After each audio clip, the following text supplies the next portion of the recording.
Is up, good people? We are back. It is another Thursday night, so you know what it is.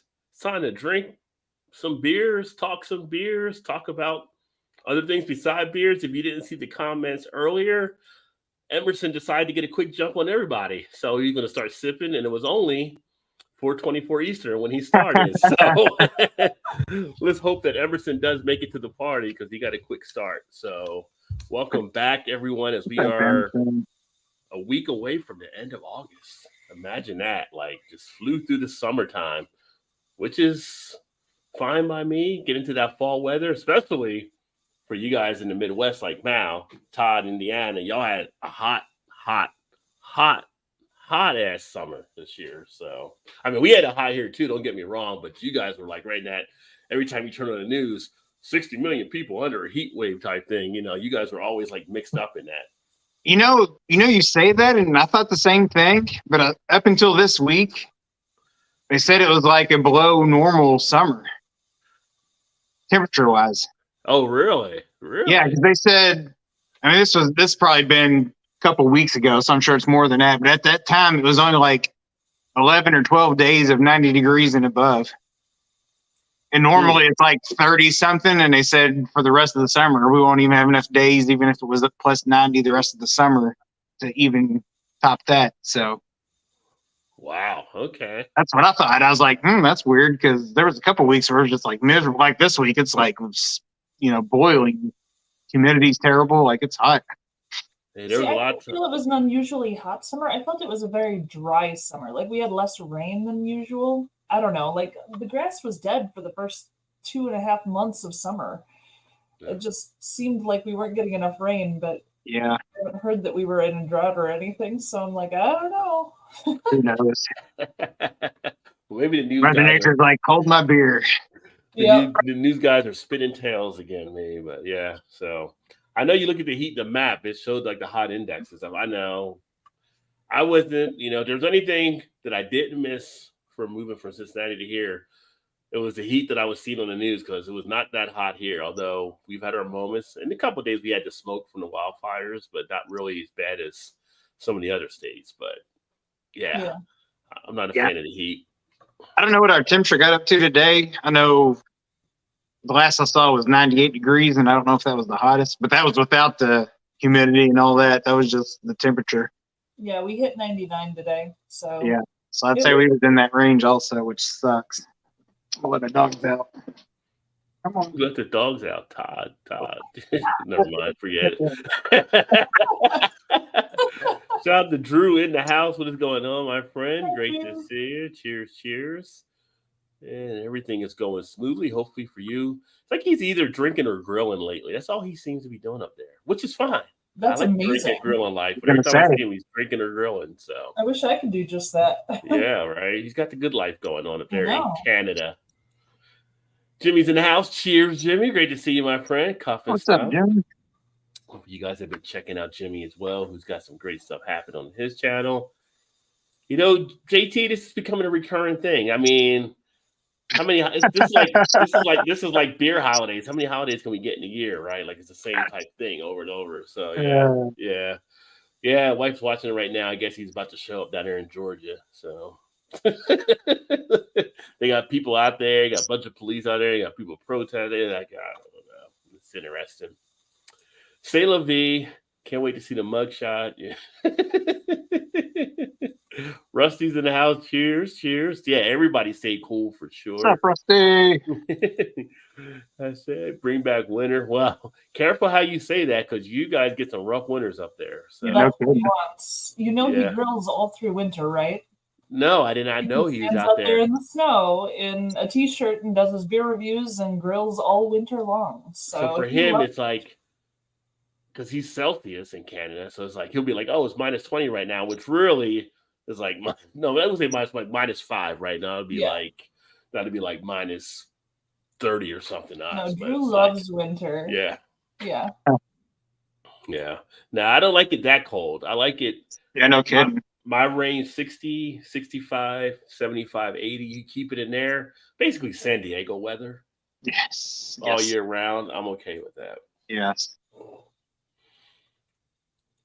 He said I had to come up with a nickname for Todd. Yeah, he did. Well, if you call me the professor, wouldn't he be the pupil? Call him Grasshopper. Stupid little grasshopper. Grasshopper. Beer hopper. Oh, he was in and out, and is now back in his motorcade. Yeah, they said you probably wouldn't see him. You probably see the motorcade come through and come in through the side door. So I guess they still got like 6 more people that have to show up tomorrow. But yeah, at this point, it's like a parade. So Mal's already cracking hers open with that fine looking glass that she has right there that she's pouring into. And it's like an Oktoberfest beer we got here. Yeah. A little Merson. Hitting up a Marzen today. There you go. Right. I ordered a shirt off your website. I was hoping it was going to be here today, but it's not going to be until Monday now. Oh, did you? Oh, which one did you get? I got what's the 4 ingredients or whatever the hops. Oh, the 4 food groups? Yeah, the 4 food groups. I Oh, don't remember how okay. I said, yeah. Oh, awesome. Hope you definitely like it, appreciate it. Yeah, it's So that was the latest design I came up with. Like, yeah, that was cool. I like that one. I was like, dang on it, I wish I was going to come so I could wear it for the show tonight. Well, we got your own thing you got to do for activity for you tonight, right? Because tonight's the Brita test. Oh, yeah. But I was thinking, for some reason, I was thinking Shannon was going to be here, but I can still do it, though. Well, she said she wouldn't be here, but she ordered it, so you'd have to do it. Oh, that's right. She did say it. that, didn't she? Yeah. I mean, unless you want to wait till next week to do it, but, I did tell people you were doing the test. No, I can do it tonight. I just have to... And then next week, we'll have her do it with Mad Dog. I'm just trying. Oh, yeah. But you know what? What should I do it with, though? Because I would have done it with tequila to see if it done it, but I don't have any tequila. Well, what liquor do you have there? Pretty much anything but tequila. You got Jaeger? No, I don't have any Jaeger either.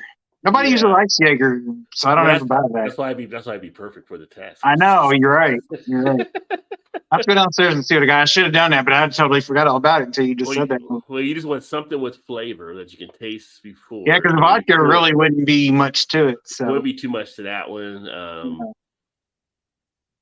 Any like liqueurs or anything like that, something you can taste and then you put it in there and then taste and see what the difference if there is.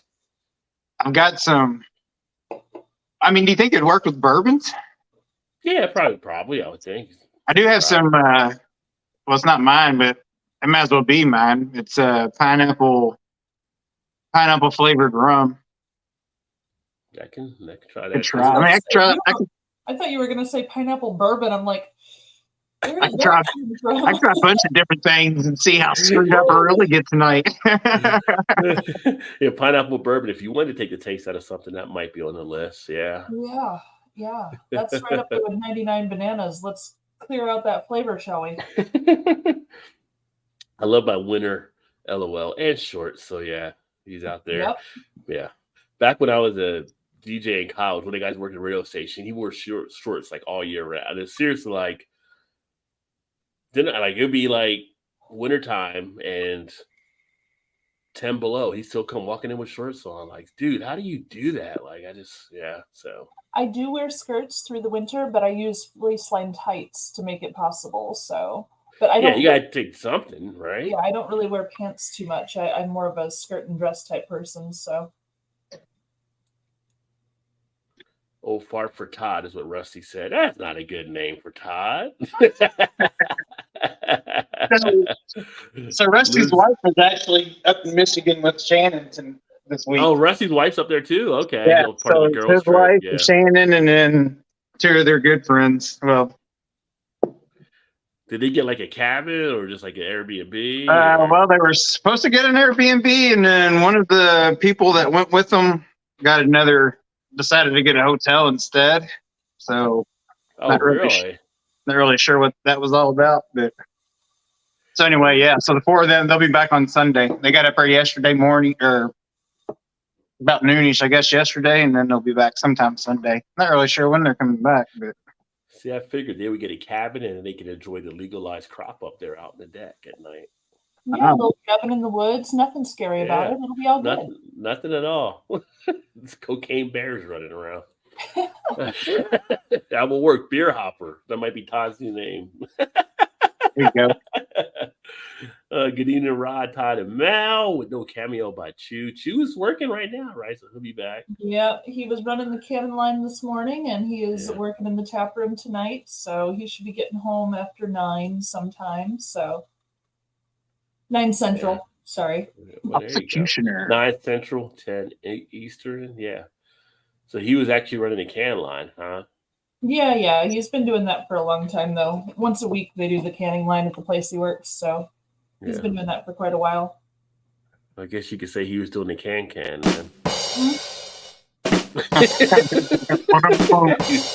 The can, get it? The can.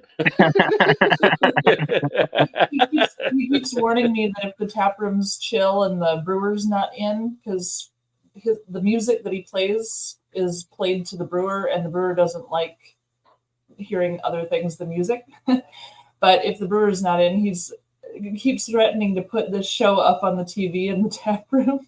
He should do that. That'd be awesome. That'd be great entertainment. Oh, man. So he can be like, "Hey, that's my wife up there." I'm like, "Thanks, baby." Oh yeah, the Hopsecutioner. I've had that one. That is actually a decent one from Terra. That's a good one. 23. Yep. Very nice, very nice. I was wondering if you make it in Emerson. I know you started early, so great to see you. I need to crack something open. Mal, you cracked yours open, so you can tell them about what you just cracked open. Yeah, I cut you off. I'm sorry about that, Mal. No worries. I have Ravinia Brewing Company Oktoberfest. They're Marzen. It is, let's see, break out your Dirndl and Lederhosen. When fall is in the air, it's time for multi-sweetness of a fresh Oktoberfest. Brewed with just enough Saaz hops to keep the Reinheitsgebot police in party mode for 16 days. Vienna and Munich malt, 6% ABV and 13 IBUs. Pair with Lederhosen, Bratwurst, and Hammerschlagen, which I don't know what Hammerschlagen is. Hammer in the schlagen.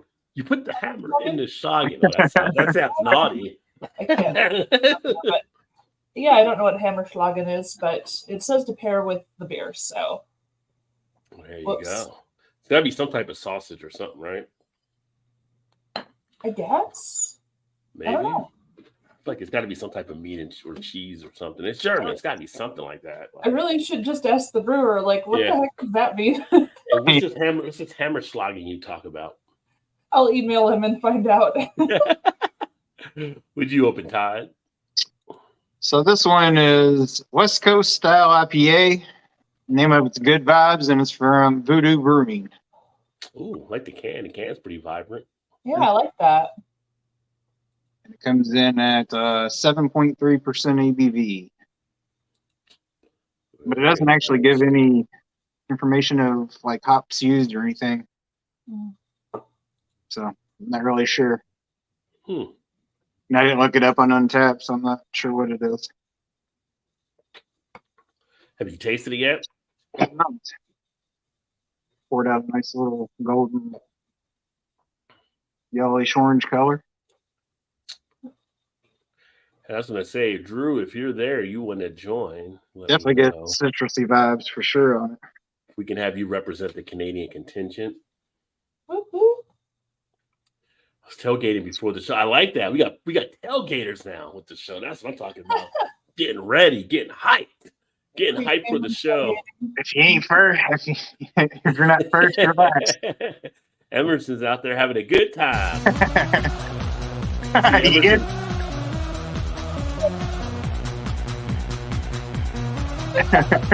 Yeah. Oh yeah. We're about to get down and get ready. Oh yeah. I like that, Emerson. I like that. That's good. Get those tailgaters out there. That time. Gilbert's Was in it the week house. 0, isn't it? Huh? It's week 0, isn't it? Yeah. Cheers, Gilbert. Gilbert's in the house. Cheers. Gee.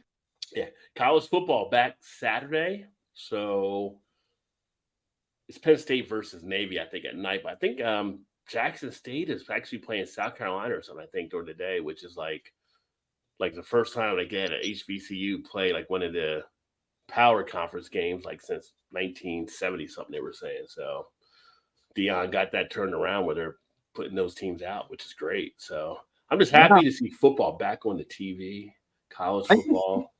I think Notre Dame plays Saturday also, but I think they're playing like in England or somewhere. Well, that's what I said. They're playing Navy. Oh, is that? I think you didn't say Notre. You didn't say Notre Dame though. I didn't think. Yeah. Notre Dame plays Navy. Yeah, Saturday. okay. I think you're right. I think it is overseas though. Yeah. There's a spot in my brain that's having trouble with it being 100 degrees outside, seeing football coming out, though. There's like part of my brain is like, it does not compute. Well, apparently you never watched the CFL then. Yeah. Because the CFL plays all summer long. You're right. Yeah. You'd expect them to be playing in the snow, but they want to play in the summer in the heat before it snows. If it's not the Steelers or Michigan, which I'm forced to watch, I haven't watched it. Cheers to Bill in the house, Beer House. What is up, my friend? Happy Thursday to you.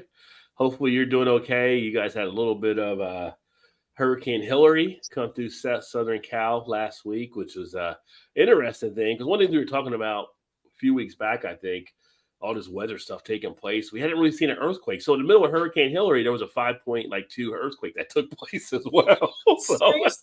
yeah. Luckily, not think anybody was hurt from it or whatever, but it's just like during the hurricane, they had the earthquake and they called it a hurricane, which is something like they haven't had like in over a century or something to happen before. That's what I said. Mother Nature's like, hold my beer. Yeah. Like I said, I'm just waiting for Sharknado. When Sharknado gets here, and I know we've hit the high point. So yeah. You know, as long as Yellowstone stays chill, I'm good. Yeah. Yeah. If Sharknado happens, there's going to be a long line of cars going to Vanessa's house. Yeah. Yes, there is. Well, that's one thing I kind of like about living in Illinois. We might have occasional earthquakes and occasional tornadoes, but overall, as far as like the natural disasters, the big stuff, we don't get too much. I mean, the floods rarely on occasion, but we don't get tsunamis. We're not getting like crazy hurricanes. We're not getting super intense things. It's, well, I mean, yeah, your area, the main thing would be like some type of Arctic cold or something. I think would be your on occasion, kind of. Even so, I mean, if something were to happen, that would be like your natural disaster. Like it has to be like some type of Arctic cold or something because you don't get a lot of the other stuff. Well, we had that polar vortex, which was like 30 days below zero, which was that was rough. So you have to have something like that. I mean, that was rough. Gosh, that was like the first year I was dating Chu too. So we were like trapped inside for days. It was ridiculous.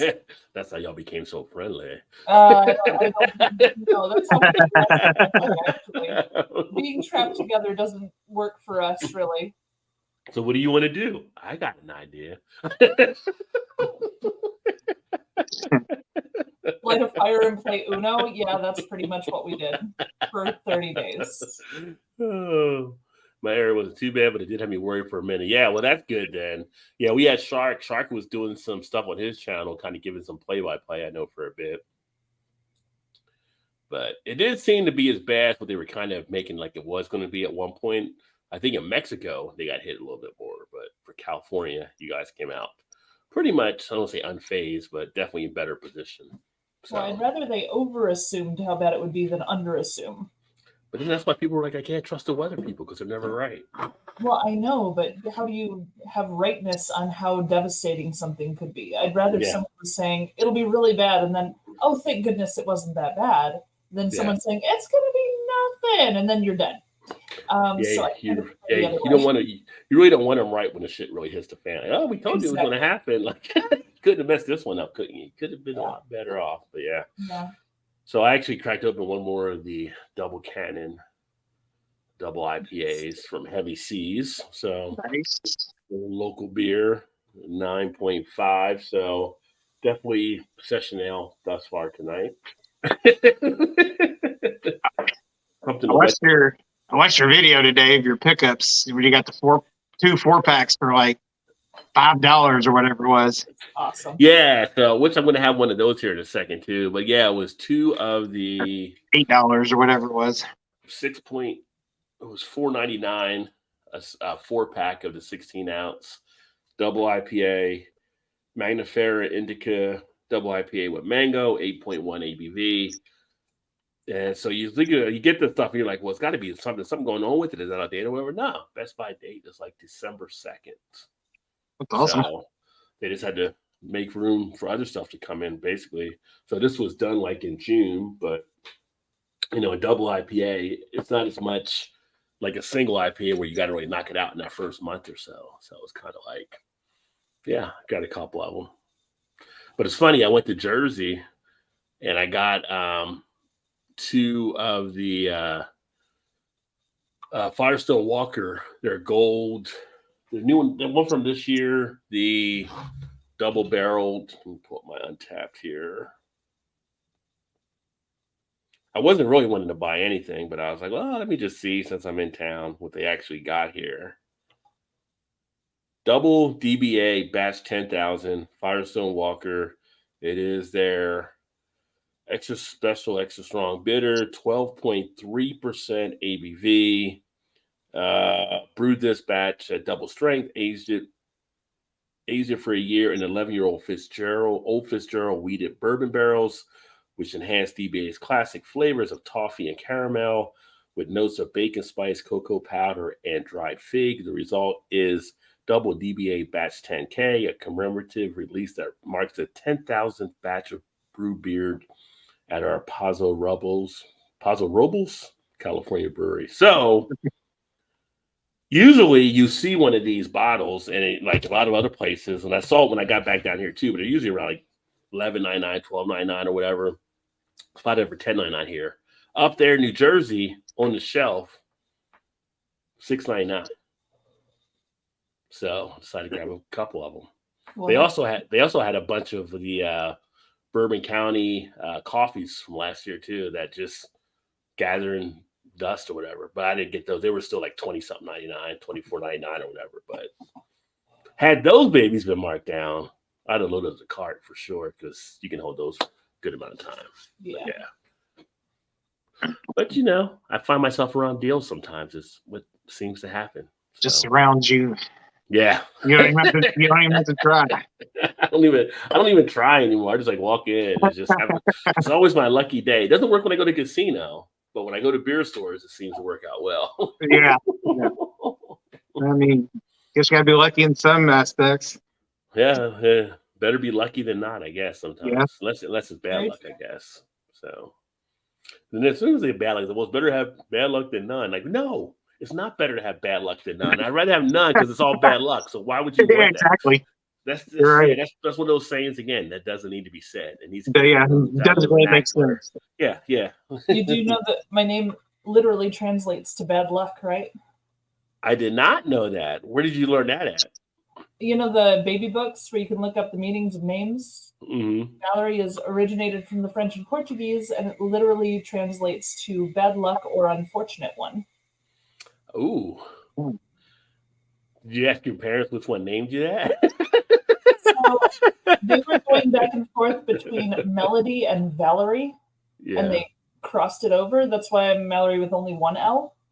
So, yeah. But they did not consult a baby book before No. choosing the name. I mean, And Yeah. my maiden name is actually Payne. So I was Bad Luck Payne. Literally my name, Bad Luck Payne.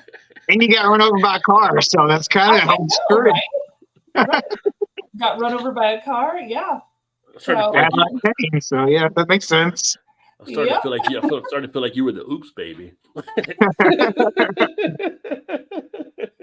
Yeah, a little bit. I was a surprise, that's for sure. It makes 2 of us. Surprise! Whoopsie. It's all Oh, good. It worked oh. out. How unfortunate. No. Give me time. I'll show you how unfortunate I could be. Right. It's the gift that keeps on giving. Yeah, That's what I always say. Yep. right. No, I spend every day trying to prove my name wrong. That's what it is.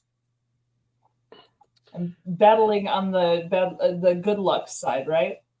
Yeah. And for those of you that don't have Mal, make sure, because I know some are watching her channel on Perfectly Meat Crafts, to make sure to check her out there as well. I just thought of something. You know what I should do? I should grab like 3 different liquors and let everybody out in the real world decide. I think that's a grand idea, I like it. and I don't think anybody's going to stop you from doing that. Probably not. You know, it could be a good chance if I just try them all. Who the hell Yeah, knows? yeah. We're going to send you all through the Brita. We're going to have Todd do 3 different liquors, and I think we can all agree that would be a.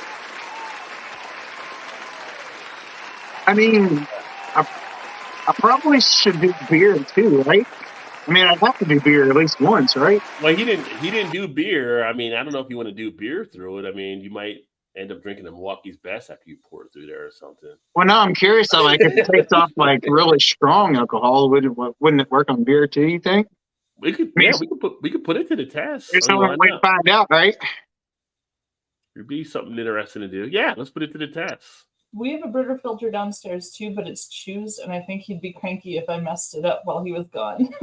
We're not messing it up. We're cleaning. It's alcohol. We're cleaning it. We're not messing it up. That's what I was. Mal, I'm glad you brought that up because I was wondering the same thing. I was like, because since we got our ice maker went out, so I was just filling up ice trays. So I got tired of running out and buying bags of ice.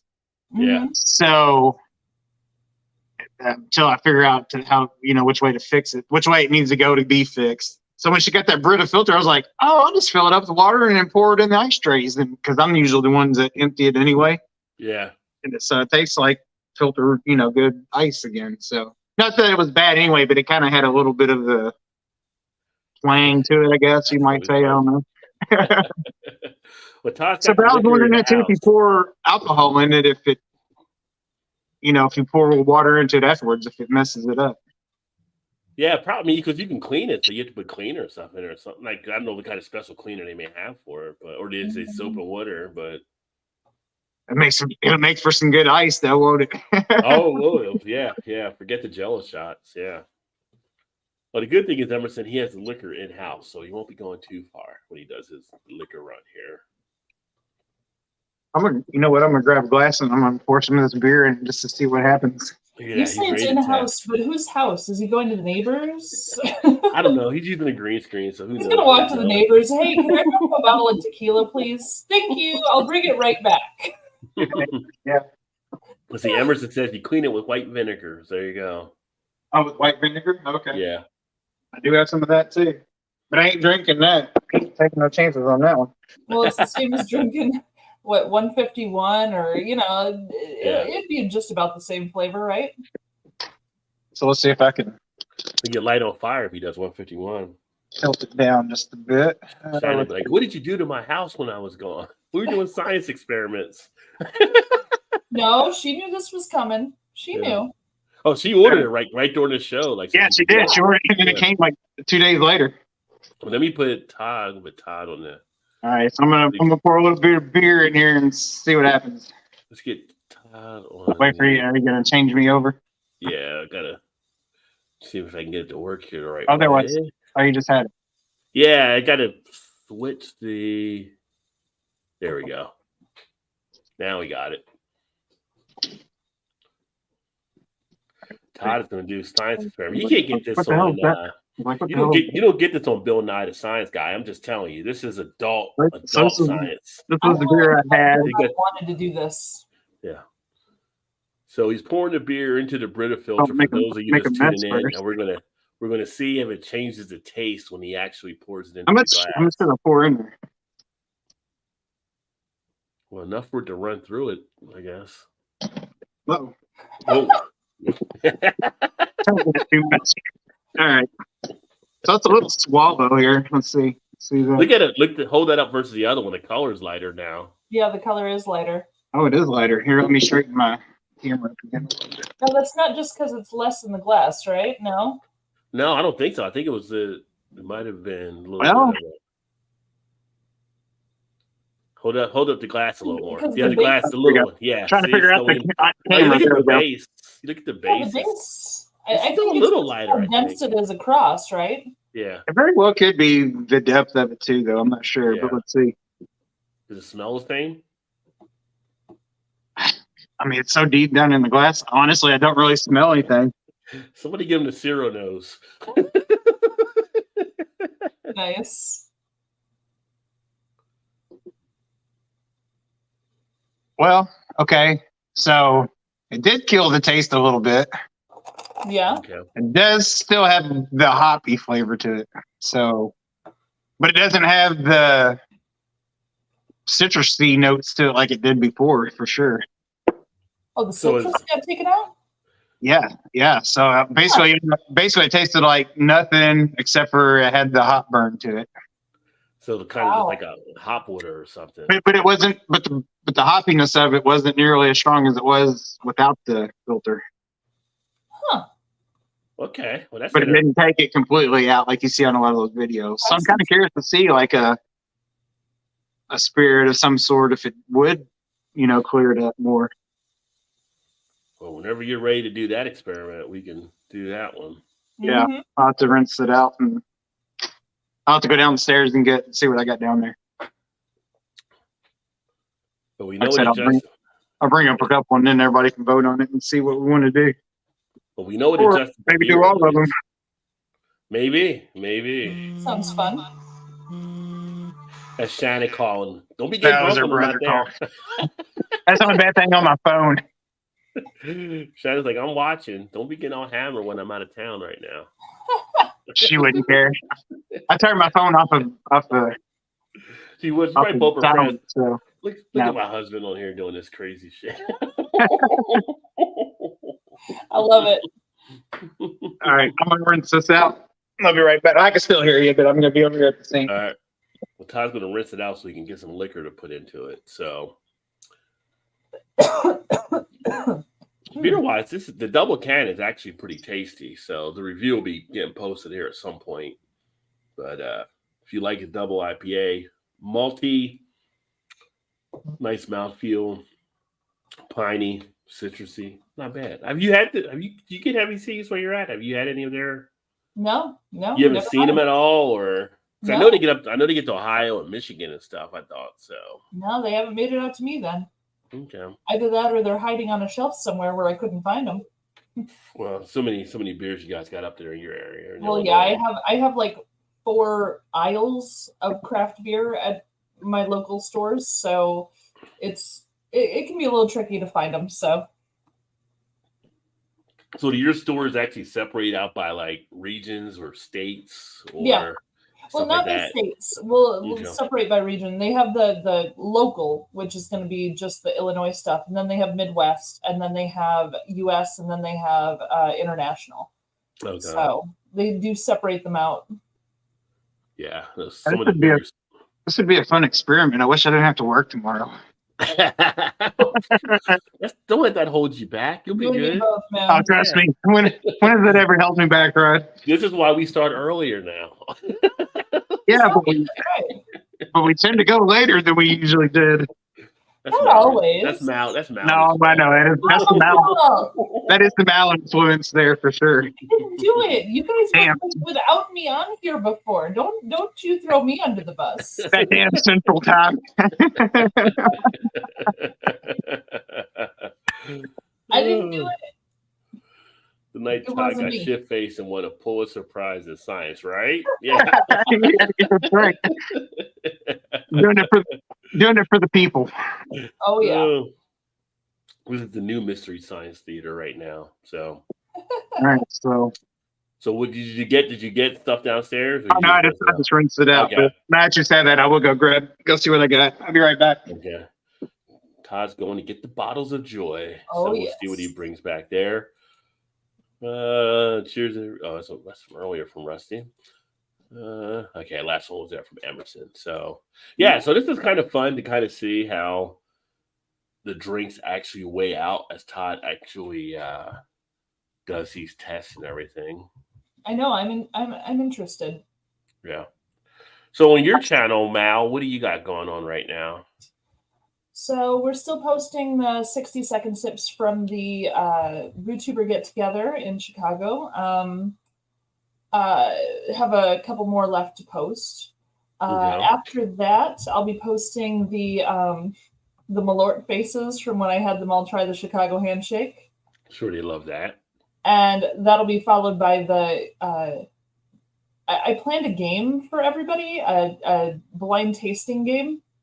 Okay. So She was picking the beers out of the fridge, and we had to guess the style of each of the beers, and had a all-around fun time on that one. So that'll be coming out next. And then we have one brewery filmed, which is going to be posted after that. And then we have a couple of those Lazy Dog Beer Club things that were the fun, goofy ones that Chew likes to edit.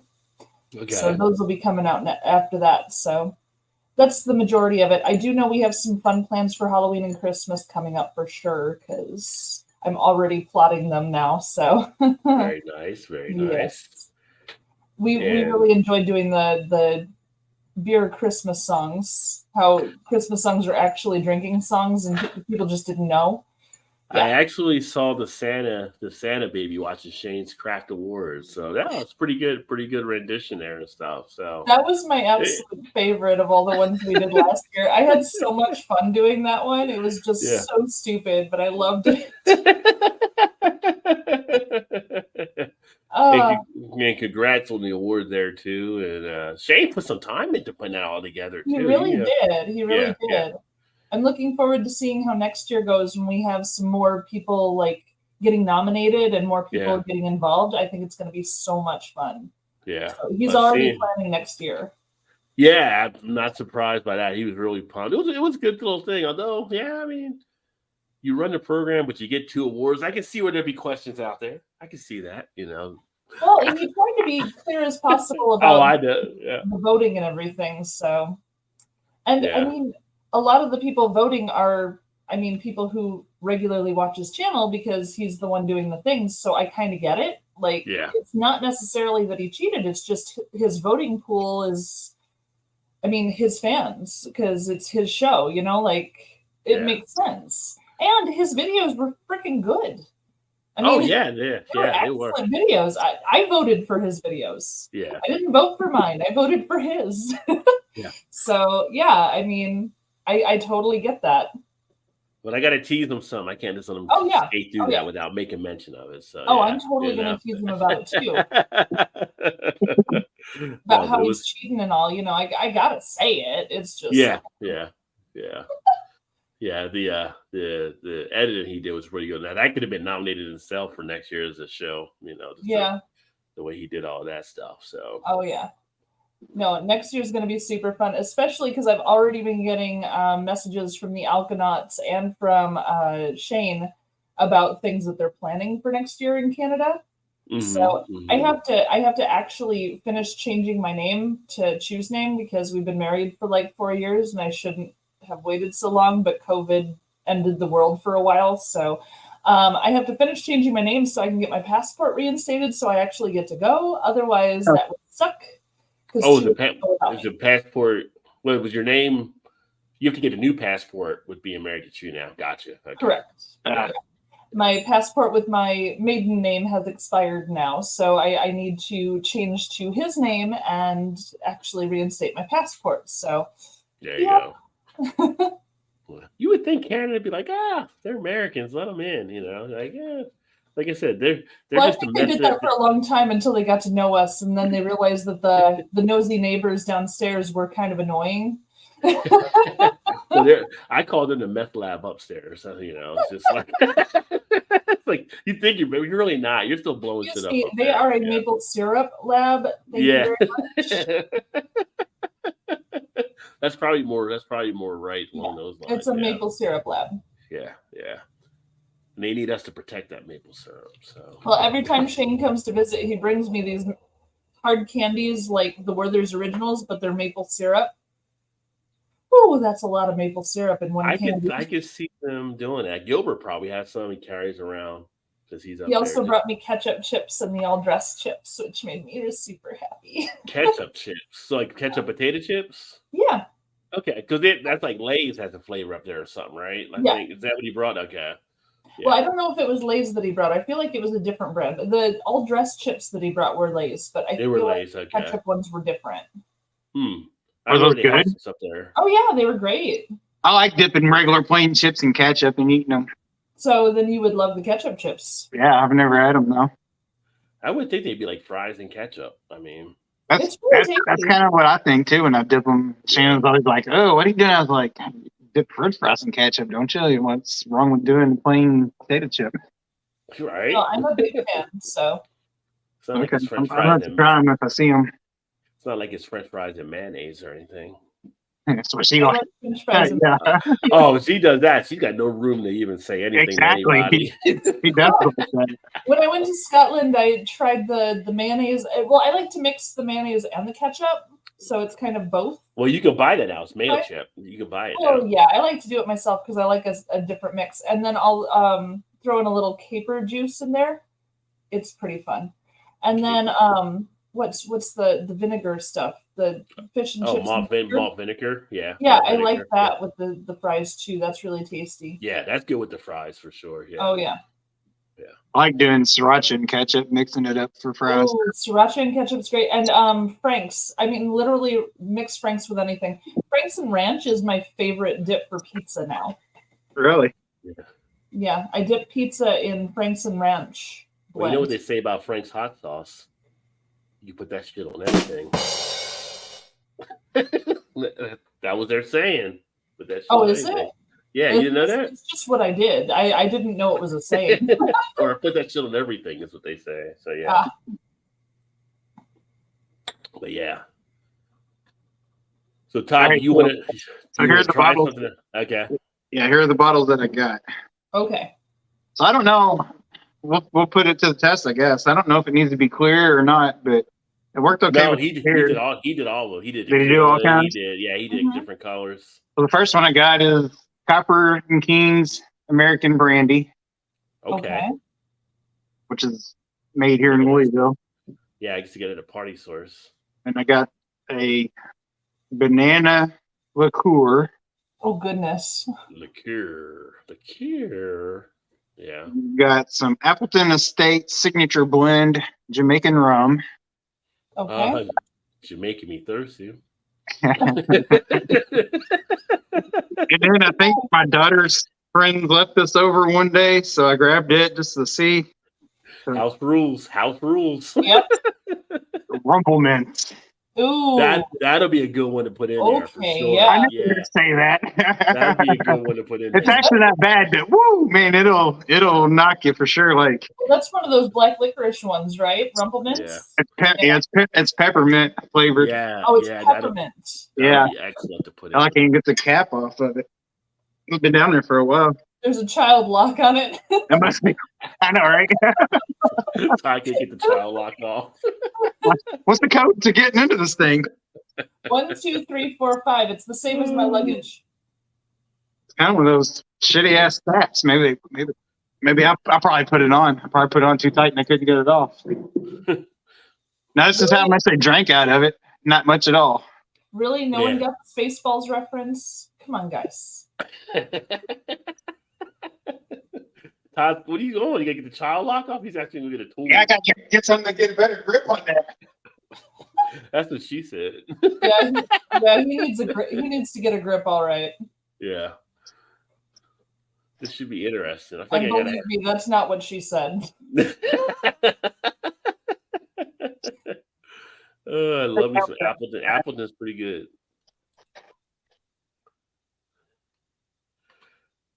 Todd's over there is looking. He needs to get to the gym. Got to work the biceps. Got to do more muscles. Got to do more push-ups. That's why I drink beer. I just have to lift that little tab It thing. was just a matter of needing a grip for it. So is this what I'm supposed to do? Is this one? Yeah, you got to pour it into it. Yeah. into I thought we were the going to take a vote on it. Not you guys. I thought everybody else was going to vote on it. No, I That get was- to that I get to was vote the straight first. up. I get to vote the first Yeah, one. we're just so, We're just bypassing it altogether. No, that one's straight up one. There's no question. yeah, there's no question. Let's see how it is. Besides, it was the free one that was left at your house, which Yeah. is even more of a bonus. Hold it up again. It's Rumple for the people Rumplemint's. watching. There you go, Rumplemans. So we're gonna put this to the test of the Brita, folks. Tastes like liquid candy canes. I mean, it's only 50% ABV. Only Good lord. give you some science music as you make the pour. Good night, everybody. I think you should pour a very large amount there. Sorry. More than that. More than that. Go for it. Go for it. Pour more. Pour more. Come on. Come on. Go for it. Yeah. Well, it's hard to tell because the base of it's so big. Like, it's hard to tell how much is actually in there, but that was probably way too much. I think you need a little more. No. Peanut gallery, we do not. Just a little more. At least not this early, anyway. Something that'll make me go in the woods naked. I think you're right, Unadapted. So good thing is Todd has a whole open field behind his house if he has to run naked somewhere. Unadapted's not talking about the liquor. They're talking about Todd. Oh. What'd you say? She said Unadapted's not talking about the liquid, talking about Todd. From his comment. That's okay too. We don't judge. Let's see. Now, So let's see. I mean, that looks like water. That statement. Yeah. So let's see how Todd does with this one here. Yeah, I ain't drinking that much. I'll pour that much out of it into my glass. But I ain't drinking that much. You could do it. I might ban you off YouTube, Rod, if that happens. Going in, folks. I definitely still smell it.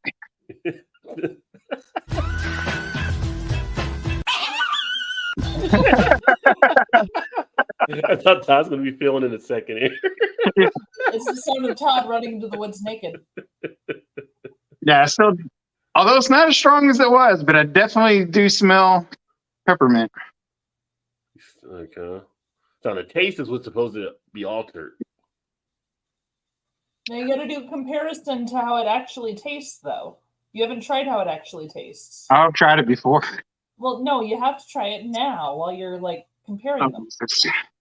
Yeah, I'm just going trying to get me drunk. Us trying to get Todd drunk? Come on, man. Dude, you guys made me shotgun a beer. I will say. Yeah, we gotta get you a redemption on that. People are like, how did it take her that long to do that shotgun? So it's just the I first didn't know to time. twist the knife. We I've gotta- never done it before. We gotta get I you a will say redemption. that is much more mild and a lot more drinkable than it was straight without that. So you do feel it being adjusted there on the taste. I mean, you still taste a little bit of the peppermint, but it ain't like it was. I can tell you that. it's not as much in your face. It's a lot more embarrassing. No. It's actually drinkable that way. Like, that could be dangerous for sure. Like, you could probably pour that in a glass and just drink it straight and would be totally fine. Yeah, but is it still as alcoholic? Does the alcohol get affected at all with the filter? Good question. No. I don't know. I wouldn't. It doesn't change the alcohol, but Wouldn't think so. It lessens the flavor of it. That's what Okay. it's designed to do. So this is the without the Straight, filter. yeah. I mean, it smells like peppermint nail polish. I was gonna say ass. Oh God. Chug it. Oof. Yeah. Now go back to the other one. But that No, versus yeah. the other one. Now when you drink the other one, it's a Now lot go back to the better. other one. I ain't gonna, and I already did them both. That's good. But it made a difference between them. No, it definitely made a difference. Okay. No, I'm saying the one that was filtered, you just throw a couple ice cubes in that, and you could drink that all night long and never even, like, it's really mild. I actually liked it when it was filtered. It's not so mild. It's not so much in your face and like, you know what? The other thing it did, it took away the burn. Like, I could feel the burn a little bit just on that little sip in my chest, and I didn't get that with the filtered part of it. There you go. See the things I go through for all you guys. So what if we made this kind of a running thing on the show? Like each week you do a different liquor. That would probably be better than trying to do them all at one time. Well, Would it be? Would it be though? On my side, yes. On your side, probably not. But But that does mean you have to finish what you have in front of you. no, it does not mean that. Yes, it does. is no alcohol abuse on this channel, sir. As far as you know, I've already drank it all. No, you haven't. There's the Rumpelmints in the book. But we know for the Rumpelmans that it did affect the flavor and it made it less in your face. And we know on the beer, it also Did the same thing. affected the flavor and stuff too. So I say for the first two that came through, it actually worked out well with the Brita filter. So Yeah. I can just see people going to Amazon getting some Brita filters so they can get So, hammered and Rocky, not feel the pain. do you remember if it altered the flavor? Like, a lot of them are saying that they couldn't taste the flavor. But I feel like most of those are like vodka videos that we're doing. When we did the video last week, he was saying he didn't like all of them. He seemed to be pretty much like the flavor was toned down on them. So it might depend on some of the stuff there. Like you can smell stuff, but the flavor when you taste it gets muted. And it definitely did. You could still smell it, but it definitely muted the taste for sure. Yeah. Interesting.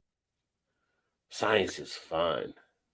Now when I go to do ice cubes again, it'll be like, ooh. You got it, man. So this has been the first couple tries from Todd's Science Corner that we've had here. We'll get back to that a little bit more so you can try some other stuff. Hopefully, you've got some other stuff lined up, but I do. I just love how our show is advancing into different things. Now we have science experiments. If we get enough high ABV beers in him, maybe we can get him to do another one tonight. Oh, he's going to do another one tonight, regardless. I think it's still so. early. It's still early. It's not so. even 9 o'clock yet. So yeah, he's got time to get another one in. Like you guys. Our goal is to get Todd to the point where he's running around the house singing. Everything turn around. Every now and then, turn around. That's going to be Todd's drunk state by the time we're done. So yeah. It's Todd at karaoke night. Yeah, right? Next beer up, I am going to, I guess I can pull it back up since we're now off the Todd cam. Let's call it Todd cam from now on. I do like the Todd can. 6 point.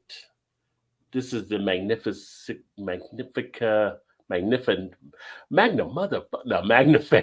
Indica. It's an 8.1 double IPA. So You had an awful lot of trouble with that. Are you sure you can handle an ABV like that right now? I can handle it. It's just craft brewers try to go too far. You know this. You work at a brewery. It's like you're trying to make it you're doing too much. Like the kids say, you're doing too much. You're doing too much. Just call it a mango double IPA. We're happy with it. You don't gotta get all fancy with it. Right. Yeah. No, Although 6 Point does have some pretty good artwork and stuff on their beers. I do like their.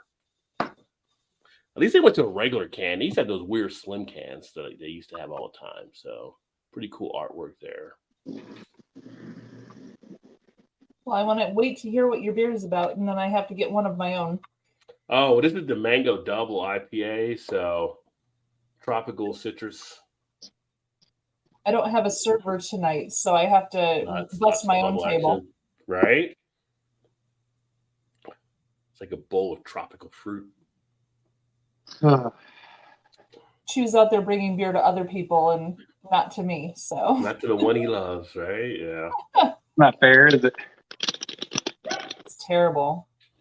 It's pretty standard for I mean, I say standard, but if you've had like the double IPA, the fruity type things, it doesn't really jump out as being totally that much different than anything. So you still get the same type of feel to it. There's a carbonation, lots of bubble action taking place. Taste wise, like I said, tropical. Get a little bit of that baking soda. I call it a baking soda, like underneath, kind of a powdery type thing feel that you get with some of the double IPAs. But Right. it gets really in your throat. You get the freshness of the hops for sure. I feel like you're getting throat punch with hops a little bit, which I like. I like the hops hanging in the throat, just lingering. Did you say A little bit of a throat juicy punch, type though? feel, huh? Did you say a throat punch though? It was like Like a throat punch of hops. Yeah, throat punch. Okay. Yeah, the hops are just right in the Gotcha. throat, you know. which may be the best move anybody ever has to get out of something. Everybody knows about the throat punch. So, Well, I thought you said fruit punch at first, so that's oh no, clarify. well, the fruit punch in the throat of the hops with the fruit. Yeah. Again, see it doing too much. You're doing too much. But it's decent. I mean, I will say on the back end has a little bit of kind of a medicine type feel. A little bit Okay. of a medicine type taste. So when I do the full official review on it, I'll make mention of that. But a 4-pack, 16-ounce cans, $4.99.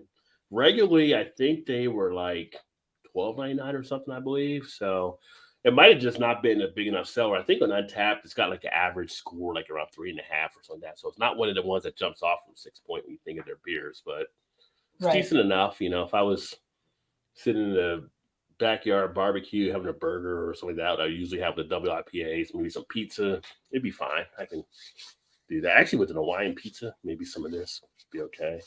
Get the pineapple meshing with the mango. Nice. Get a party in the mouth. Well, that, and if you want to just give them away if people are over, like you don't feel like, Don't want to drink anymore. Yeah, give it away. Yeah. that's like you're giving away like a fortune of beer. So Yeah. that you might I want gotta to run for my own beer this time. Okay. I'll be back.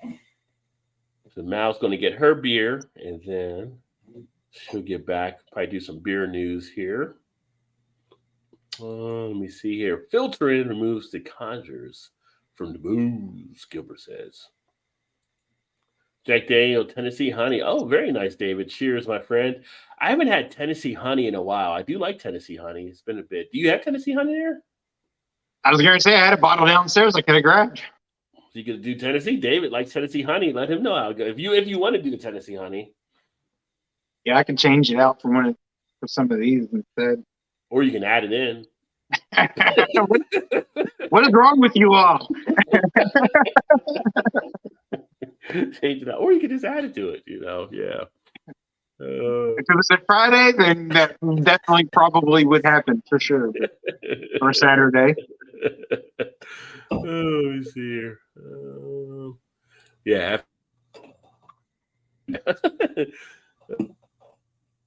The way Trump weighs only 215. Dr. Todd needs a monocle or an eye patch, or at least a dirty lab coat, right? Get you all into it. Pineapple and pizza will not be. Hey, you can have pineapple. I like pineapple on pizza. You can't have an Hawaiian pizza without pineapple on it. Done with the right sauce and the other ingredients, it works. But if you're traditionalist, I can see where you're coming from unadapted. I always said that too, and I love pineapple, but pineapple on pizza is pretty good.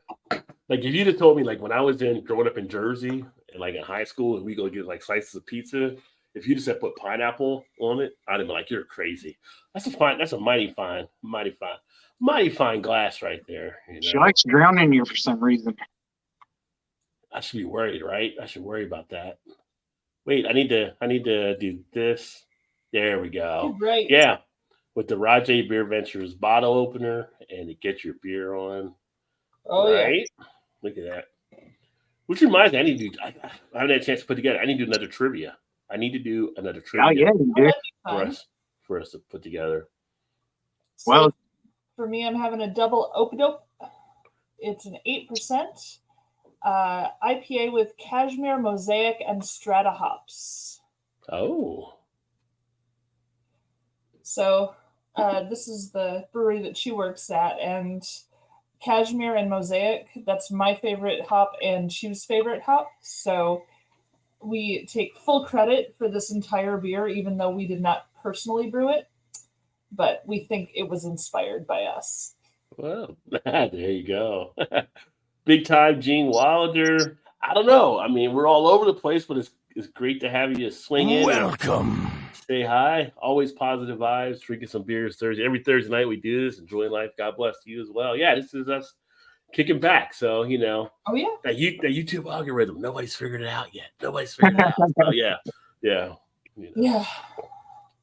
We pop up where we pop up, but it's all good. And let me me see here. So we want to jump into some beer news. Beer news. Anyone? Beer news. Sounds good. I mean, might as well, right? And so Todd can, before Todd refreshes and get into something else. JT is actually drinking Oktoberfest by Solomon. I like that name, Oktoberfest. I love that. That's so Yeah. cute. That is pretty good. I deleted my comment because I can't hate. I think broccoli on pizza is good. See, now I can't go with the broccoli on pizza. I'm on the other side of the fence now and adapted. I don't do anything with broccoli. And it's totally strange. But if you like it, that's fine. It works. If it works for you, just like beer, follow your palate. You know, some people. I had a person comment on one of the Sweetwater Pale Ale, so that's the only pale ale he likes. Didn't like anything else. I'm like, you know what? You found something you like. That's all you got to know. It's fine. You found something you like. Enjoy it. I'll eat broccoli, but not on pizza. I can't eat broccoli. Me and broccoli don't get along. In fact, broccoli likes to make a return when I eat it. So yeah, just stay away from it. Yeah. Mal's frozen now. And my frozen was Mal frozen. Mal, you were frozen for a bit on my screen. Sorry about that. That's all right. No, not you. You know, it's Time Warner or whoever. The internet companies. We'll blame the Googles. Whatever monopoly is in your area, I'm going to blame them. All right, let's jump over to a little bit of the.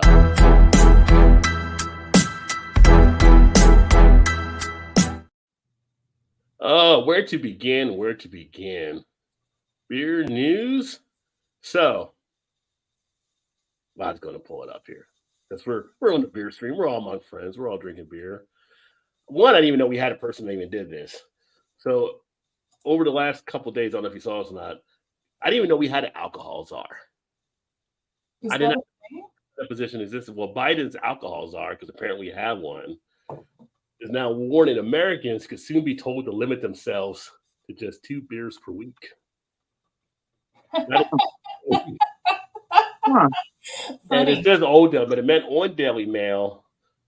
The USDA could revise its alcohol advice to match Canada's policy. So in Canada, I guess, Gilbert, you're there. They recommend only 2 beers a week.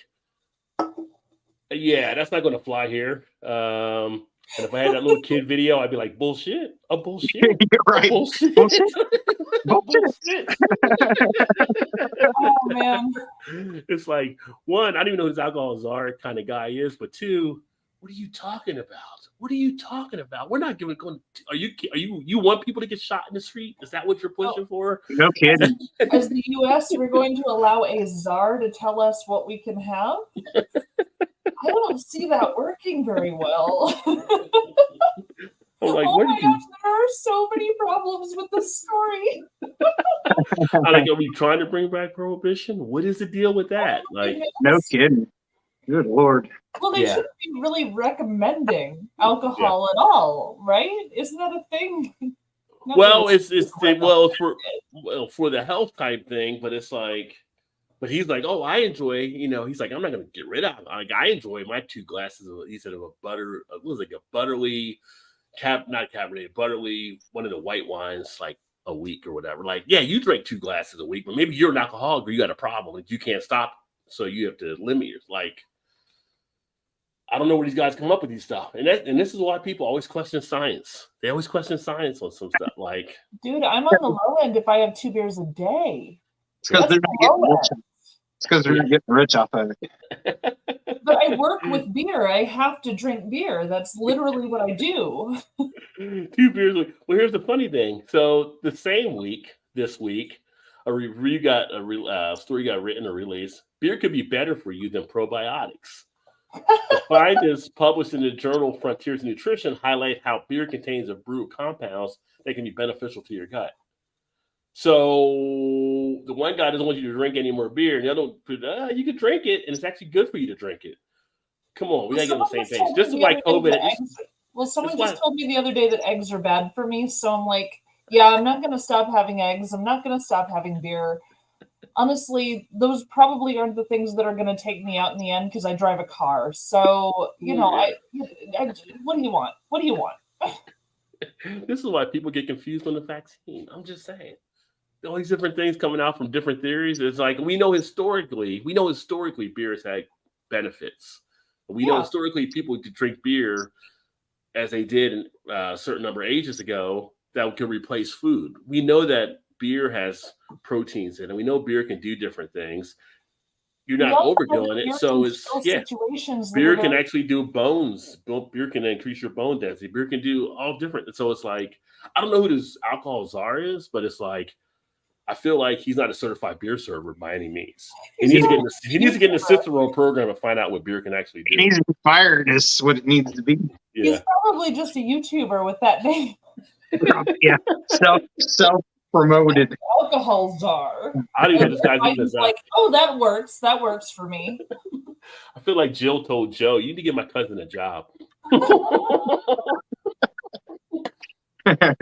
Even alcohol czar, nobody's gonna know what that is anyway. Yeah, nobody know what that is. Like, just give him a name. Czar. Why would they pick czar? That's a terrible decision. We have various czars in the government, but I never knew we had an alcohol Really? czar. Yeah, there's titles for different czars. We have like a drug czar and a few other stuff that they had their divisions. How is that? Not even saying it's the best. We went through the Cold War and everyone was like super against all of that. How is that even a thing? Because like America. Big Because reparations for Because going- America. That's war? why. America. Because If America. America Because said so. America. Oh my gosh. I I'd like to see- don't even understand. Let's see the alcohol czar try that in a small town. That's all I'm going to say. I mean, czar is legitimately what, king, right? King or dictator Yeah. or what? I don't know what it translates. It's king, right? It's not usually a good thing, I don't think. We really, wouldn't but- say alcohol king. The king of alcohol. What? But Avery has a czar beer that's pretty good.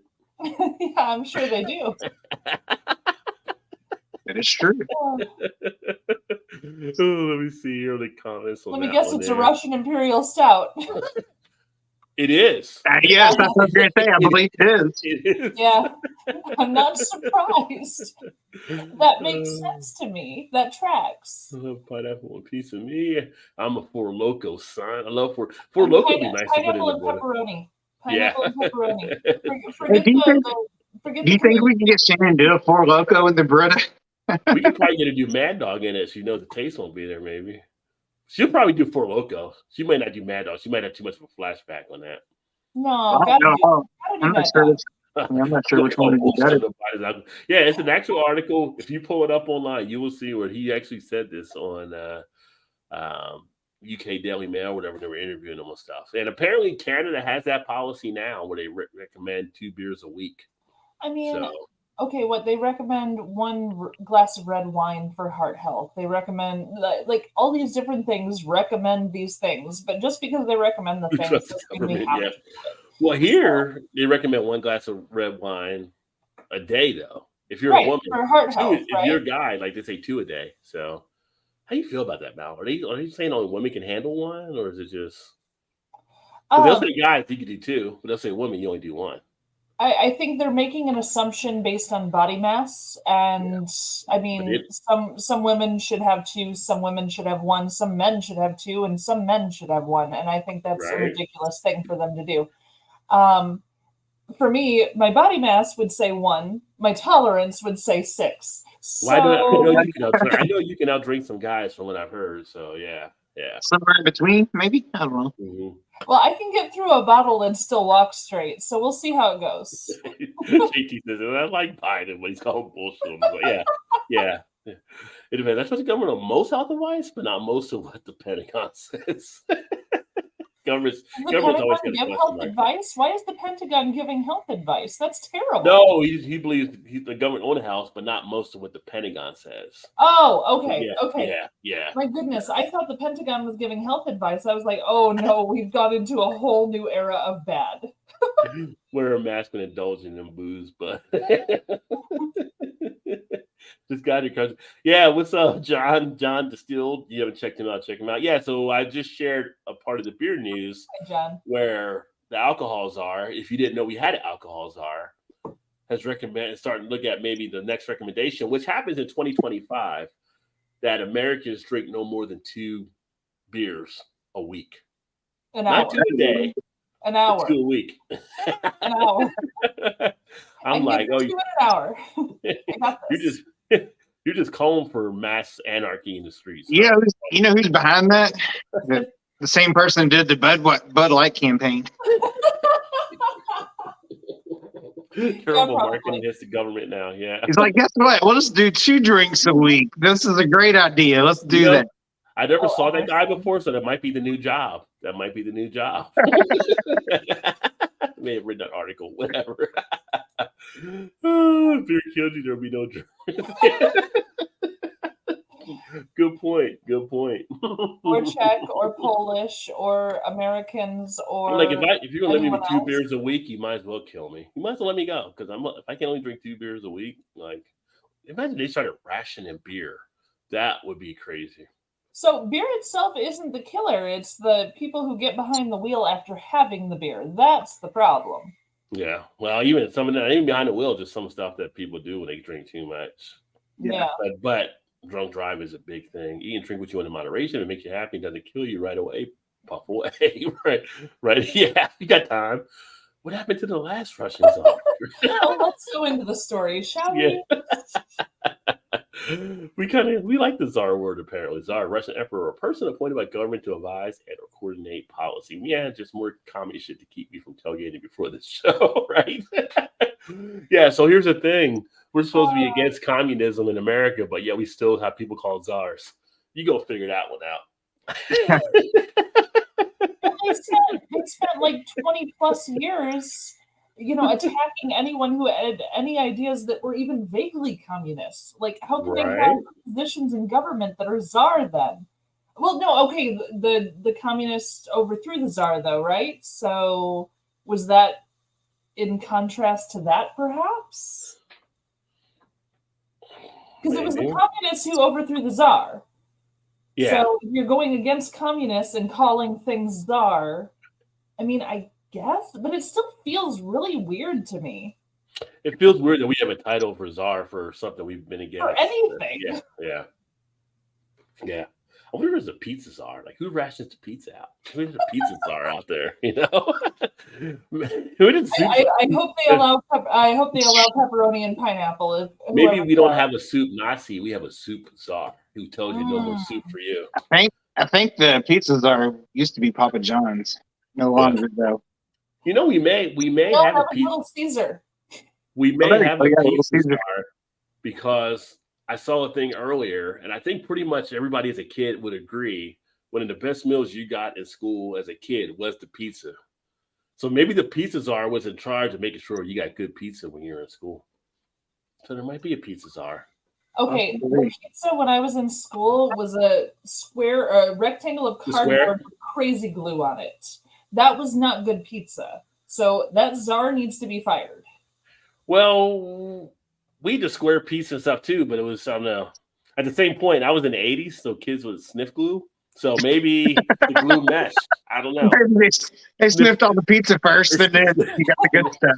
And it made it taste that much Pizza better. got hooked. Yeah. There you go. I'm a Gen Xer. What do you want from me? So yeah.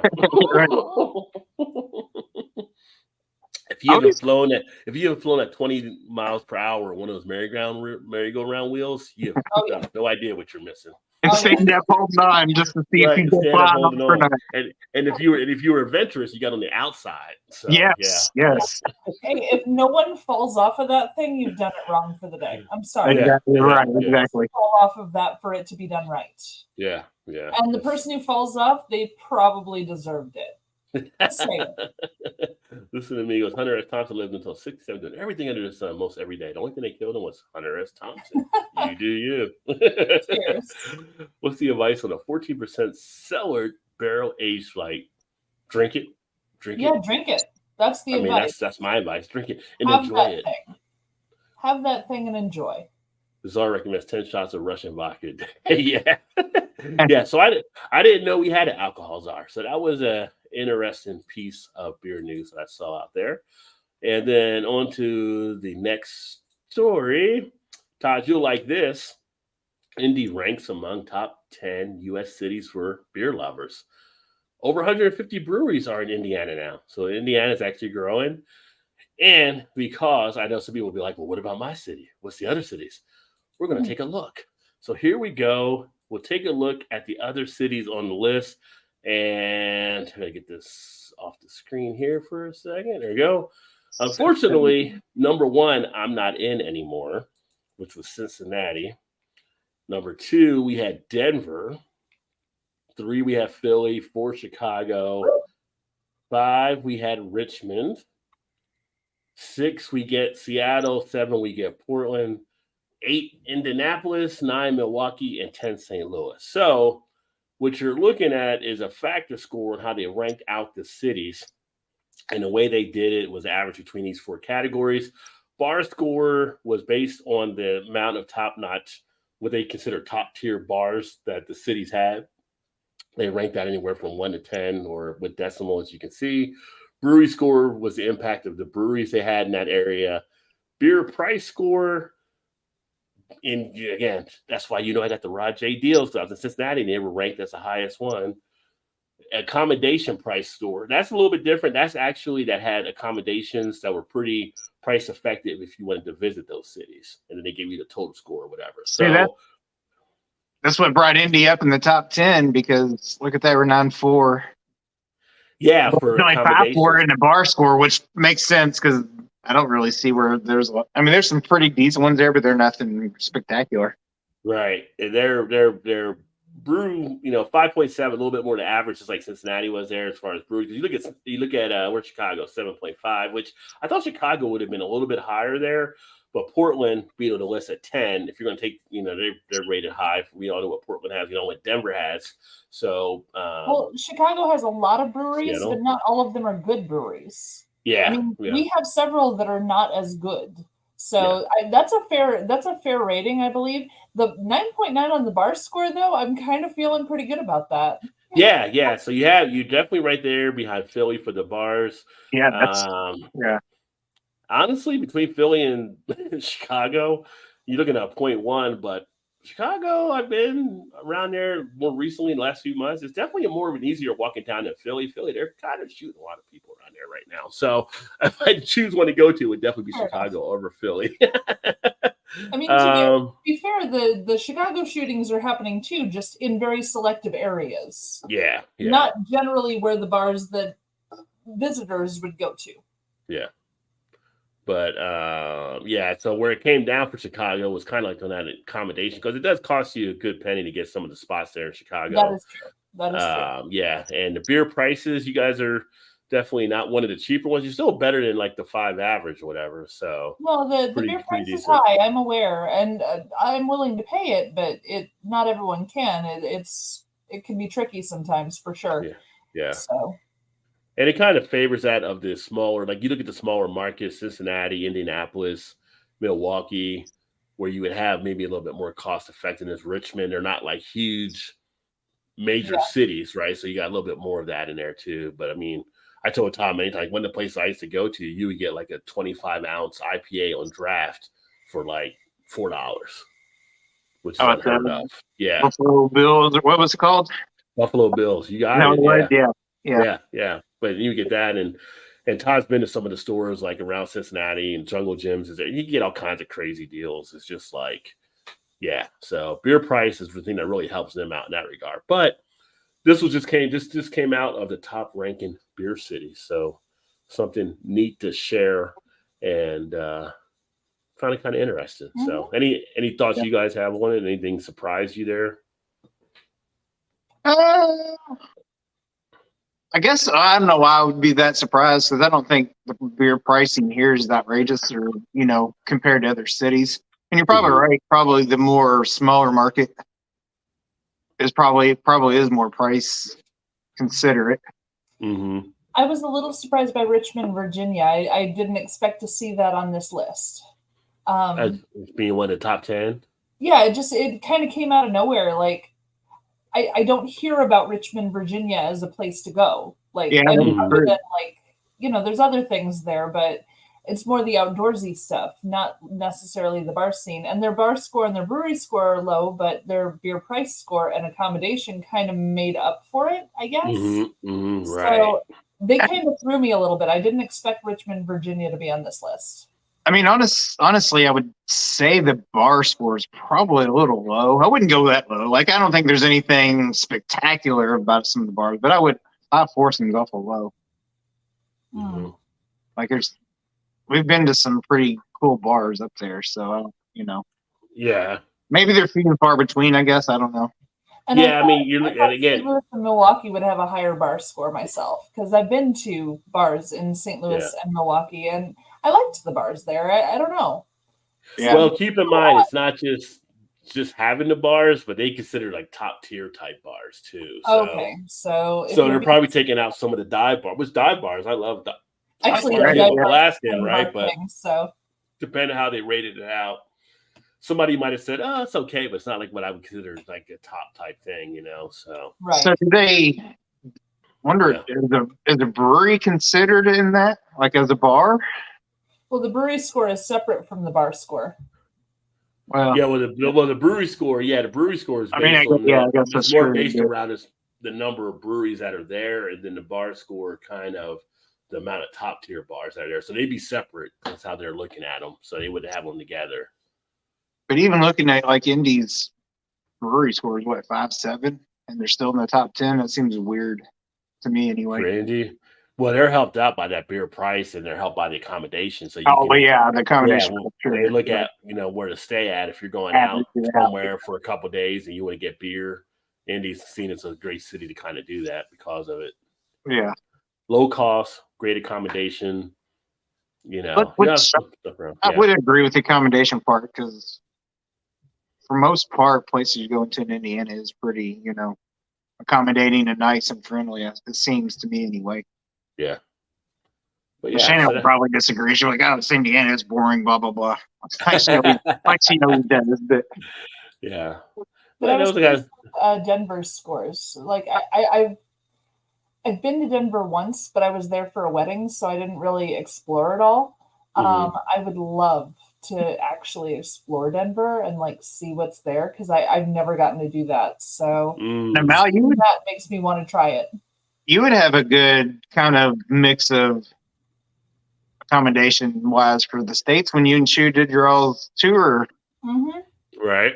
Right. Now, what would you say as far as like where the states you guys went to? So Do you think?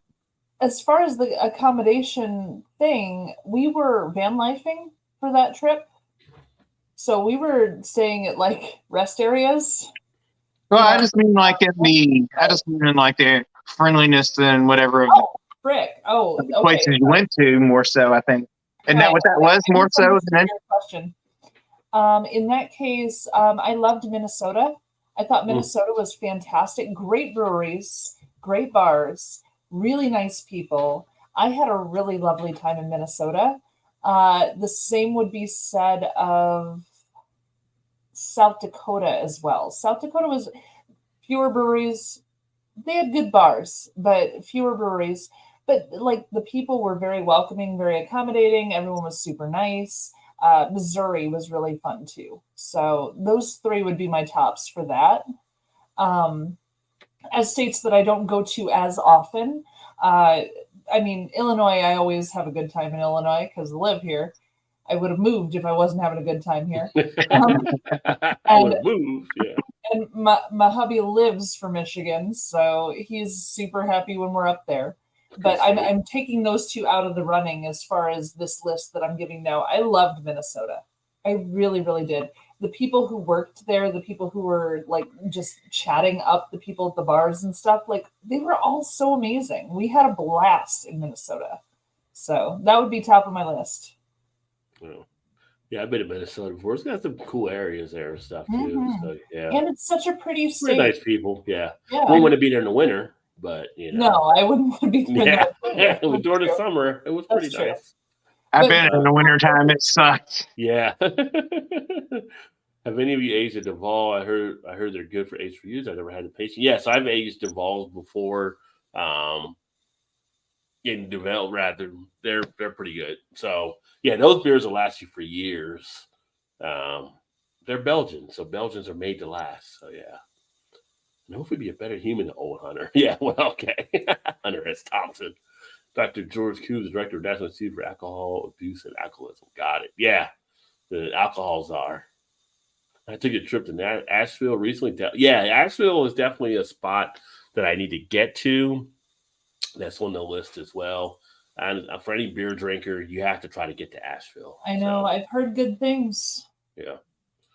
And if you're outdoorsy, like we were talking, great cabins and all that kind of stuff down there too. So you can do the outdoor stuff, get great beer, have the hot tub, got the smokies, you got all kinds of stuff there. So it makes for a nice little spot. Never aged Duval, but Orval and Chimay are amazing sellers, especially. Yeah, I agree as well. Yeah. I've actually got some, I think Duval here right now that's aging. I meant Orval. Thanks. Yeah, you're good. What up, Rod? Happy Thursday, my friend. Great to see you. Autocorrect almost got me. I was going to say oral. Yeah, that can happen too. By the way, why is there an Oral Roberts College? There is an Oral Roberts College. Yeah, yeah. Why? There shouldn't be. Oral Roberts U. Yep. Yeah, it needs to stop. Oh, sorry, university. But still, no. Yeah. Yeah. Yeah. Everybody, you know. Well, I have a friend who went there, and I'm just like, no. You picked the wrong school. You can't do like Ohio State. You can't be like OR. They go AL, and you're like, yes. I know what that spells. It's not like OHIO. You can't do it that way with oral. Oh, it's a good Rubik. You see, like New Orleans would have to have top bars and accommodations, but a lousy brew scene, only 6 to 7 to choose from. New Orleans is up and coming though. They've got growth coming. I believe in New Orleans. I think it's coming up. Well, you got so many other things that are down there. What is that one? Untitled Art. Yes, Untitled Art. Hazelnut Buttercup Stout. Pastry stout. Peanut butter, right then? Peanut butter in it? Yeah. Honestly, no? If it doesn't, I can smell it. Wait, as soon as I pop the top of it, I was like, whoa. My experience with Untitled Art, it's 50-50. Either I love it or I hate it. There's never been an in-between for me with Untitled Art. So I love seeing other people try Untitled Art because I get a little nervous when they're around. I don't even have this up in my nose yet, and I can already smell the peanut butter. It smells like liquid Reese's cup. Does it? Yeah. Interesting. I'm kind of wondering what the hazelnut's going to do for it, though. Should have grabbed the other one while I was there, too, today. They had the chocolate peanut butter pastry stout. Should have grabbed that one. No, but you're right, Mel. I don't know. Well, Untitled Art's kind of some of their stuff's really sweet. Yeah. Yeah. Some of it definitely is. It was kind of off-putting sometimes. Like you wouldn't want much more than like a couple pours of it or something. Mm-hmm. Now, flavor on most of them are usually pretty spot on and pretty good, but the sweetness of a lot of them are. So I'm hoping this one's not too sweet. Let's see, this one's also a collaboration with the Eighth State Brewing Company, whatever that is. I think it depends on what you're doing, because they have like some Belgian strong ales. I think they say you can actually sell it for a period too. 11.7. 11.7? Yeah, it's just, sessionable beer. Just sessionable, yeah. Hey, Vanessa. Happy Thursday, my friend. Vanessa. Oh, Robert Eagles parties and train. Woo, woo. Party time. The New Orleans ain't going anywhere but down. Its location and turn off for only a certain type of urban hipster. Otherwise, it's sinking into the muck in a hostile red state. New Orleans is such a classic city for the country. I always tell people, you got to try to go to New Orleans at least once, but I've been there many a time, and it's just like it's a culture of its own. Like you have to be there to really enjoy it and experience it, and when you're there, it just like pulls you in. I think there's a lot of history and a lot of depth to the city that a lot of people discard nowadays. But I gotta say, you're saying urban hipster, but you've met my husband, right? He wears a fedora and has a handlebar mustache. What about him doesn't say hipster to you? Mr. Raleigh Fingers Jr. Yep. You're no kidding. So I love New Orleans because I went there when I was 17. It was before Katrina. So I went there and I did like, I wasn't allowed to drink, so it wasn't a drinking thing. I was actually with a choir tour, so we were singing at places, Yeah. strangely enough. But we got to see the music scene to an extent. I mean, obviously, a lot of us were underage, so we couldn't see the full music scene, but the music scene alone was so phenomenal and amazing. And we did like the ghost tours and like the history things and the museums. We did all those things because you have to on a school trip, right? Yeah. But I gotta say, I was so impressed with the city. I loved it so much. I don't know that I'd want to live like right downtown or anything, but I could see myself living in that space if my husband weren't so afraid of hot weather. So that's a thing I would consider because of the feel of the city and the personality of the city just rocked me. I just loved everything about it. So yeah, I know Katrina changed a lot of things. I know things have changed a lot since then. I'm just saying when I went, it was eye-opening to me because it was my first time going to somewhere outside of my comfort zone or, you know, like outside of the Midwest, like really seeing something else. And I fell in love with that city. I really did. So well, the music scene, I mean, it's literally incredible. I mean, Chicago does well. Fair enough. Yeah. We got the blues down, but there's something about Louisiana. There's something about New Orleans that just it's just the soul of it. It's the soul of the city. I mean, yeah, I've been in the bars there, and some of the acts that you hear, you would think are major record label stars. They're just that good, and they're just like the house bands and stuff like that. And I've been down there since Katrina was down there and before Katrina, but it was where they were actually at in the like bourbon, all that kind of stuff wasn't as hit as bad the way it kind of all came through, but it's just part of the culture of a landscape of the country you can't get anywhere else outside of going to New Orleans. Yeah, I'd like to go. And my concern always in New Orleans is at some point the way things are going, which is funny because we have some parts of the country where the water levels decreasing that can use to get stuff there. We have somewhere it's increasing. I feel like New Orleans at some point, just like Miami, is going to be one of those cities that will get submerged. And it's like Miami has a wonderful culture when you're down there and everything as well too. And it's like if you get a chance to see these areas, you should, because you can't replace them. They're not like anywhere else. It's like going to New York. You go to New York. New York is just New York. You go to Chicago. Chicago's just Chicago. You're right. You go out to Seattle, San Diego, you go to Las Vegas, you go to all these other spots, and it's just like there's certain areas that are just that area. You can't duplicate it. And it's true. That's how it is like New Orleans. And New Orleans was like that. I mean, honestly, walking into a bar and hearing Zydeco music, you can't hear Zydeco music anywhere else in the world. It doesn't exist anywhere else in the world. It's just there. And it's beautiful. Like the entire thing, like how cool is that you can polka to this like crazy music that I was a music teacher. I'm sorry. I get very sorry. Not only that, but I did a ghost tour there and saw the Laurie house and like did the whole thing and so I'd like to go. It's a place I could see myself living. Just to do like one of the ghost things. I'd love to do that. Oh yeah, we did. When I went, we did the vampire tour. We went down there a couple times before the last time we went. Yeah, so that was kind of cool. That is fun. Yeah. But yeah, I did the ghost tour. Had a lovely time. Really, really nice time there. And I was only 17. I wasn't allowed to drink. Actually, 17 in New Orleans, you could have probably got by. You could have got a by in New Orleans at 17. Yeah, I respected my teacher too much at the time. Yeah. Living below sea level next to this. Yeah, that's the issue. Yeah. Mm-hmm. AJ Teachers, Vanessa. I was stopped on I-10 just east of New Orleans on the Ling Bridge one night at 2 a.m. by State Police. State Police, yeah. That's what I meant, yeah.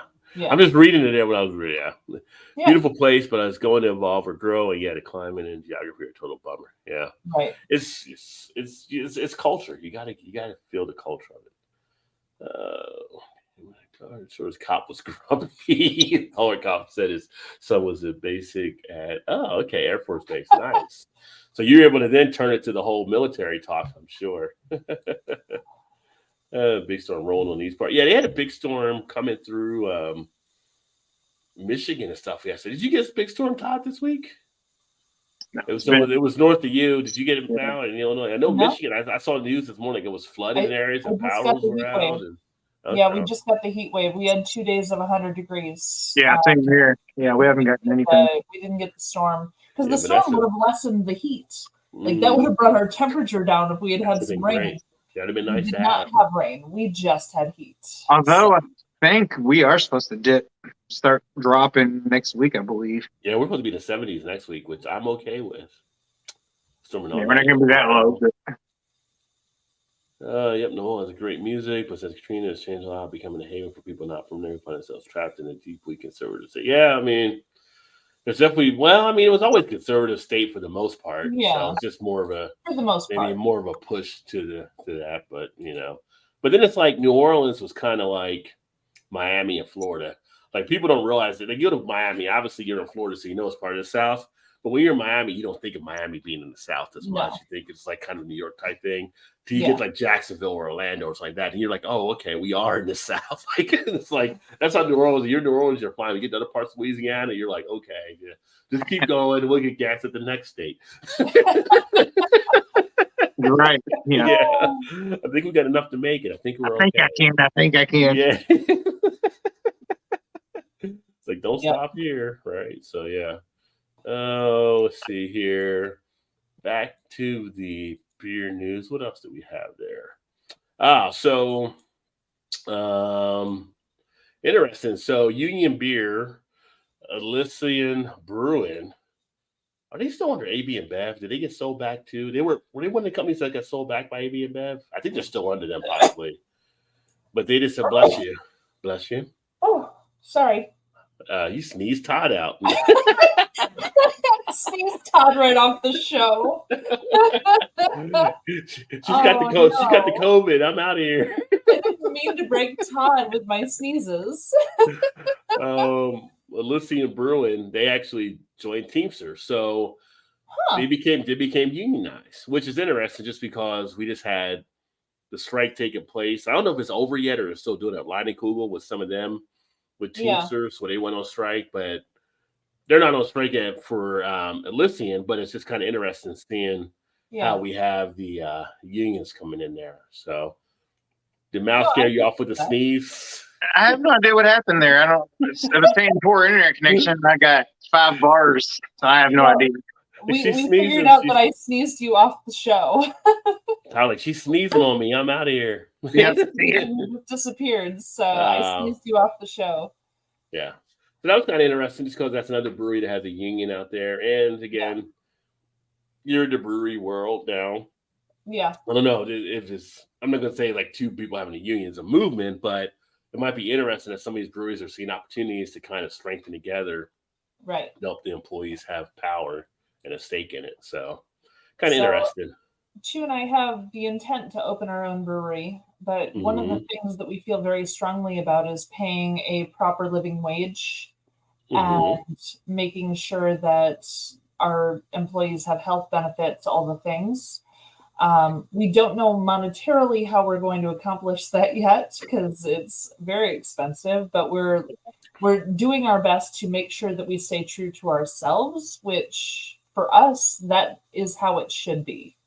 Sure. So, I unionization, I would not mind having union employees. Like, that would not bother me at all. I've been part of a union. I've been not part of a union, and I know that as a union, you're better protected.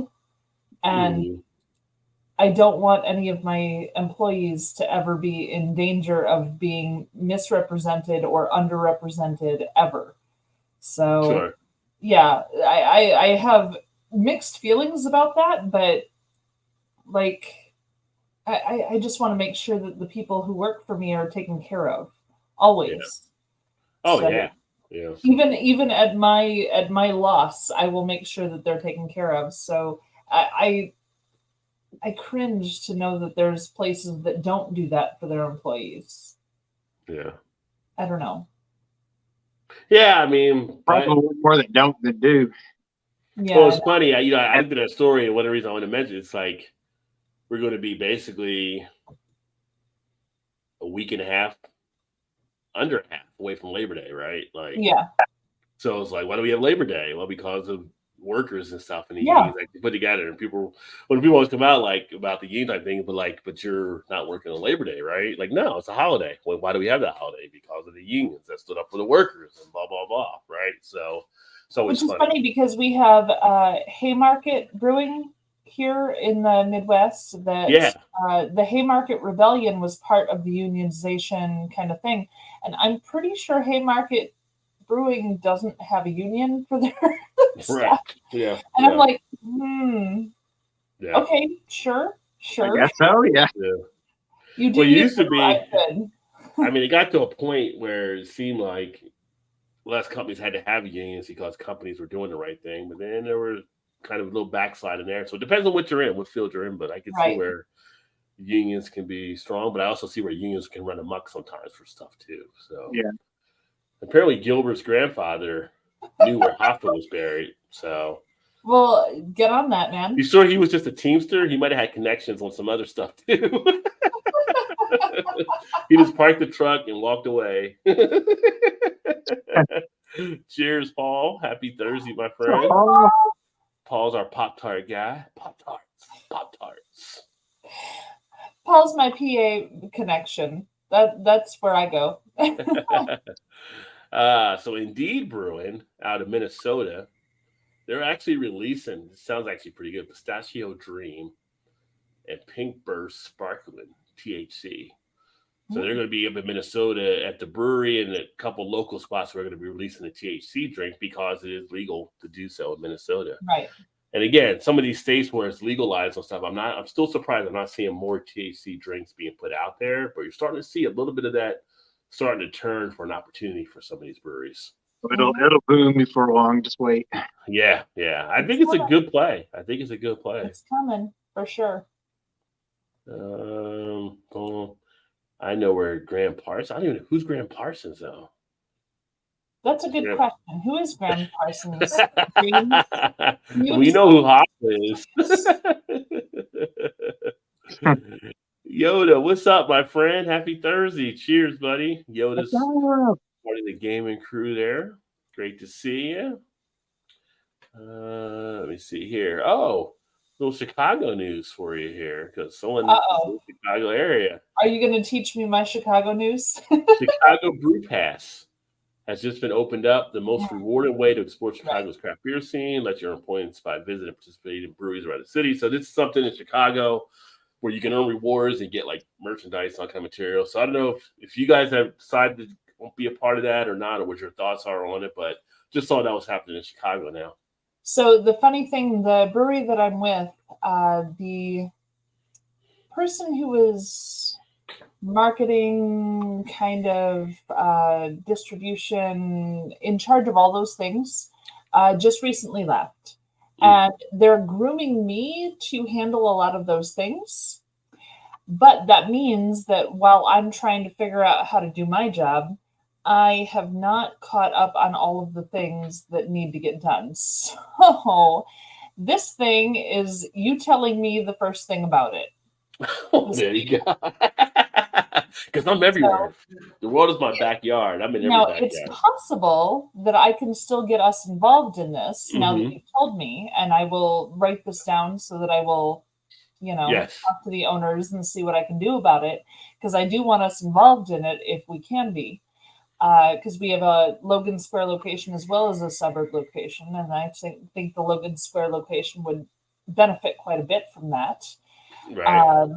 However, it's the first I'm hearing of it, so that's fun. I break out the news when I can. I mean, I'm everywhere, so I don't keep it limited to just where I'm living at. I keep it. The world is my backyard. So let me see here. I'm going to try to find one of the links, and I'll put it in the private chat for you. Thank you. I'm writing it down right now. So right now there are 1, 2, 3, 4, 5, 6, 7, 8, 10, 11, 12, 13, 14, 15, 16, 17, 18, 19, 20, 21 breweries that are a part of it. So But yeah, pretty if I good, can pretty get good us to brewery. be part of it too, I will jump on that. So What Yeah. what did I the don't know if they points? charge us money or not. I was gonna say, Well, does it cost to get But a if pass? they charge us, I might not be able to pull it off. But I will see. I don't think they charge you. I think you have to get like the pass, and then you go and like brewery stamp stuff, and you get points for it. When you get a certain amount of points, you can get like T-shirts or glasses or something like that. for Everything. Illinois But people are Craft paying the Beer, beer. we had a passport that was like that too. So Yeah. I don't think it would be too far fetched for us to be a part of it. Yeah, we got one here too. It's called the Louisville Beer Trail or Louisville Brew Trail or something, and it's like a little beer passport is what it's like. You said you go to the breweries that participate and they stamp it. Yeah. I don't have So- one, and I'm not sure what you actually get if you get point, or accumulate enough points. I'm not really sure what happens, but On here, yeah. So, what is that? That's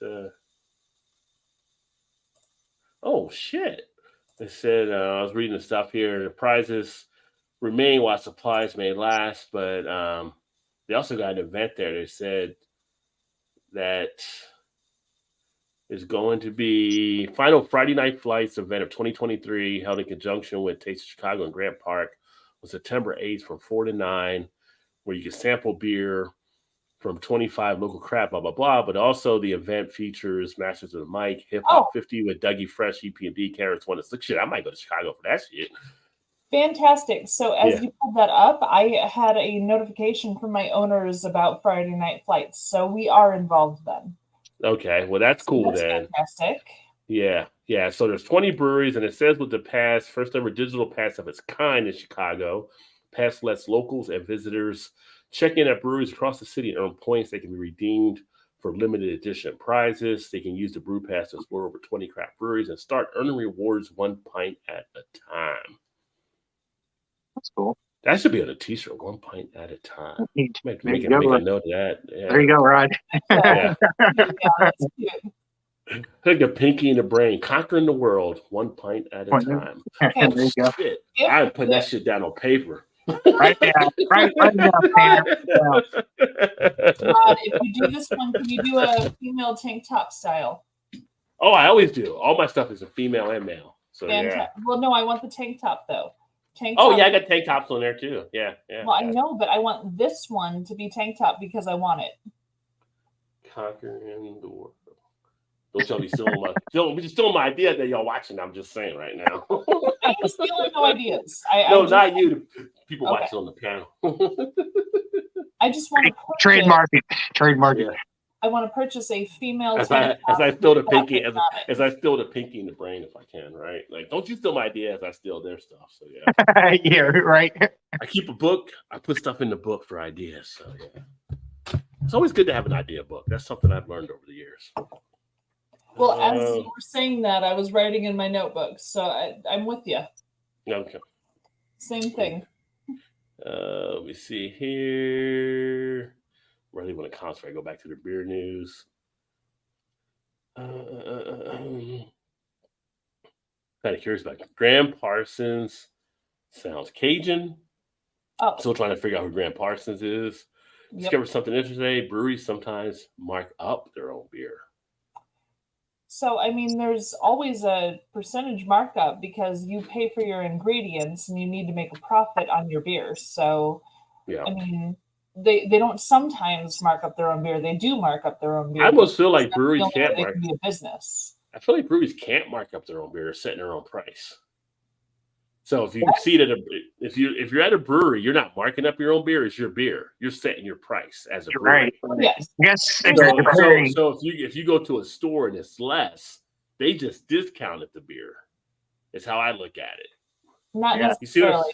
well, I'm saying, but if you go to a brewery, if I go to a brewery and it sells $20 for a 4-pack, and I go to my store and they sell a 16 for the same 4-pack, to me as a consumer, it feels like I just got a discount from that store. It's not like I don't look at the brewery marking up their own beer. I just look at the store maybe taking less off of what they could actually have to do. You know what I mean? Well, yeah, the store did less work. They paid for it at a discounted price. They paid for the wholesale price where and they then they paid, charged it and up they're not going to take as from much there. off it because most stores might sell for $22 for that 4-pack, but they might be trying to get more people in, so they're selling it for less to kind of get people to put eye on their other stuff too. So it's like a loss leader. That's like part of something in sales that you'll see where some companies will cut something down lower than it should be because it gets more traffic and they can sell other stuff to those people. So I don't look at a brewery ever marking up their own stuff. I say any brewery's just setting their own price when they're selling it. It's what other things are doing in the environment when they sell stuff. True.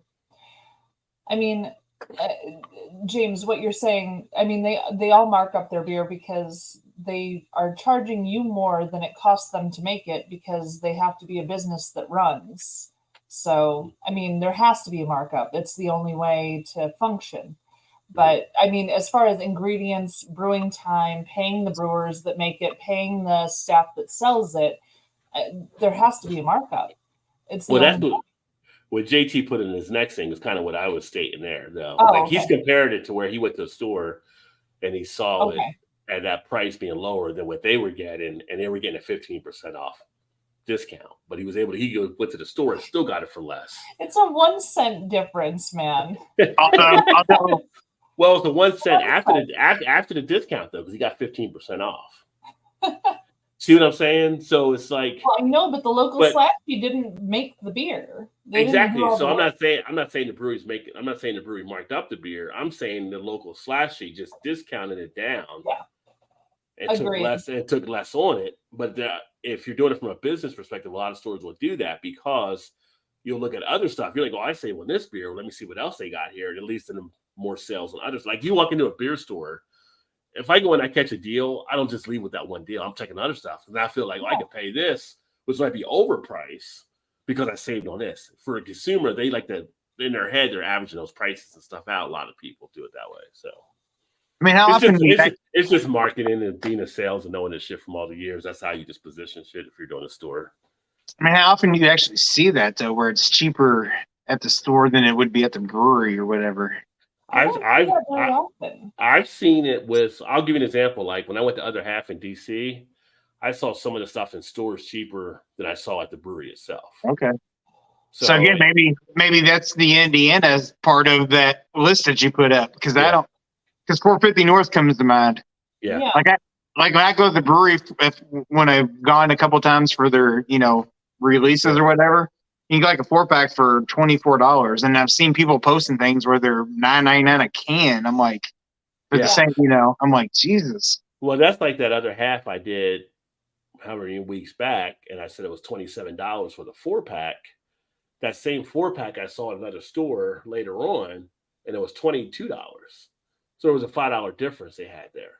So I don't know if the other store I would say was actually jacking it up because I think they were probably selling it for what it would be. Because usually if you go to 450 North, I'm thinking you're paying around $24, $25 probably for a 4-pack. Anyway. Oh, yeah. So, but the other store took a bigger discount on it to try to get you probably look at other stuff there too. Well, and it's also, I guess, in the quantity that you buy. Yeah. As a whole, you know what I mean? That allows you to sell it for a cheaper price. Yeah. Possibly, I guess, In some stores, if it's not moving, they have to cut prices to get off the shelves too. So the timing plays into it as well. Although, and now working at a brewery, I see people coming in and purchasing a sixtel of beer.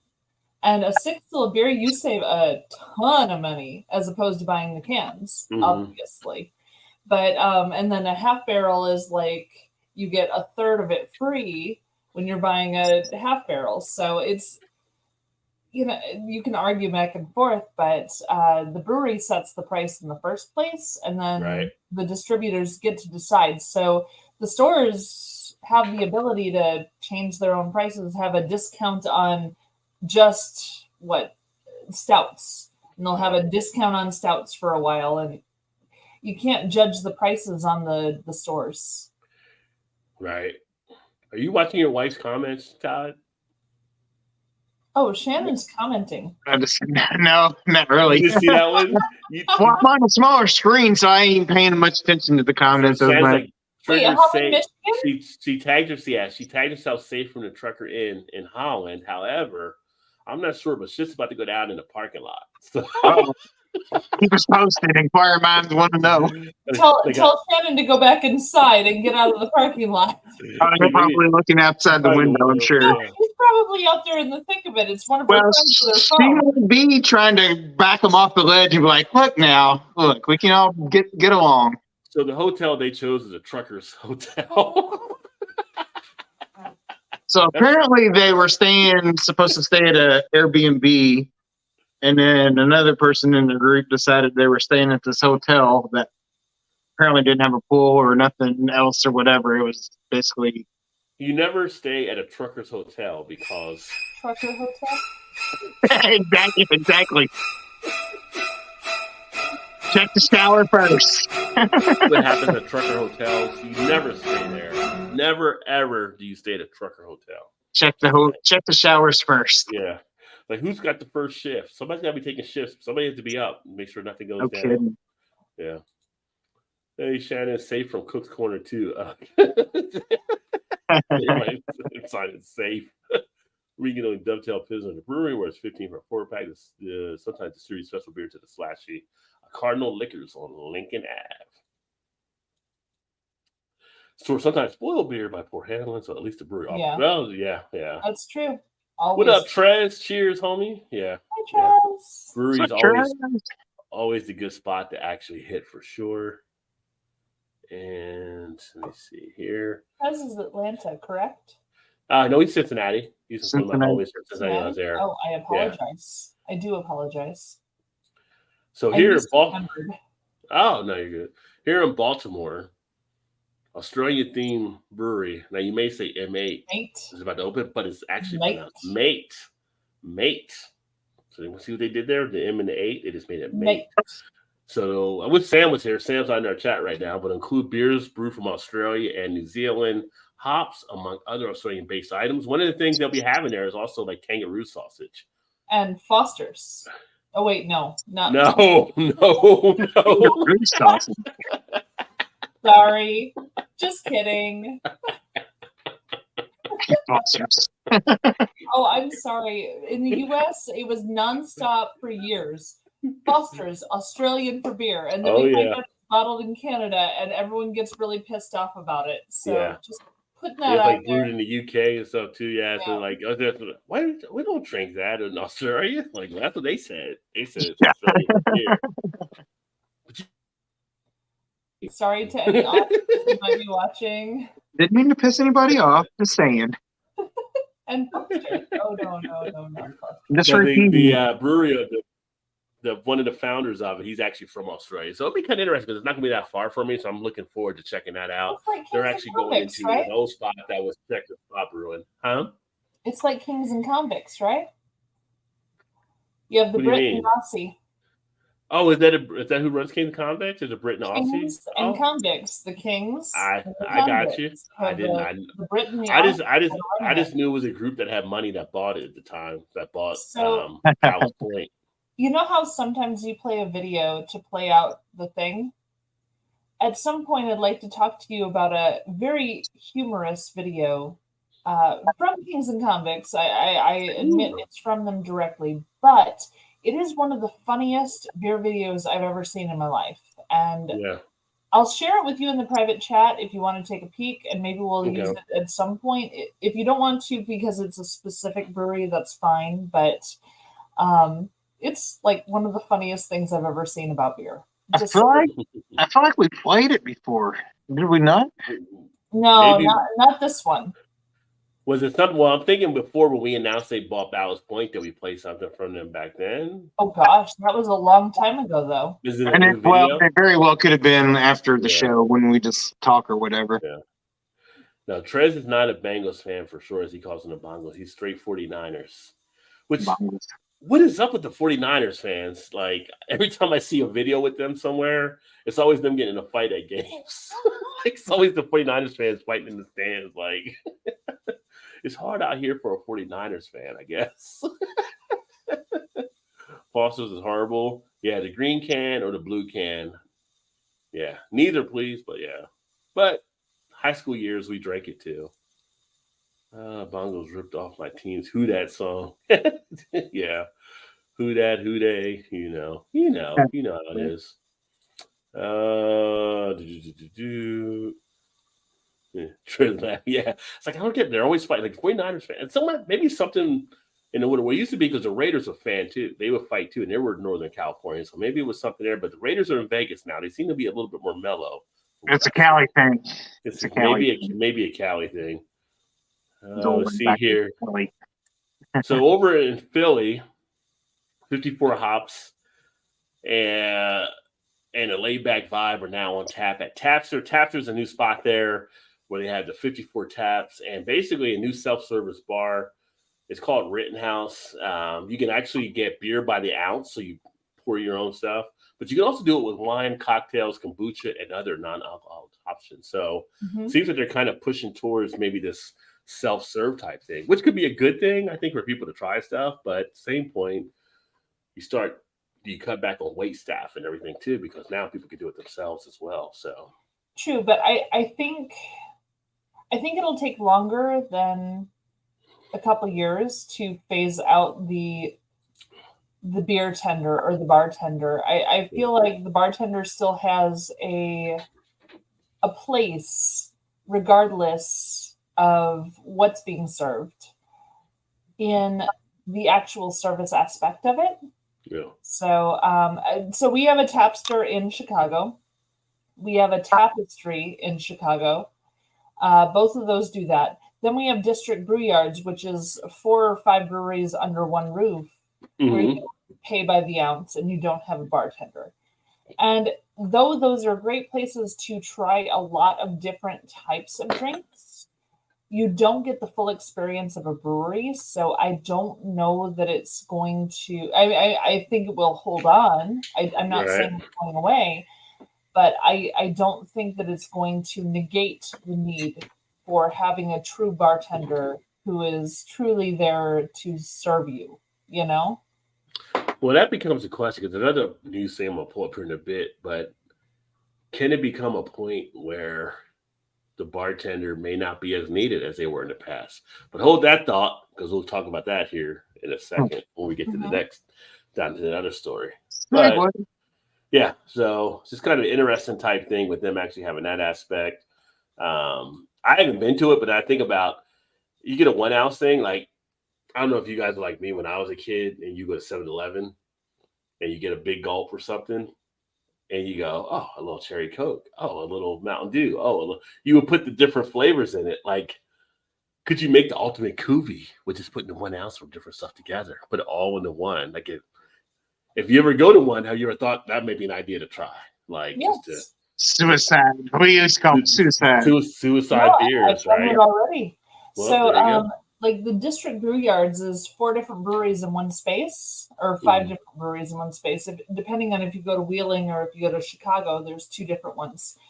But I mean, you can literally mix things, change things, do what you want with the things, and that's great and all. I think it has a place within the craft beer community and within the drinking community. I truly do. Yeah. But I do think there's something about a bartender that's a little different. Yeah. Yeah, I know when I've done beer fest, I've actually done mix on stuff for people. And it's like, next thing you know, we get a line of people coming over. Like, hey, my friend said you did so-and-so. Can I get that too? Because she really liked it or he really liked it. And it's just like, so and the Tom's monitoring before and stuff. So people will be like, who the hell keeps putting beers together? All these people keep asking. I'm like, yeah, it's no fun. You gotta put the two together. You gotta get the flavors melded. So yeah, so I can see people doing that there. There's a local kind of like Irish English pub or whatever. So they have like decent tap and some beers or whatever, food or whatever. So they put a post on Facebook today and they're asking people like, would you rather have servers or would you rather have like a beer line and then a food line or whatever and just come and get it yourself? They're trying to get like people's opinions about it. Mm-hmm. So that kind of reminds me of that. Is like, do you just go up and serve yourself beer or would you want somebody, the interaction of having other people waiting on you or, taking care of you also And I think that also gets to the knowledge of the consumer. So Yeah. for like I think like for me, because of all the stuff I do in beer and having a background where I bartended, I'm like, I would pretty much prefer to go up and do it myself, just to be able Yes. to do it. It's kind of like when I go to the store, if there's a self-serve thing and I don't have a lot of stuff, I always go self-serve and just pack stuff. I don't really want to talk to the cashier and do all that kind of stuff. But for someone that might be like a novice, having an experienced person there can actually help them to point the right side. And I can tell you, like, I've been in beer stores before, just talking to people buy a beer, and people come in and not knowing what to get, and I'll ask them what they usually like or blah, blah, blah. And I'll point them into stuff, and they'll go ahead and just take my recommendation and go ahead and get something. So some people like to have that direction on something to try. And See, I'm kind of it's not a bad idea what the grocery stores are doing, having some self-service and some that's not. Yeah. Why can't people choose that in restaurants? Why can't people choose that at breweries? Yeah. Like choose where, oh, I know a lot about beer. I'm comfortable with this. I'd like to have self-service versus, like, I think that's probably coming. I think people should get the option to have an expert or not have an expert. But that means the staff at breweries and restaurants need to be experts. Yeah. They can't just be, high schoolers who are working on their summer break. It has to be like people who know what the hell they're talking about because they're getting phased out. So why not have the option though? I agree. Like you should have the option. And I usually, if I'm at the grocery store or whatever, depends on how many items I have. If I just have like a couple items, I'm going through the quick, scan it myself and do it. Now, if I got a cart full of stuff or whatever, and there's not like a super long line, I would just assume go to a cashier or whatever, just because I feel like I feel like the companies are taking away people's jobs if that's what they're there, there to do, and replacing them by a machine. Yeah. But those jobs might not be necessary at some point, and there will be new jobs for those people who don't have those jobs anymore. But that's true. I mean, that you could say that about any job, though. But I mean, the goal right now. I'm literally selling myself out of a job right now because that's literally what I do. But I feel like going to McDonald's and punching your what you want to order on the screen and then just go picking it up. Like I don't know. Maybe I'm kind of old school. I just feel like it's kind of wrong. Well, the goal right now, say like Walmart, is they are basically trying to get to no cashiers. And so they're more and more getting people inclined to kind of do a self-checkout. And if you go to Walmart and you look at the Walmart layouts now, more and more you have less cashiers that are actually there. So it's kind of forcing you into that or trying to get people accustomed to it. And it's not to give those other people other jobs. They're just going to cut the jobs out because that's more profit to the shareholder. No, I get that, but I also feel like that just promotes. That could also promote more theft, I would think. Well, they've had issues with theft. So that's kind of like one of the things they're running into now because you check out and somebody's there like to see the receipt and people are like, I'm not seeing the receipt. I just checked it out. You should have bagged it yourself if you wanted to see what I got type thing. So right. But people are stealing some stuff there too. So I'm sure that happens. But they and Target and Home Depot and Menards and all of these other big box stores have been teaching people how to run their own cash register for the last 10 years. And now they're like, okay, so maybe now that we've kind of taught the public how to run their own cash registers, we don't need to have staff at the cash registers anymore. I mean, they've been training us into doing this. It's literally been a progress. Well, they're wiring the public to actually do this situation. Yeah. It's the ATM. It's the ATM all over again. People would come and see the ATM and go, I'm not going to talk to a machine. I want to talk to the banker. But now everyone uses the ATM. I mean, that's really old. I know old people. Go to the banker if there's something. You go to the banker if there's something serious or important. You go to the banker if there's a big change happening. But if it's something little, you just go to the machine and it handles the thing. Then you don't have to worry about it. It's going to be the same in stores. It's going to be the same in restaurants. It's going to be the same in breweries. And it's going to slowly take over where the little stuff is handled by the machine and the expert stuff is handled by people. It's just how it's Yeah. going to be. Well, we're going to get to that in a moment here, but they see both the Raiders and the Niners left town. Niners, but yeah, Niners only playing San Fran there, so yeah, I got you. Okay, get to that when I come back with a beer because I'm out. Okay. Give me a See, second. I'll be right bartenders back. every iteration of Star Trek, so that's how we know they will be around in the future, right? You got bartenders on Star Trek; they got to be here. I saw it on the show. They did have bartenders on Star Trek. How cool to get rid of human experience. Part of drinking is expectation of sharing a moment. The world we are about blindly adopt seems nightmarish. Yeah, I mean, that's the thing. Beer, drinking in general is kind of more of a social type aspect as far as being there, sharing moments with someone or talking or, even like the whole bartender thing. Bartenders will tell you there's so many stories they hear of stuff. If you're at a bar, people that just need to express themselves. So you're a bartender most of the time, a therapist the other part of the time when you bartend. So yeah, double oak rye. Yeah, I just cracked open a little bit of that to kind of before I do my next beer here, which is a nice stout. And they're a bit more disinclined to shop at Walmart. I used to live at the living cashier line 90% of the time. Yeah, I don't even go to Walmart or anything like that. I was using them as an example, but usually now when I go to stores, usually like to get stuff where it's like a full cart, then I go to a cashier. But I'm just saying if it's something like 10 things, 5 things, I usually go to self-checkout. It's usually quicker. So yeah. But some places don't even have a cashier for you. Now it's like I go to CVS to pick up something and they'll just be like, oh, you can just do the self-checkout. Nobody's even there to be a cashier unless it's like an emergency. Like I said, sometimes the older people that don't want to do the technology is what ends up happening. And they'll get on the thing and they'll call somebody over to the cashier to open up something for them. But most of the time, they'll direct you themselves to do the self-checkout. I mean, to be honest, I just look for the shortest line, whether it's the cashier or self-checkout. Yeah. Even if I only have like 4 items, because I've gone to the grocery store many times and there's like a long line for self-checkout and there's nobody in the cashier line. I'm like, I'm not to go there for 4. I don't care if it's 4 items. You know what I mean? Right. Like, yeah. I just might get through and get out. I don't care. Yeah. Sometimes the benefits to do that. Yeah. Just to think here, this week in a report, top 500 companies suggested that AI could displace 1.5 billion jobs until 2025. The companies were rolling. Don't stop getting ahead of the class, Emerson. We're going to talk about that in a second. But yeah, AI is definitely changing the landscape of stuff. And that's the situation because there are different things that now you're going to have them replace. It's funny, I was talking to someone about some of the McDonald's now. Some of the McDonald's, you go in and you order on a kiosk and they're being filled out in some of the spots.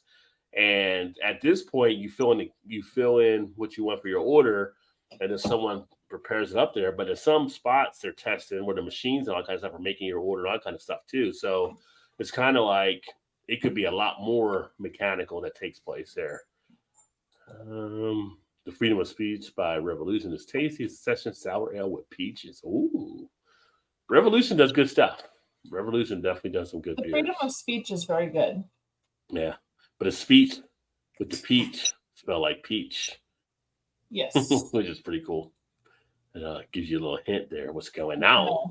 Drown Rod in beer again. Yeah. Rod likes beer. Oh, I should have gave you the beer sound when you were pouring.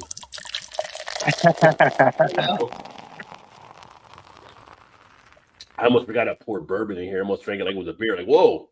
That came in hot. That came in a little hot there. So, yeah. I don't have a Brita. Oh, we ready for another Brita experiment? You going to do another one? Yeah, you should do another one. We're going to do beer news for a little bit more. Let's hear another one. Don't matter. I got more beer news. You can do a Brita experiment now, or you can wait to do it in a second. Do it. No, I mean, we can do it now, then you can do some more. Then that gives me a chance to. All right. Wait, I got a little bit of water sediment in here. Let me pour it out. Go pour it out. So while he's doing that, we'll talk about the Detroit Zoo. Detroit Zoo has opened a pub. I love it. More of an outdoor beer stand, but it names Griffin Claw's official brew exclusive beer. So if you go to the zoo in Detroit, now you get the brews and stuff there. You can hang out and drink beer while you're at the zoo, and it's kind of interesting. I feel like you're giving out alcohol. I feel like somebody's going to at some point drink too much and try to climb in with the lions. I just feel like that's going to happen. You got to be careful if you're serving alcohol at the zoo. I get where you're coming from. However, can I take a moment and say that the brewer they hired is Griffin Claw? Where the F did they find this brewer that has this weird ass name for a zoo? Griffin, not even a real animal. Claw, like, are you kidding? What the heck? What is going on with this? Who found Griffin Claw to brew beer for the zoo? It's a fictitious animal because griffins are like in Dungeons and Dragons. I and know, stuff, right? but Harry what the Potter. heck is this guy doing with Griffin Claw as his name? Maybe the zoo thought it was a real animal. I don't know. I got no answer to that I'm one. displeased with the name. I feel like it's too on the nose and they went too far. I think they changed his name just to make it cool. Griffin Claw. All right, Todd, what do you got there? I've heard of Griffin Claw. I love the name. Don't get me wrong. Yeah. But I'm gonna do, because I do have to get up in the work in the morning, so I'm gonna do the banana liqueur. okay. Since it's only 25%, so you know. Epic Todd's fail. doing banana liqueur. For those of you that joined later on and didn't see it earlier, Todd is actually pouring the alcohol, show him the filter into the Brita filter. This is the first one I did. Actually, it's the First, second one I did. You did Rumpelmans. Yeah, that was the second one after the beer. I did a beer first, yeah. And it's the experiment to see if it does change the taste. The first two, we find out it did change the taste, according to Todd. So now we're going to go into the third one here, which is going to be the banana liqueur. And what brand is it again? Drill it. There you go. Drilled. All right. There you go. I mean, it smells just like a banana pudding, sort of, I guess. It's good. I've had it before. It is good. Go ahead and pour. We'll give you the sci-fi music as you Well, you're do. going to have to taste it by itself, too. More.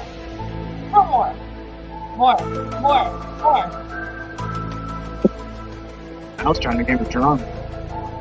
Yeah. No, you have to try it. You just put the lid on. What are you doing? Now you can't put the lid on because you got to taste it. You got to taste it also to see what it tastes like. Oh, right, I forgot. Damn it! Taste it out of Brita first. Damn Taste it out of Brita first to see if you taste anything, and then taste it out of the bottle afterwards. That's how you did it. Pour more.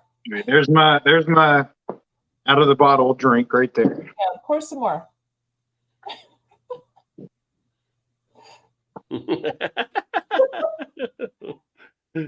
Again, let's see. I don't know if you can see much of a color difference in the. Yeah, probably not. It's probably not enough in there to tell. All right, let's see. I'll pour it.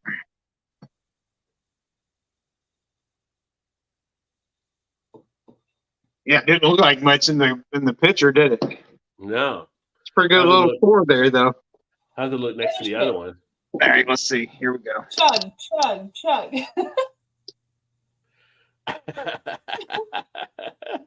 You guys made me do a shotgun. Shut up. Oh, wait a minute. This is banana liqueur.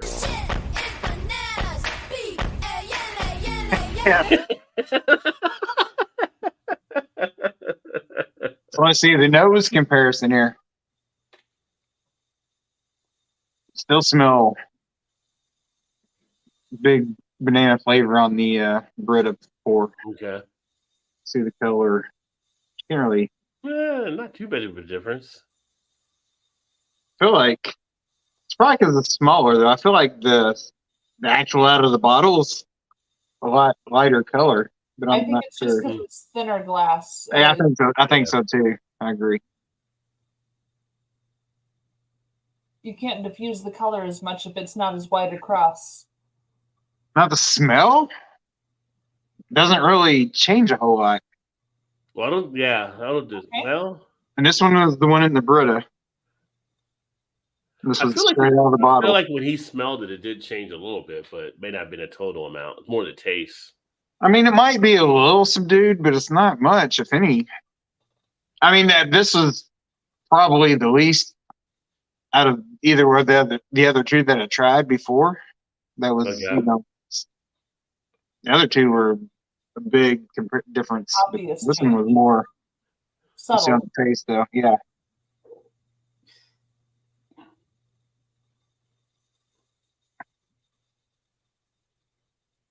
I mean, I feel like it just mellows it out to like I guess the burn of the alcohol, maybe. I don't know. Even though it's a liqueur, I don't think there's much of a burn to it. But Well, try the original and find out if there's a burn. I mean, I don't think there is. I mean, there might be. I don't know.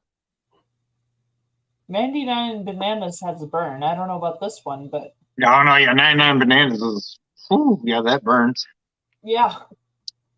Now this one, I would say, is kind of a fail. To be honest, like I don't really see a whole lot of difference in the two. Oh. I mean, there's a little bit of difference. Like this one tastes a little bit more watered down. If I'm being Oh, So it does taste watered down going through the filter. okay. But as far as the flavor wise and the smell, I don't really get much of a difference out of this one, like I did with the others. Yeah. Well, the Jagged Mitts or whatever the name of the other one. Yeah. What was the other- And that one definitely, like, That one had more punch in the face before it went through the filter. now you could drink that one in the filter all day long and you'd be like, ooh, until you're like, they're driving to the emergency room because you had too many drinks. Yeah, alcohol poisoning. I was drinking water the whole night long. Now that It was would good definitely, stuff. like, that would definitely suit the Brita for sure if you're trying to tame it. This one might be just a hint, but not really that noticeable, honestly. Like I mean, you wouldn't benefit that much from pouring this one in the Brita. Yeah. What's the ABV on the banana? Like 30% or something? 25. 25. Yeah. So not a huge thing there, but maybe because the liqueur is played definitely a little bit different than the stronger alcohol that you have. Yeah, that's kind of what I'm wondering. So, I mean, I'm sure that's probably going to be it for the night, but we'll carry on this and do some other alcohols in later episodes. He said Or that could tonight. not. That wasn't a definite. He said, just so you know. Or tonight. I want to know about the Appleton. I love you guys, but I hate you guys too. I'm curious about the Appleton. The We'll tune Appleton? in next week, Mal. Maybe we'll find out. I doubt we'll have that by 2025, JT. Yeah. Ripon Call was advised. I don't know. Let's see. What drinking freedom of speech?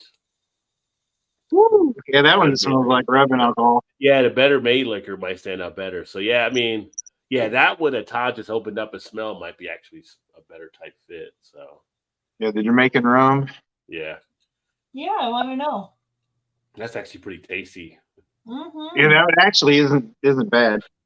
But the smell of it smells like rubbing up. The smell that kind of burns the nostrils. It's a little hot coming in. Well, thank you for doing some of the experiment there. Science with Todd is always a great thing, and I think it's a great new segment to the channel myself. So I know we're going to have to do this every week now. yeah, we'll have Shannon back to do some stuff next Yeah. week. So that is pretty good stuff there. Yeah. She might. Oh, I don't know. She might, but I doubt it. I'd be surprised.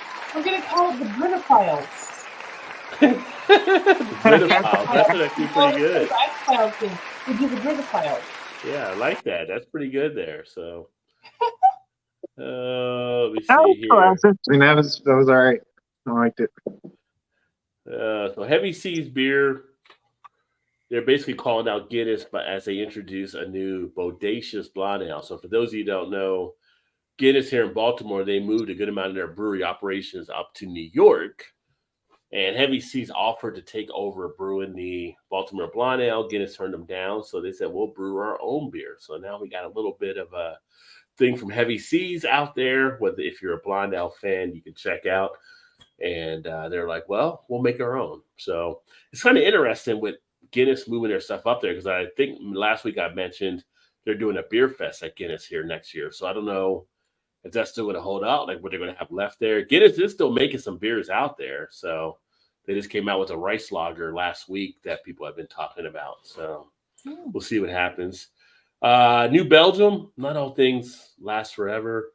Their Wolfpack themed Old Tuffy Lager is going away. It was just started in 2019. It was an NC State Wolfpack that they were teamed up with, kind of helping them raise money for scholarships, NIL, all that kind of stuff. They decided to end the partnership there, which is going to affect some of their students and scholarships, stuff like that. But don't know why it happened. Just that it did just happen, and seems like it caught NC State off guard with that.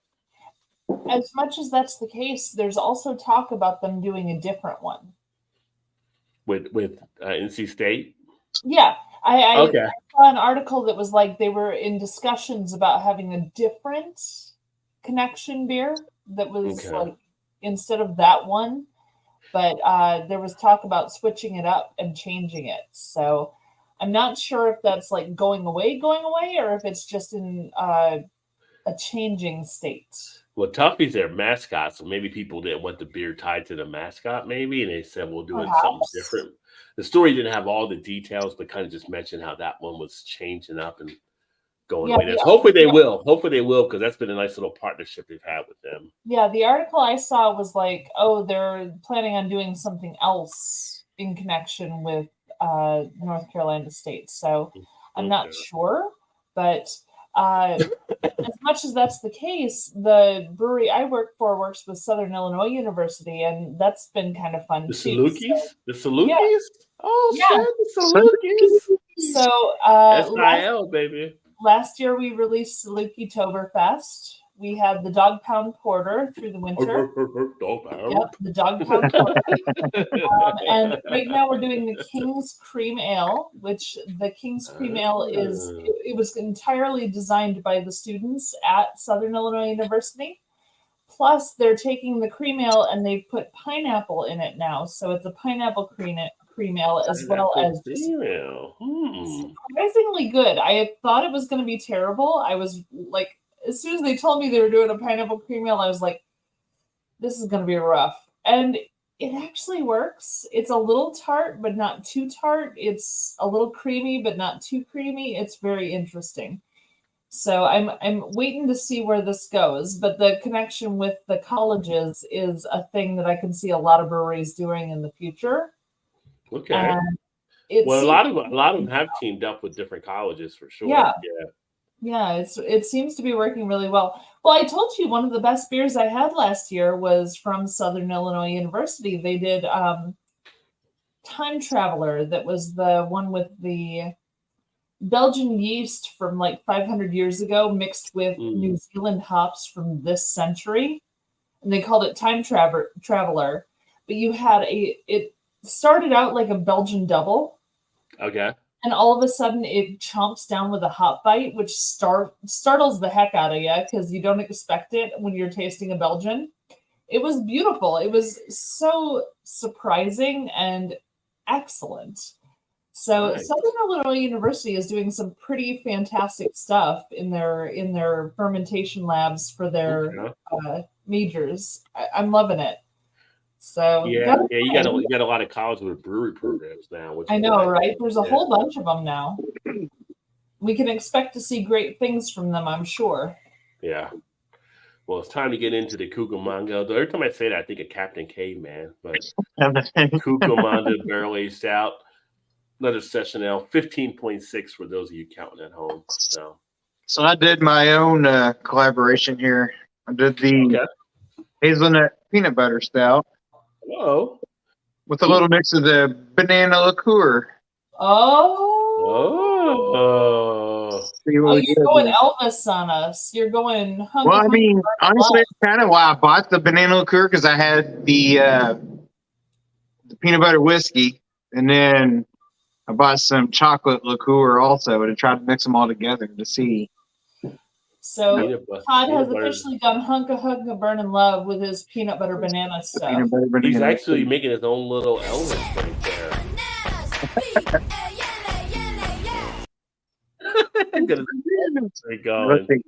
Definitely smell the banana. But I think that's normal with the liqueurs. It seems like it always carries more of the nose. So you did a little shot into it.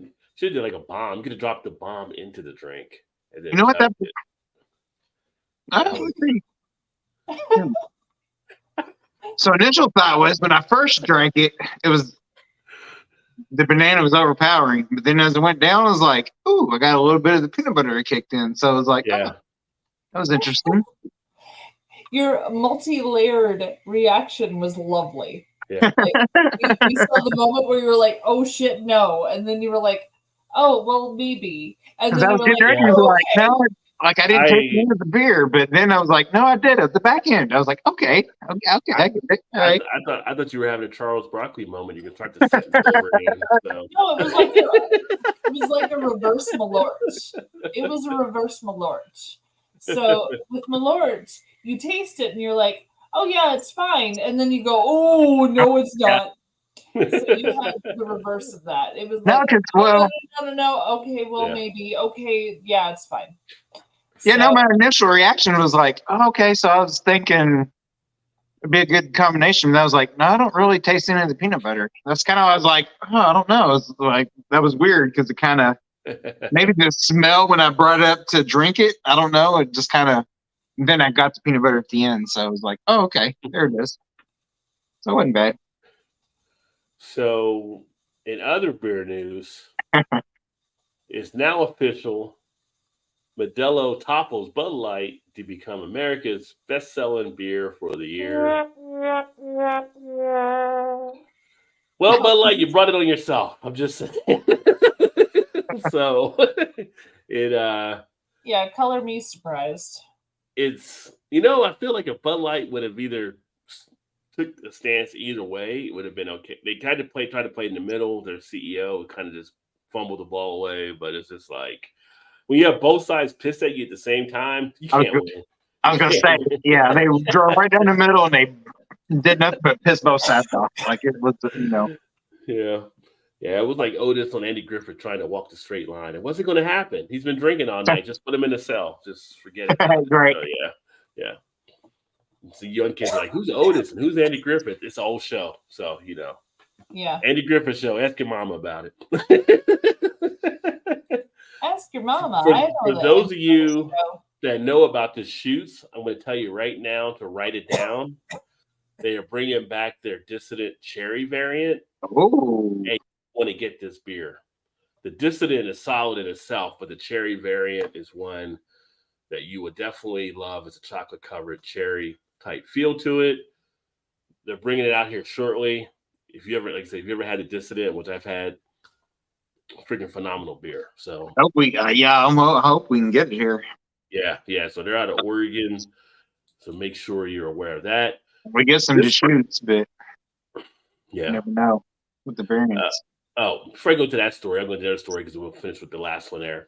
But Diego, North America, is selling off 45 acres surrounding Guinness Open Gate Brewery. So I was talking about Guinness being here, but now Diego is now selling off stuff around Baltimore, around the brewery. So it's going to be interesting to see what they're going to be doing.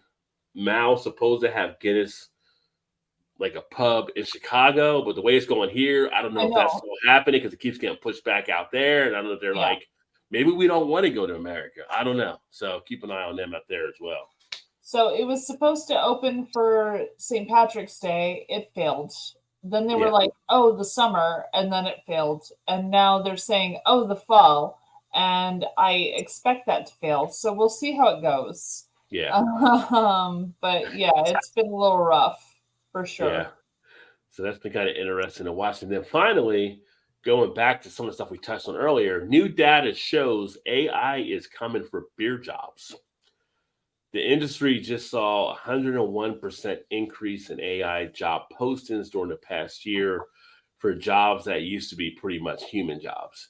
And I think this kind of is something that I first started seeing earlier this year when they started running AI beer recipes.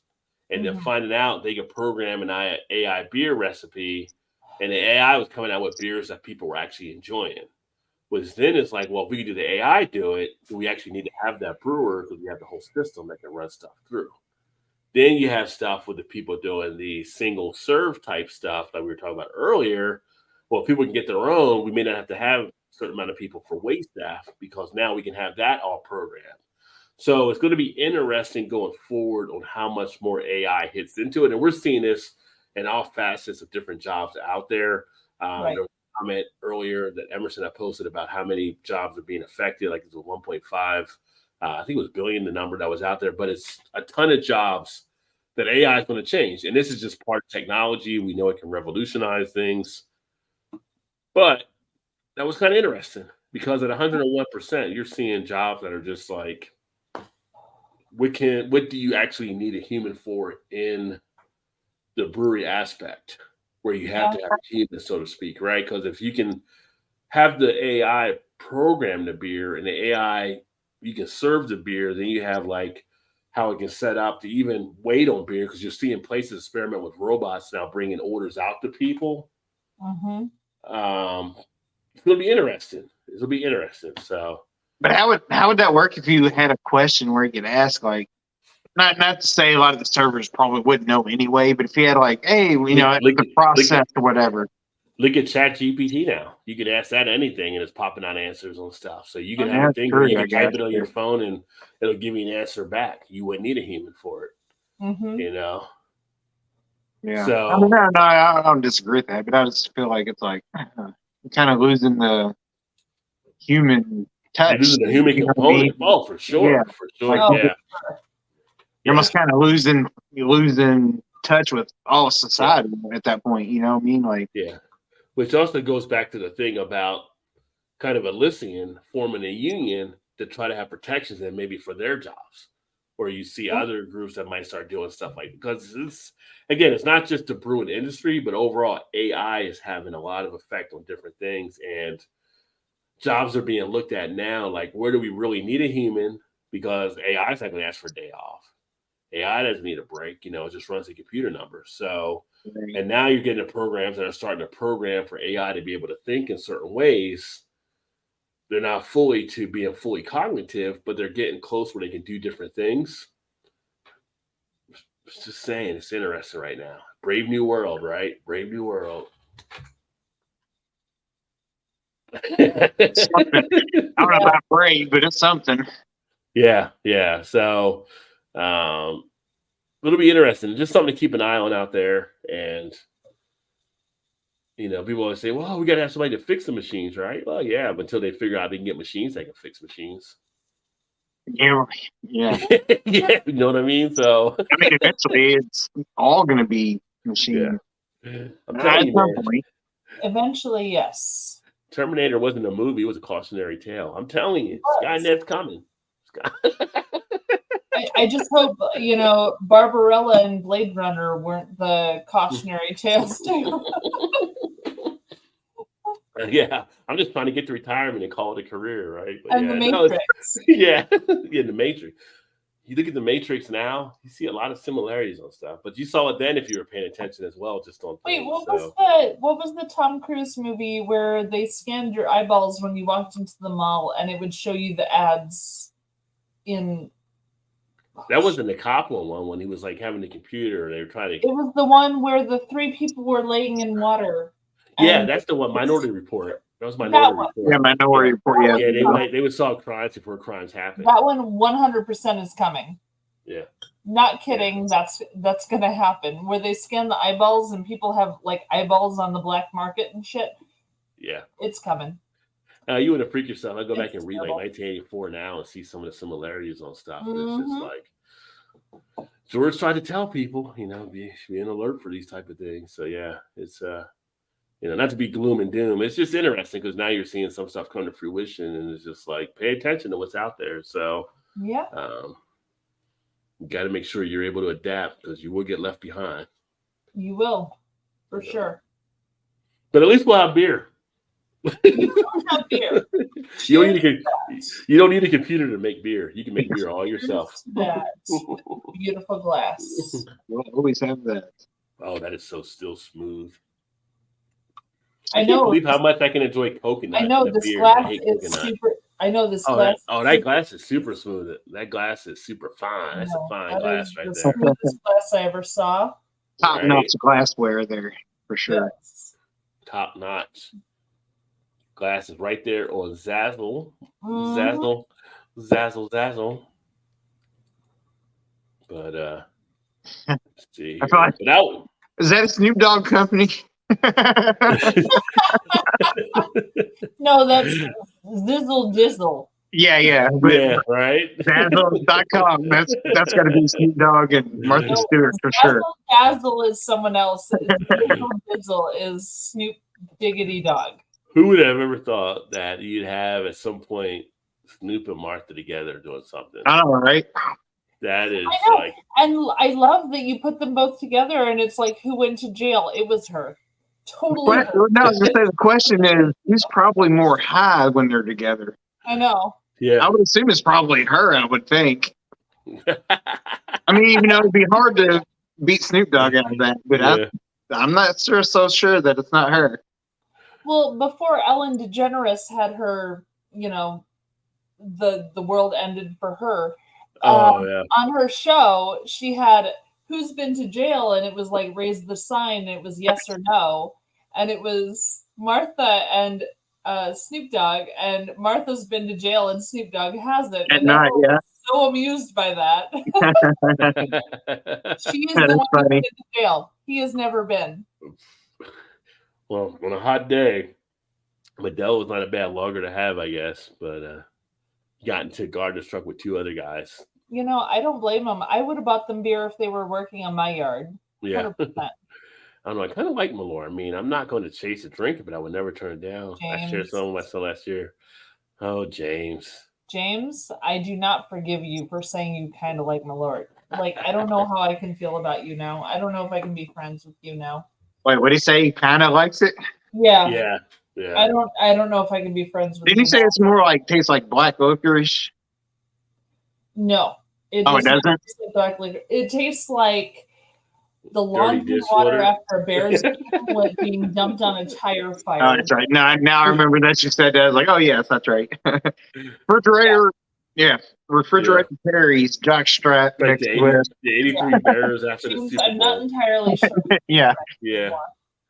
See more companies on their knees as BlackRock instills ESG mandates upon them. Bud Light and Target is the beginning. Well, there's more stores that are being, got to remember companies' loyalty isn't to the employees, it's to the shareholders when you're a company like that. So their goal is to make money for the If shareholders. you're a shareholder company, if you're not a shareholder company, you better be to the employees. Well, yeah, no, I mean, Bud Light and Target, AB and Bev, Yeah. they're both public companies. So Yeah. that's about employees. It's not about employees, it's about shareholders making money. Yeah.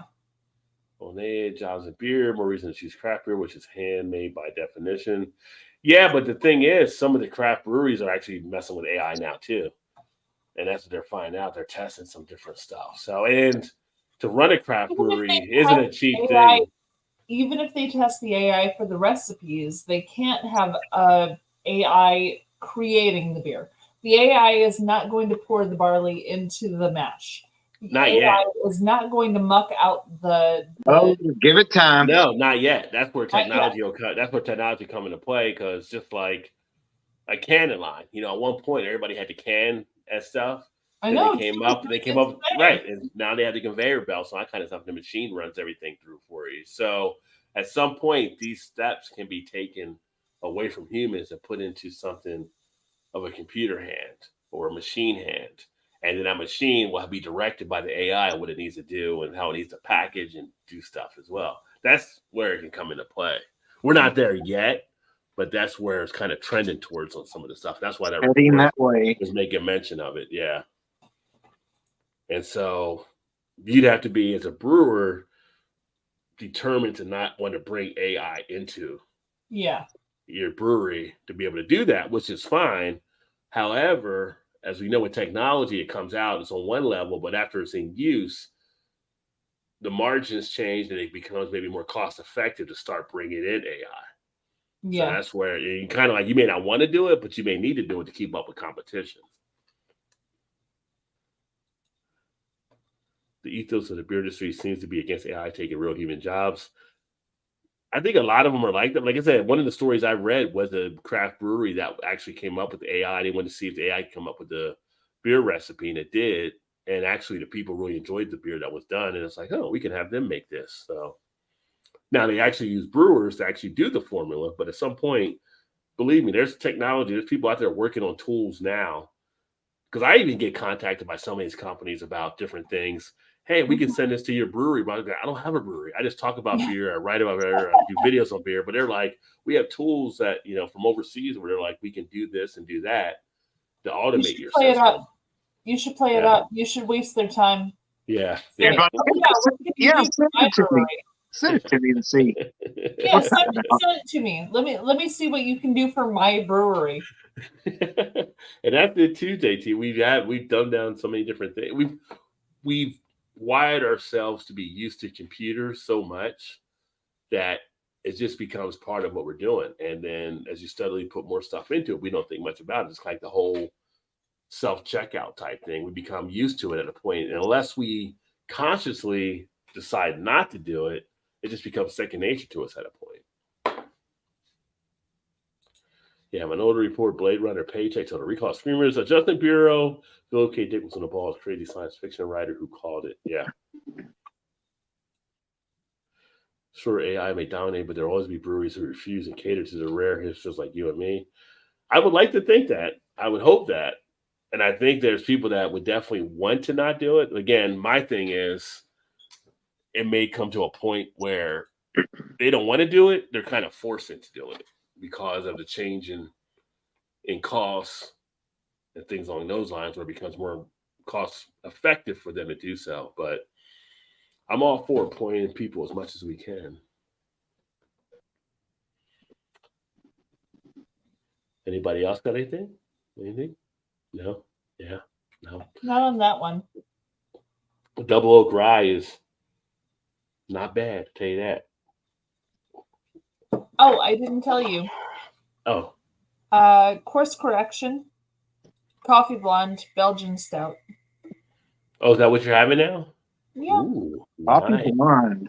It is a coffee Belgian blonde, not Belgian stout. It is a coffee Belgian blonde, but definitely a coffee forward blonde ale with creaminess, which is lovely. This one sits at 5.5%. That is one of those mindfuck beers. Montauk? Mindfuck. Because they're golden, but they taste like a stout, right? Oh yeah, Or whatever. Yeah. straight up like a stout for sure. Yeah. That was messing with you. Like, what am I drinking? So let's see. So you sent me this thing for Kings and Convicts. What the fuck was I saying? Convicts. Kings and Convicts. Yes, I sent the link for the video so you could see, because it's okay, it's how they got started, but honestly, their view on beer was so freaking funny. I think it's one of the best videos on YouTube, honestly. It just cracks me up every time I see it. Well, let's check it out here. Oh, fun. Let's put it into the fire machine. A world premiere. This is Chris. He's English. He likes to think of himself as the king. This is Brendan. He is Australian. He is a convict.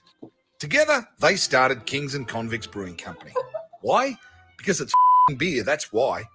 But why Kings and Convicts? A long time ago, the English were kicked out of the Americas and had to find another place to put their bad bastards. So the English sent Captain Cook to find somewhere, because England is nice and quaint and small and doesn't like criminals. They needed a big, harsh, dangerous hellhole to dump their convicts. They found Australia. Australia has things that hop and bite and sting, and it's bloody hot. Australians may be loud and come from criminals, but they like beer, so that makes them good. Kings and Convicts brews beer with stories, because when you are drinking beer, stories are the best, and we don't let facts get in the way of a good story. You are strong and good-looking and smell nice when you drink beer. That is a fact. One of their beers is called the Hougoumont Pilsner. It is named after the final ship that ever took convicts to Australia. Another beer is called the King's Bitch. That is what Chris calls Brendan. Brendan wants Chris to brew a beer called Pommy Bastard, but Chris is dragging his feet on that one. Kings and Convicts likes Americans because that is where they brew their beer, and Americans drink beer too. Kings and Convicts has studied beer closely, and through all of their travels and research, they have decided that beer is good.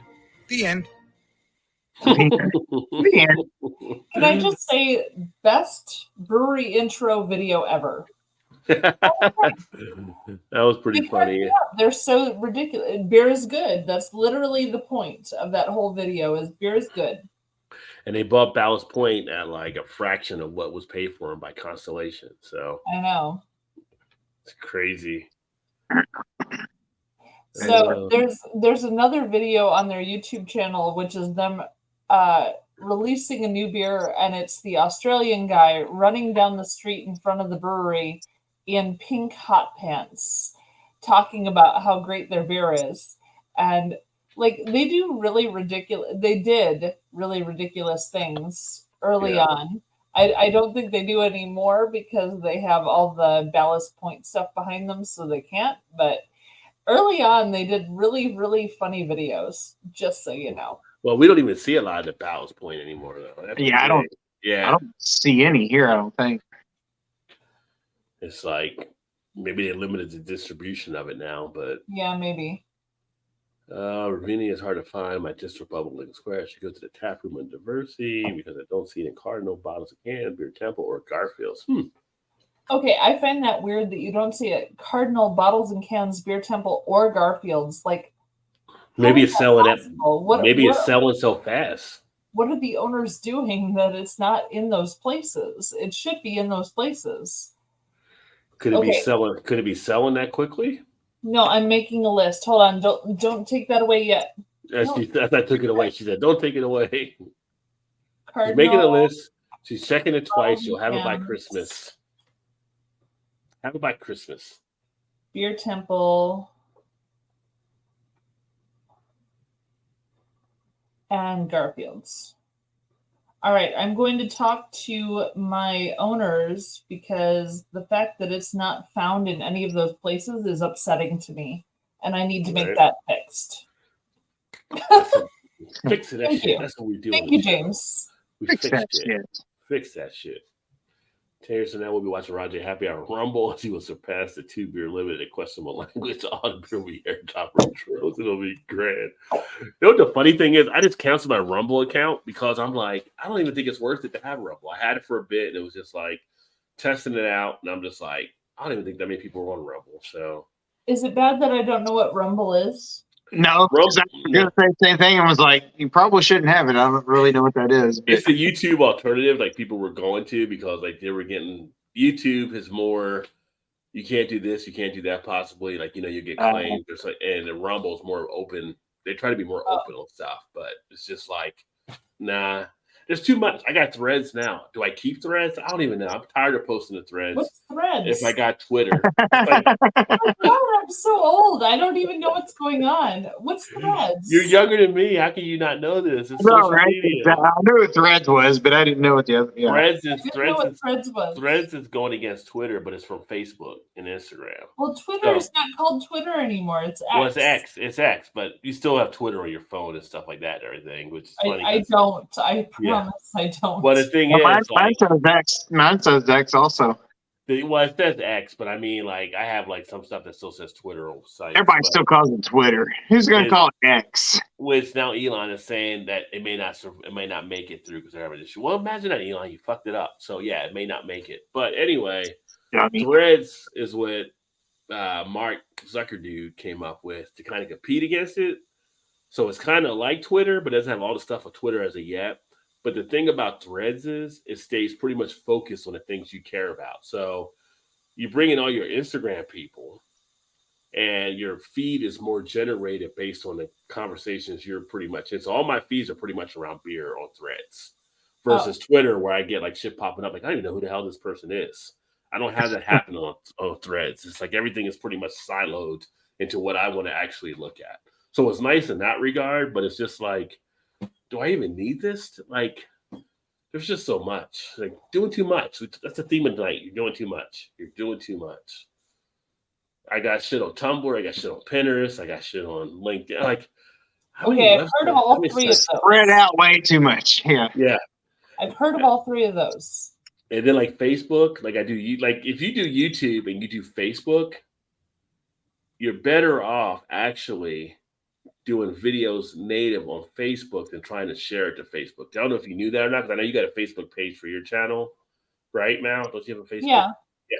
So if you share it to Facebook, it's not as well received as if you take that video and actually upload it natively into Facebook, where now that should be they'll actually push it out more, because they don't want you to be sharing their shit just to use them like kind of a canvas. They want you to upload it to their system. It's just social media in itself is just So are you saying like do a live to Facebook first and then like I do a live here, like I do my videos here, and then share? I download the video and then I go to Facebook and I upload it to Facebook natively. So like Todd, when you see it on my Facebook page, it's built into it.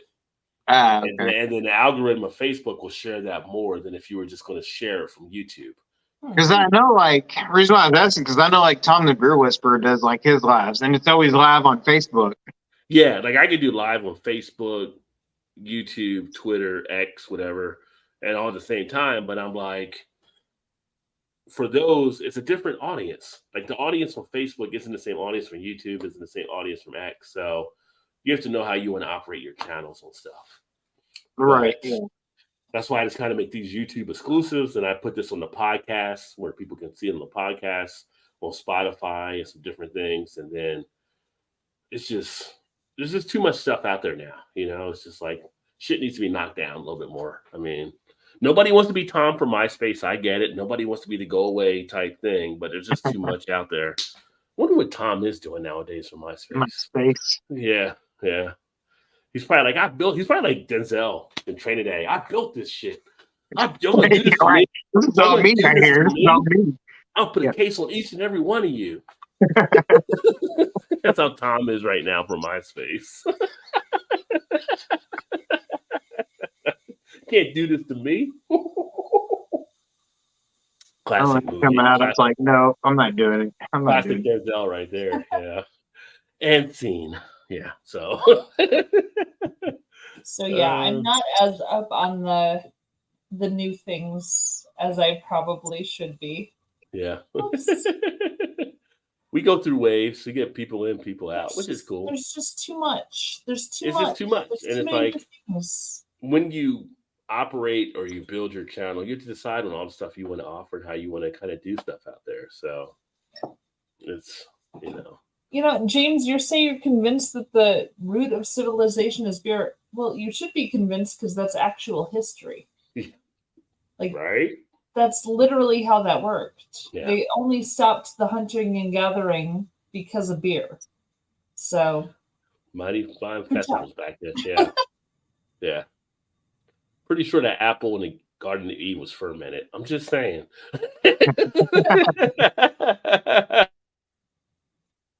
Like Adam built in, then it was just like,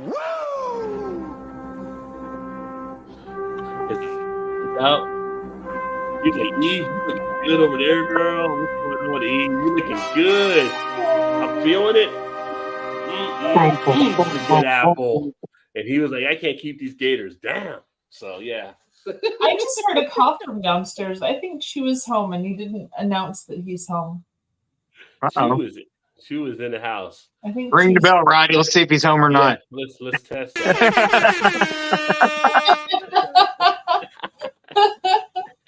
You pop in, you're like, here you go, here he goes. And I heard a cough. I don't know if he has his phone running though. Let me find out.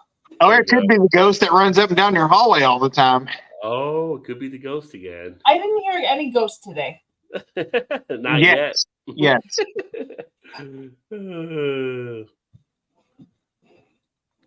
Let's see. Threads is dead. X will end up on top of the video platform. I don't know. Threads is doing what it's doing, but yeah, I'm not fully sold on it yet. Twitter, X, I call it, not there anymore. Yeah, Elon just had a piece on it a couple of days ago talking about how it's not doing what he thought it might do. So I'm like, yeah, because you screwed everything around with it. So, you're right. Yeah. Junko partner. Let's take what works and change it all and do something different. I haven't played chess in years. I need to play chess again. Chess is the thinking man's game for sure. Tom from MySpace is probably sipping pina coladas on the beach somewhere. Hopefully he got out of it and got some pretty good dollars and didn't ride it all the way downhill. Now those guys come up with stuff and they sell it. Like kind of like Mark Cuban did with his digital company. Then he buy the Mavericks. Yeah, right. Nice space comment there. Yeah. Yeah, Mark Cuban did his stuff in the 90s, bought the Mavericks, and now he's just on the Shark Tank. Riding off in the sunset. Which I feel like he'd be a pretty fun partner to have if you were coming up with something on Shark Tank. I think He's he'd be a fun. no Indiana guy. Yeah. Chess.com, okay. I actually got a chess game on the PlayStation, but I haven't played it really. You got to play PGA golf, Todd, at some point. Me, Alan, and Soup were playing that the other day a couple times. Oh, yeah, I've been playing it. Yeah. Yeah, we need to do that. Yeah. Maybe this weekend, maybe. Yeah. Let me know. We could definitely set something up. And Maybe tomorrow night even. tell you what, have you seen this Cucamonga from Three Floyds there? Tell them. No, that's what I was saying. It's like you need to save Yeah. one for me just so you can send it my way because I've not seen it. Well, I mean, I'm sure we had it, but I just never. They ran out before I got a chance to get it. I'll have to get some more of it at some point. Too much beer though. Sound like it'd be pretty good though. Yeah, it's pretty good. The coconut feel. I mean, I wonder if Joe ever had this because he's a coconut fiend. So. Right. No, when he saw that, I was looking up. I was like, "Why have I not seen this?" And because we get all. Maybe it's still out there. I have to go look for it. I don't know. I haven't seen it though. Yeah, Joe and coconut's like Pookie in New Jack City with track. He loves the coconut. Yeah, he does. That's for sure. Yeah, coconut be calling me, son. I actually watched New Jack City a couple weeks ago. It was on late night on Cinemax or Showtime or whatever, and I was like, I haven't seen this in years. I started watching it again. I haven't seen that in forever. I need to watch it again. Played Perfect Golf on Steam. It's okay, not great. I joined it when it was on beta 8 years ago. Oh, nice. There was another one that I used to play on the computer back in the day. I can't remember which one it was. It wasn't Perfect Golf, though, but it was another one that had the whole kind of setup and everything, like the golf course, and it was pretty cool looking. So, Rod, you're talking about the new one that was just free. That's free or was free, right? Which one? The PGA with Tiger Woods or whatever. That's on. yeah. Right now in the store, yeah. Yeah, I've been playing it. King of Robodope. So which way do you have it set up? Do you got to hit the button or do you do it by the lever? I did an analog stick, so okay. Yeah, EB does it by the button. That's what I'm doing right now, by the button. Just because I like the analog. I feel like I'm golfing. I feel like I'm getting a little bit of that, little rhythm, vibration, a little bit of a rhythm to it and stuff. Yeah. I think the analog's tougher than the button, but that's my take on it. I don't know. That button's pretty damn fast. You got to be pretty quick on it. I haven't done it maybe enough to really compare full comparison, but yeah. The only reason why I tried that is because the last one we played, and I don't know if it was because it got like not a true PlayStation controller or whatever. Yeah. I feel like one controller was okay, and the other controller, which I think I played you one night, and I was seeing everything all over the place, and I couldn't figure out what the hell was going on. Yeah. So I thought, well, maybe if I do the button this time, maybe that'll take that away. I'm not sure if that's what it was. It was probably just me, but I don't know. Yeah, the slight adjustment can definitely throw you off. But yeah, you're right, Emerson. I mean, he's definitely playing it for the crowd, but some of the crowd is leaving. Some of them are jumping off of Twitter. So, but was that Chew down there, or was it the Ghost? No, it was Chew. He brought me fries. Oh, that's nice of him. Mm-hmm. Version of the little hobo theme song. Yeah. He's gonna make a sub that's ran by a game controller go underwater. Still can't get over that. It's like, what are you thinking? Like, that's a Logitech controller. Mm-hmm. 250,000. You're gonna leave your life to a game controller to go underwater? You're right. No kidding. No, come on, it's okay. It's good. I feel like Forrest Gump. Is you stupid or something? I saw a thing on that was that was only meant to last probably 3 or 4 submersions, and they went way further than that. Mm-hmm. It's like all the pressure and stuff definitely weakened it, and they never did anything about it. Like it was like, Yeah, why would you not check that? She said, "Choose here." Choo! Way too hot for any ghosts. Yeah, girls ain't coming out in this heat. Well, it's 11:05. That's what central AC is for. Mm. I was just gonna say that's what she said.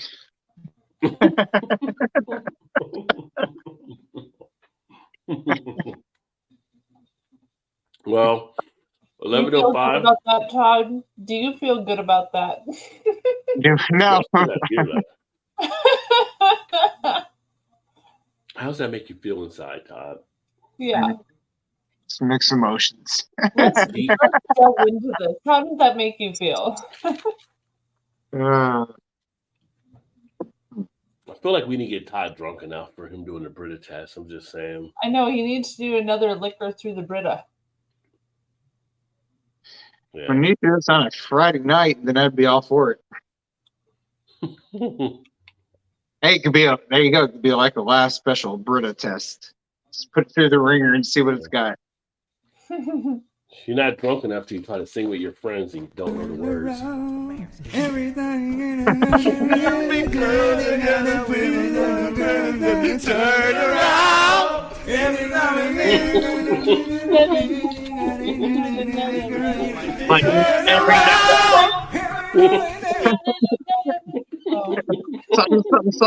something. The coolest thing about that is they all do the melody. They know the words, they do the melody. And you You're come right. back in. Mhm. After that, it's kind of muddled. It's like whatever. Yeah, whatever. But you think at least one person would have said Bright Eyes, but no, they didn't get to. They couldn't. Nope, they didn't get there.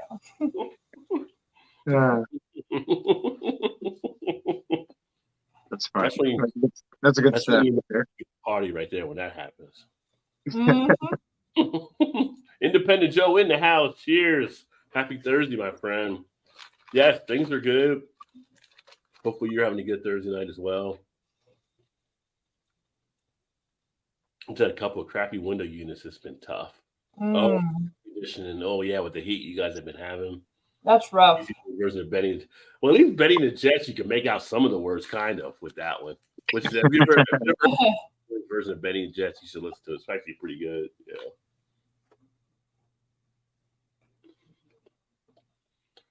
R.I.P. MCA. So, fun story. Whenever the song Crocodile Rock comes on, Mm-hmm. my husband and I get on one side or the other of my father. And when the na, na, na, na, we will sing that as loud as we possibly can, regardless of what space we're in. So my father has always been of the opinion that Crocodile Rock is one of the worst songs that's ever been written. Hmm. So if it comes on in a place that he's in and we're with him, we will make sure to surround sound him with the worst version of that song ever. Make it so bad, yeah. The last time we did it was actually in Pittsburgh. Yeah. We were at a pub, Nice. just a regular pub, and the song came on. My father was like, "God, I hate this song." My husband and I were sitting on either side of my father, and we looked at each other and nodded because we knew what we were going to do. So during the chorus, where it goes into the na na na na na na, we did that as loud as we could on either side of him, not necessarily looking at him, like not damaging eardrums or anything, but it was obnoxious to an interesting level. Before the song was over, because that happens about 4 times throughout that song, we had pretty much everyone in the bar joining us. So everyone in the bar was singing this at my father, who was sitting there going, "I hate my life and I want to not live anymore." That's It was pretty good. kind of wonderful. That's awesome. So, yeah, fun story. She said, "Todd, where's your food?" Because I was like eating a kind bar. Mal was eating French fries, so I think he was like, "Why isn't Todd eating anything?" I know. I should be for sure. I see all the lunch. I'm like, I should probably eat something. Why is your father always available for this money? That song comes on surprisingly often. I don't know why. Kidnapping of an elder, right? I was thinking, like, how often does Crocodile Rock come on? Because I haven't heard that in years, but You'd be surprised. It comes on surprisingly often, and every time it does, we just make him miserable, and it's really fun for us. shoot. Emerson, what the fuck is happening here? I don't even know Emerson anymore, so he went from the tailgate to the party, and anything can happen from the party. I love when that happens. Mal and you are straight up criminals. I'm eating really another Pilsner. JT's eating Pilsners now. That's, You know, yeah. it's surprising how many people will join you on this journey of evil, though. So when you're surrounding a person who doesn't like the song and singing the song as loud as you can, Yeah. other They're people joining in no matter want what. to join that. They want to be a part of that. And we will have the whole bar singing this song at my father, who doesn't like the song. Now, for me, the song Sweet Caroline makes me angry on pretty much every level. I hate that See, song. I was about to say Sweet Caroline is a song. That's a song that I usually can get anybody to sing along with that. So when it comes on, I have to leave the space. I just leave. Where do you Because I go? know everyone's going to sing, and I can't stand that fucking song. It literally makes my heart angry. What you got against Neil? Huh? What do you got against Neil? It's a good song. Got the good words. He's not a very good singer. I'm sorry. I was a music teacher. He was a great songwriter. That man was an amazing songwriter, and he wrote a lot of great songs. His voice upsets me. I don't like his voice. I don't like When you're how- drinking and you're at a party, and you can just be like, Sweet Caroline, and everybody's like, bah, bah. People just jump right in. I think he should have written songs and not sung them, and it would have been fine. I think for that song is fine. But, you know, I feel the same about a couple of the Beatles too. I think they should have written songs and not sung songs. So I have a Ooh. strong feeling about certain singers as a music teacher. So that's just my own thing. But see, Sweet I Caroline feel like is they like should have wrote songs and not sung them. Sweet Caroline is like the perfect, like, to me, like a Vegas lounge song. Like if you go to Vegas, it's like Give me Brown Eyed you're Girl. on stage, you're like Sweet Caroline, you're like No. bah, bah, bah, from the audience, and you're like, it's a great sing along. So it Give me always Brown works. Eyed Girl any day. Give me Brown Eyed Girl over Not that everybody any knows day. Brown Eyed Girl, not like Sweet Caroline. I mean, I'm sorry. it's like Money Money. Like go out like a Money Money. Oh, I Everybody's love like, Money yeah, Money. people jump right into it. They Love know Money you're ready. Money. You're ready to rock and roll. You're at a party, and Money Money comes on. You're waiting for that part. You're sitting there. It's like double dutch. You're waiting to jump in for your part. Yeah, So, it's my turn. It's my turn. Ready to jump in? Let's go. So Chu loves You're Neil like Captain. You're like Captain America in Avengers. I know this reference. So Chu loves Neil Diamond. I am not a fan of Neil Diamond in general. I'm a fan of some of the songs that he wrote, but I'm not a fan of him personally. So Chu loves him. Chu will sing his songs. It's a in great karaoke. sing Chu along loves Neil song. Diamond. It's a Now, great sing See, along. my brother's a Yankees fan, so he hates that song. Fair enough. That's terrible. Why do I gotta hear it? I don't want to hear it no more. This is awful. My best friend is a Yankees fan as well. So Oh. I read listen to that and a Celine Dion song though, but that's just me. Crocodile Rock is a crappy hunk of cheese. Yeah, Sweet Caroline. I hate the Red Sox too. Rare Red Wine. Oh, I Rare Red love that Wine. song. Rare Red Yeah. Wine always has memories of college. The original and the The UB40. Red I Wine. love both. In college, when they played Rare Red Wine by UB40, it meant it was your last chance to try to hook up for the night at the bar. That was the last song every night the bar would play. Like, That's it's your last funny. chance. You don't have to go home, but you can't stay here. Right. Close the deal or go home empty. That's right. Come on, Mallory. You loved it when you got the Malaysian guys at karaoke Sweet Caroline with me. Okay. See? So Chew had some. His company was in a couple places, and one of them was Malaysia. We had 3 guys from Malaysia come to his company to learn how to do things. When they were here, Chew and I took them out. We took them out to mini golf. We took them to Ooh. Cheesecake Factory, and then we took them out to bowling, which they hadn't done bowling before. When we were at the bowling alley, and of course, you know, renting shoes and stuff, like they were very uncomfortable, but we were bowling. And the bar attached to the bowling alley was having karaoke that night. So I asked them, would you like to do karaoke? And they got very excited because they know what karaoke is. They were super happy. Until they realized that when you do karaoke in the US, you do karaoke in front of everybody at the bar and you don't have your own room for it. Oh, wait a minute. In Malaysia, they do stuff, though. Apparently, they have their own rooms for it. These guys were from Malaysia, and they were very concerned about the fact that they'd have to do karaoke in front of everybody at the bar, and it was being broadcast on the speakers out into the. So what do you mean, karaoke in their room by themselves? Yes. Yeah. Well, that's just rock. That's just rock star. That's just like it's just like being in the shower. Like everybody sings in the shower, so I mean, you pay for like 2 hours, and your group of friends comes in, and you get unlimited beer and food while you're there for the 2 hours. But you pay a certain amount per head for that room for those 2 hours. But you can sing as many songs as you want amongst your group, but you're not in front of everybody. So they were a little surprised and concerned when they found out that it's in front of everybody and that the speakers project out onto the sidewalk and the street out front so people outside can hear them too. They were a little concerned. Damn, so Shanna's been doing it wrong all this time, because any given weekend night, you might get karaoke here at the house and just like singing. Yeah. So maybe she should be charged by the head for that. I know, right? There you go. So yeah, they were a little concerned, but Chew chose the song Sweet Caroline, even though he knows I hate it. I think he chose it because I hate it. It's the easiest sing-along, though. It's the easiest sing-along.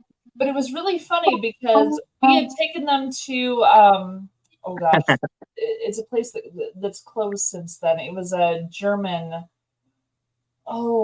Chew, if you know the name, post it right now because I can't remember. But it was a brewery that was like a German place, a Hofbrau house. Hofbrau house. They were out there. They closed. So we had a Hofbrau house, and that's where we took them for dinner. And our waitress was from Germany. Hofbrau house. Thank you, sweetie. Hofbrau house.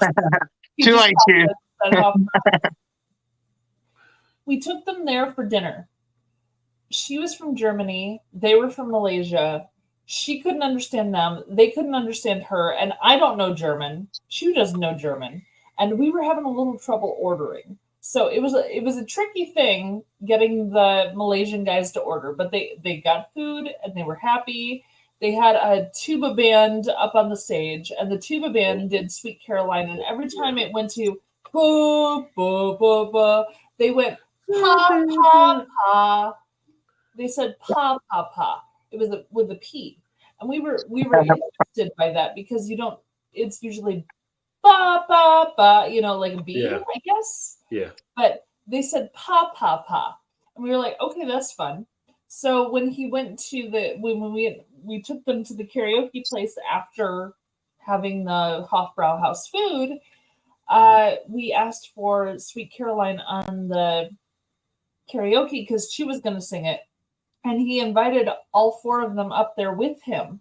So it was the 4 of them trying to do a Neil Diamond karaoke song for Sweet Caroline. And these guys could... I think Chew is like at the Malaysian 98 degrees right now. Yeah, exactly. They could read English, but not necessarily fast enough to sing along with the song. Right. So it was very interesting watching them try to stumble through the words. And then it got to Sweet Caroline, pa, pa, pa, and they all yelled it. So the first couple times, the other people in the bar, which I was standing back with the camera, I was videotaping all of this shit because it was freaking hilarious. I'm videotaping. by the end of the song, everyone in the crowd was saying "pa pa pa" for that part, and I was like, "Oh shit, we started a thing. I don't know where this is going, but holy crap!" So yeah, it was very cute though. These guys trying to do That's this pretty good. Caroline song. So we had a fun time that night. I'll tell you. Yeah, I haven't done karaoke We also for took them out years. to mini golf that day. I haven't done karaoke for years, but the last time I did karaoke, we did it at one of the bars. Me and my buddy, we were a company out, and after we were like golfing or something, we were all at the bar, and they got karaoke tonight and everything. So it was like, hey, we should do karaoke. It's like, so me and my friend, I'm black, he's white. It was like, we're gonna do Ebony and Ivory, but he sings the black parts and I sing the white parts. There you go. And you're in a bar where people have been buzzed and people are trying to figure out what the hell's going I love on. it. And that was hilarious. Like we were They're like, singing. what's happening here? I love everything about that so much. And everybody was clapping and stuff like that. It was funny. So that's the last time I did karaoke there. It's like when that Jason, the guy Oh my from God. Third Rock from the Sun, Jason, the kid, Oh, I know the kid. Jason When that kid, Levitt Gordon. yeah, Jason Gordon Levitt something. Yeah, he was. Wait, he did that with he did a song with Lady Gaga, but they did swapped on Baby It's Cold Outside. Mm. Did you see that? No, but I thought they couldn't do that song anymore. I thought people were canceling. Well, people on that's that. the thing. That's why they did it, I think. She was doing the aggressive part, trying to get him to stay. And it was so funny. It was so good. Like the two of them singing that. She was like, "Baby, it's cold outside. No, you can't go. Let me fix your drink," kind of thing. Like it was so funny. Oh my Jason gosh. Gordon-Levitt and Lady Gaga doing "Baby, It's Cold Outside." Phenomenal version of that song. It was That's great. pretty funny. What were they doing it on? I don't know. One of the music video award type shows. 'Cause she Okay. was up to the nines, so was he. So it was some kind of award show, but I don't remember which. Independent just I'm like bye. It's an easy sing along song, so I can see why people like to sing along to it. I'm like stuff that's not overplayed, so I like Neil Diamond. So Neil yeah. Diamond is overplayed. Don't give me that shit. What's up, Shark? Cheers. I think it depends on what station you're listening to, right? Hey, Shark. Yeah. And if y'all checked out Joe, make sure you check out his channel as well. He's got some pretty good stuff there too. Joe does some of the whiskeys and everything. With Joe, I'm actually drinking a little bit of this as well. Don't know if you saw it or not, but kind of came across this. I was like, well, that looks interesting. So let me give that a go. That's going to be actually, so I got the other channel, because I got 4 channels. What is that with Rajay? It's like a catch-all type channel. So I'm going to put a whiskey review on that channel for that. So Nice. wait a minute. I used to play The End by the Doors at the end of the night. Oh, there you go. I like the Doors. I do a killer spoken word karaoke version of Crazy. Wait. Hold up. Go back. Crazy. Yeah, JT. Crazy by Patsy Cline, Crazy by Britney Spears, Crazy by Aerosmith. What crazy are you talking about? I'm going to bet it's probably Patsy Cline. All of the above. Yeah, I'd say. I'm going to say with JT, it's probably Patsy Cline. Yeah, maybe, but I'm not going Karaoke. to- Crazy. I'm crazy for loving you.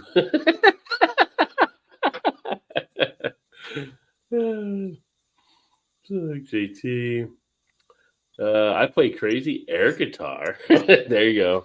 You know, there was like air guitar champion. Did he still do that? Like years ago, they had air guitar championships. I don't know if you ever saw that or not. You can probably see videos of it, but there's actually championships they hold for the best air guitar. Yeah. That's a good question. I don't know if they do that or not anymore. I do remember seeing those.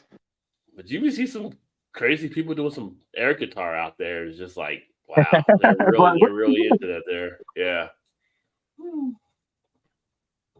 Trez just laughing. Trez at work, I think, so he's just laughing. I've actually never done karaoke. I thought I'd imagine myself many times doing karaoke. It's all right. It's fun. You know, you're with friends. You're kind of doing some stuff. Yeah. But if you had your own room with your own booze and your own food, I could see people doing karaoke a lot more. Well, And people you could buy. do it in front of everybody. It's not fair. Yes, for I sure. mean, some people buy their own karaoke machines so they can do it at home and stuff too. So yeah. At home is not as cool. It's not as cool. It's so different to be there, but if you're in a room, it's so different. You have people over at your house when you're doing it. It's like no Exactly. different, you know. True. And it saves you a lot of money. You're paying for the space and you feel like good about, hey, we have this space. We're going to fucking rock it while we have this space. But you 'Cause pay only for the have a limited space, amount of time. or you don't pay for the space and do it in front of everybody. I think that's even a better deal. You always don't have the space. You have a house. It's literally all the time. And how Our many house times have you hosted karaoke in the at your middle house? of the street, our house. In the How middle many times have you hosted karaoke at your house, having this house available for karaoke? How many times? Many a time, but nobody shows up. Okay. I haven't advertised it yet, but I might because, hey, if there's money to be made, let's do it. Yeah, I mean, you know why they don't show up? Because they can't see. And his name is John C.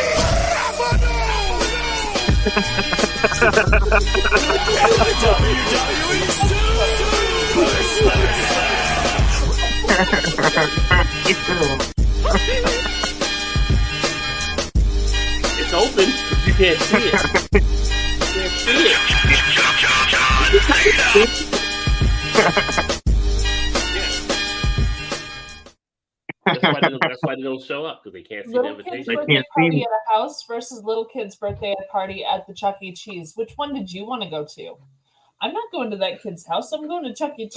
I'm going to a house. Chuck E. Cheese is a madhouse. I don't want to be in Chuck E. Cheese. When I was a kid, when you were a kid. The kid's got freaking Genesis at his house. I'm going to play Genesis. I'm going to play Intellivision.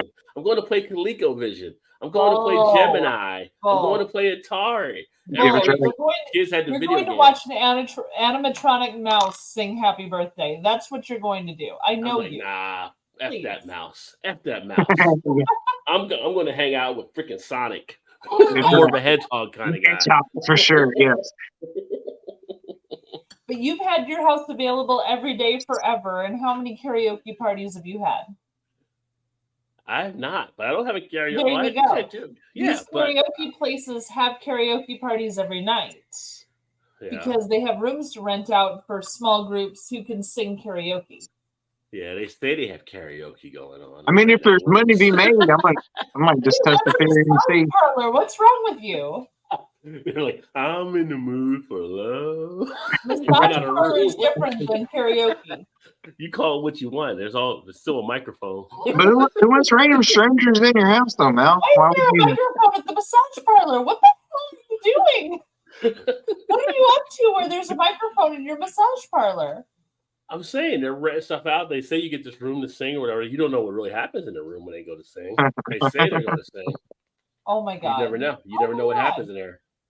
Hey. I'm What just happens saying. in that room stays in that room, I think, right? It's like watching The Hangover. They're like, oh, Bangkok's got What him. is wrong with people? They're Can't like, why do people just, keep saying follow that? Why do rules? people keep saying do that? Like things? Bangkok's got him. He's He's going. got that. Follow me, man. Bangkok's got him. Yeah. I'm such Yeah. a fucking rule Bangkok. follower, and I'm like freaking out that people don't follow rules. Like this is upsetting to me. Rules are made to be broken, right? Is that the old saying? No, they're not. They're made to be followed. They're literally made to be followed. You're just saying they're made to be broken because you don't want to follow them. I follow the rules, but That's sometimes, terrible. the rules don't make sense. So Going into a karaoke parlor to do karaoke does not make sense. What no, planet are you from? go in to do karaoke. I'm just saying nobody really knows that karaoke is being done. Just saying. You're killing me. You're killing me, man. Killing me. It's So, just ridiculous. Hey, Mikey, we got the room for 2 hours. I think you're talking about your house more than you're talking about the karaoke places. Have you seen these karaoke rooms? Not yet, unfortunately. Well, I have see, gotten- you don't know. See? See, so you don't know. But There my you friend go. did it. But I've got friends in Malaysia. went. I've got friends in Malaysia. So Shu told me he went to one of the karaoke places and they do karaoke. did he send you pictures of it? No. Did he send you? See, well, you don't know. She might. Come upstairs and help He me. said, she said thing. They might don't send any pictures if you're in the karaoke room. If it's in that many anime shows, it has to She's be a gonna, real thing. she's gonna run the steps like, "Stop before you get me in trouble." Yeah, right. Oh, yeah. Cut it. Oh, I just saw Emerson's message to you, Todd. Finish that bottle of Get to Ruffle, work. and then I will wire him enough money to cover his wages for Friday. Get going, yeah. Yeah, get to work. Start chugging. Liz is great at karaoke, but she's a professional singer and stuff. Well, that's awesome. We should have had her done karaoke when I was up there. Nobody had karaoke when I was in Do town. karaoke on here. Get Yeah. Liz on here. Do karaoke. In a bar in Japan, a few of us had more than a few. We sung "I Don't Want to Miss a Thing." The locals were horrible.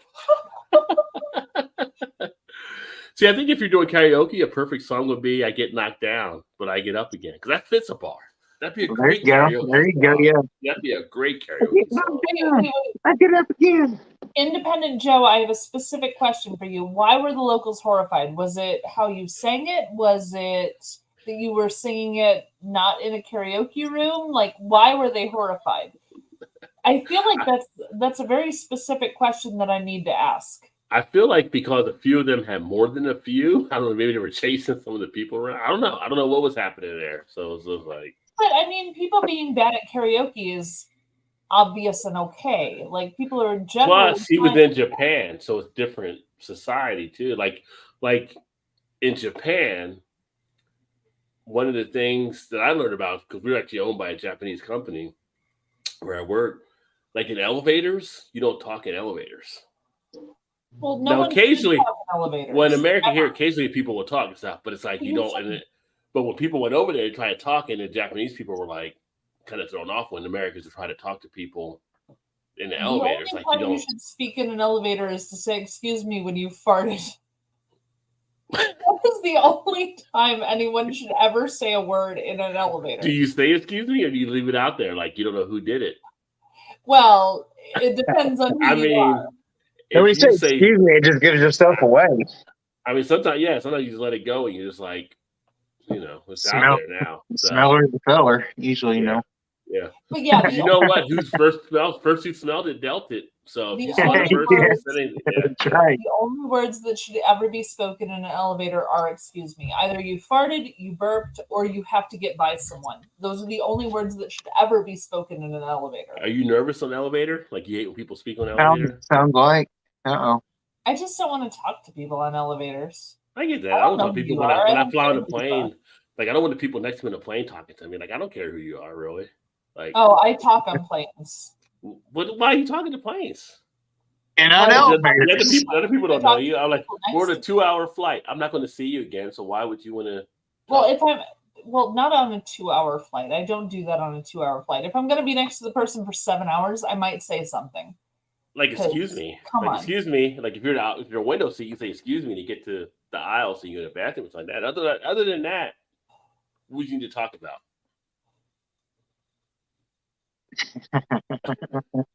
Other than that, I mean, it's kind of like, yeah.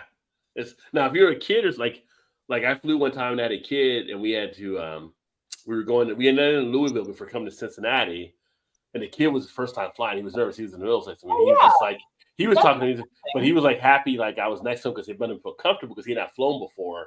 And I was like, oh, you don't have to worry about this. You don't have to worry about it, blah, blah. But if you're like an experience, like if you're traveling, like and you've flown before, like what other reason would you need to talk about? So I know Chu's watching. I probably shouldn't say this, but I have gotten dates off of elevators before, just so you know. Wait a minute, you don't talk on elevators. Now we're in the airline. Now you're back to the elevators. I apologize. Jump around, jump around, jump around, jump around. Third beer's Jump kicking up. in. Get there. in the airplane, flying back to Chicago, from flying back to Chicago from Phoenix. I have gotten dates off of elevators. Or Oh, not wait a minute. elevators. Oh, yeah, elevators on a plane. Elevators. I'm still saying the wrong thing, but Are we off of like Outcast talking about elevators like Outcast? What's going on No. there? Coming back Like Virginia. coming back from Phoenix a few times, I did definitely get a couple dates off of people that I. Well, that would be the catch other reason if you're on talking on a their plane is to planes. try to connect with somebody that you might want to try to connect with. But Yes. outside of that, either going to the bathroom or like, hey, what you got going on? Why would you talk to anybody on the plane? What you got going on? I mean, I gotta like, think you're trying to- about what I got going on. like I'm trying to get in the Mile High Club. What you thinking? Like, if you're not talking about those type of things, you don't need to talk about talking about anything else. If I get seated next to a cute person, I'm going to talk to him. I'm sorry, it just happens. But what, an ugly person doesn't deserve your attention? Oh, see, oh.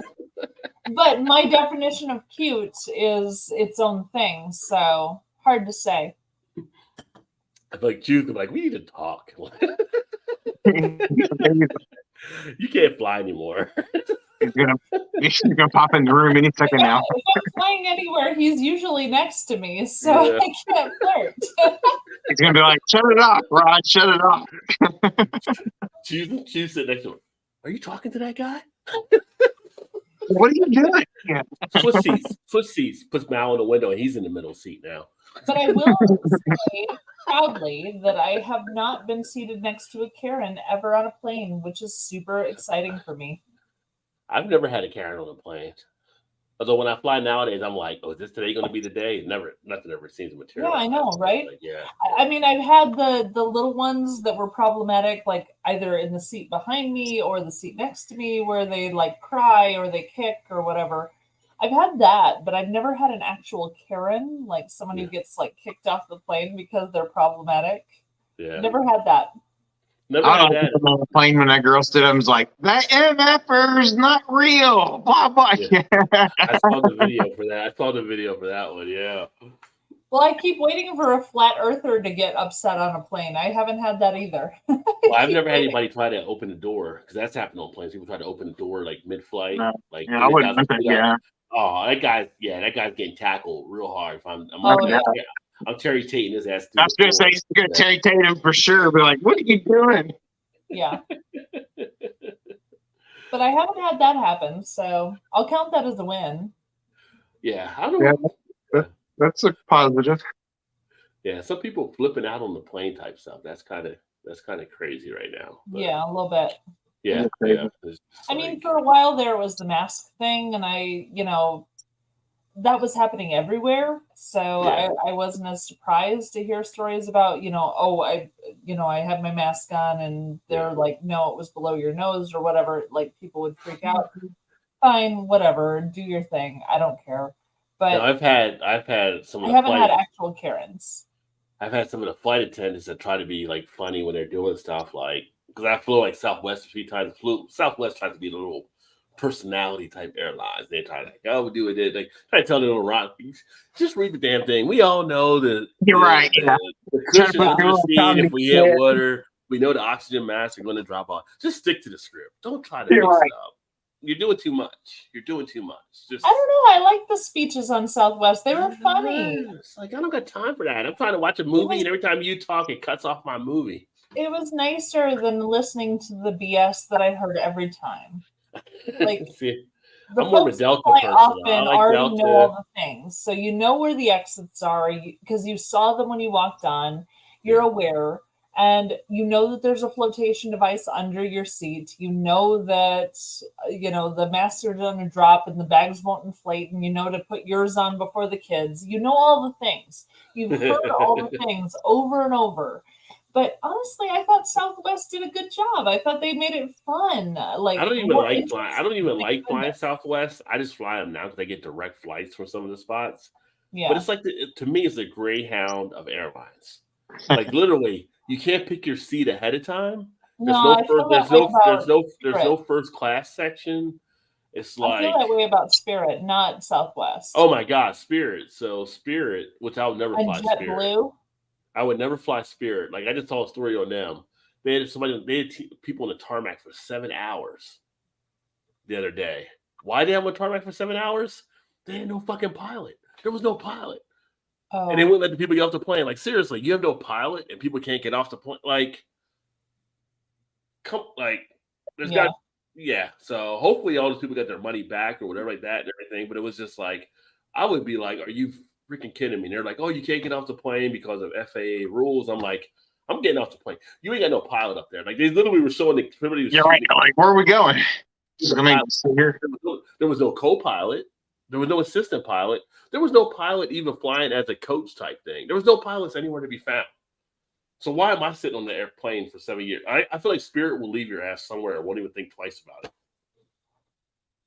There's a thing when you buy these low-cost airlines you have to worry about that people don't realize it is that they will leave your ass stranded. They're not paying much for their people. But if I can get a $35 round trip flight to Miami and back over a weekend, I'll take the risk. If you get over the weekend, you may not get over the weekend because Spirit doesn't care. Well, I know. No but guarantee. Then you're over at Hertz like I need a car back. $35 to spend $35 to spend 4 days in Miami. I might take them up on that. I'm not going with it. It's a crapshoot. No, I just paid a few hundred, fly Delta, and be good to go. Roll the dice. The last time I did that, I did Spirit Airlines to Houston. Chu and I flew for $50 a person round trip for 5 days, I think. And we just got a space to stay in Houston. And we had a lovely time. Went to see a bunch of breweries, had a good time, had a few laughs. Everything was fine. If Southwest, I'll take it. Southwest is the Greyhound Airlines, and Spirit is like the Popeyes Airlines. You never know what you're going to get when you make that order. You never know what you're going to get. You thought you came in for a 3-piece, but no, pieces are out. So we gave you 1.5, and we gave you an extra biscuit going your way. You never know what you're getting with Spirit. So I can't mess with Spirit. JetBlue the same thing. I can't mess with JetBlue either. I gotta say the Popeyes up here don't do what you're talking about. So I don't know. A lot of Popeyes I think you have an aerial issue. No, there's a lot of Popeyes. Popeyes is well known for not having the shit that you ordered, and people don't ever complain about it because Popeyes is like, we're not Waffle House, but we'll throw the fist. But we're not Waffle, but we'll go. Like, and people are like, no, I don't take what I got. Cross the line. Yeah. Now Waffle House, they got like combat training for them employees. Like they just start whipping at. Like you see people dodging and catching chairs that are thrown at them. Like you don't want to mess with Waffle House. No, you ain't ready for that level yet. You know, take your ass to McDonald's and start some shit. Don't come to Waffle House bringing it. So totally different situation. Which, of course, you have to go to Waffle House like 3 a.m. to really catch all the good action. So the people who run Waffle House should run elevators. And what's wrong with elevators? Except you finding dates on them. They should stop people from talking in elevators unless they say, excuse me, you shouldn't be allowed to talk in elevators. The Waffle House people could handle that. They could make that happen. If you have Waffle House attendants running elevators, you probably cut down on talking. Yeah. Like, we don't do that here. We don't do that. Yeah. Waffle House needs to run the elevators. JT said "Crazy" by Willie Nelson. Southwest needs to run the airline. The girl by any part should be getting XTCs, no thugs in their house. For a second there, I couldn't see, right? Because John Cena was up there. We got Blake in the house with Blake's always is John Cena is his favorite, right? Like John Cena. He heard it. He came in right at the right time for John Cena. It's like the bat signal. Yeah. He knew he was coming in. It was like the Montgomery hat. When the hat went up, Blake showed up. Like, what's going on? I hear John Cena's here. This just means you need more Filipino friends. ASMR, y'all, right? Do they still do the ASMR channels? They probably do. Yeah, Mal, there was only karaoke. Yeah. Okay, Chew. Wink, wink. Okay. Wait, there was only karaoke. Yeah, wink, wink. I got you. Sure. Silent killers in the elevator are fun. Yeah, they just let them go. Like, I don't think people will usually admit to them. Sorry, you gotta. It's like on the airplane. Like on the airplane, people don't say excuse me when it happens. So you just know. You like, oh hell no! Like you just, but nobody ever fesses up to it. Nobody ever fesses up to it. Like, yeah. So you can never sit in the back. You don't want to sit near the shitter. That's for sure. Yeah. They take the karaoke serious. We weren't. Well, overseas they do take karaoke pretty serious from people I know there.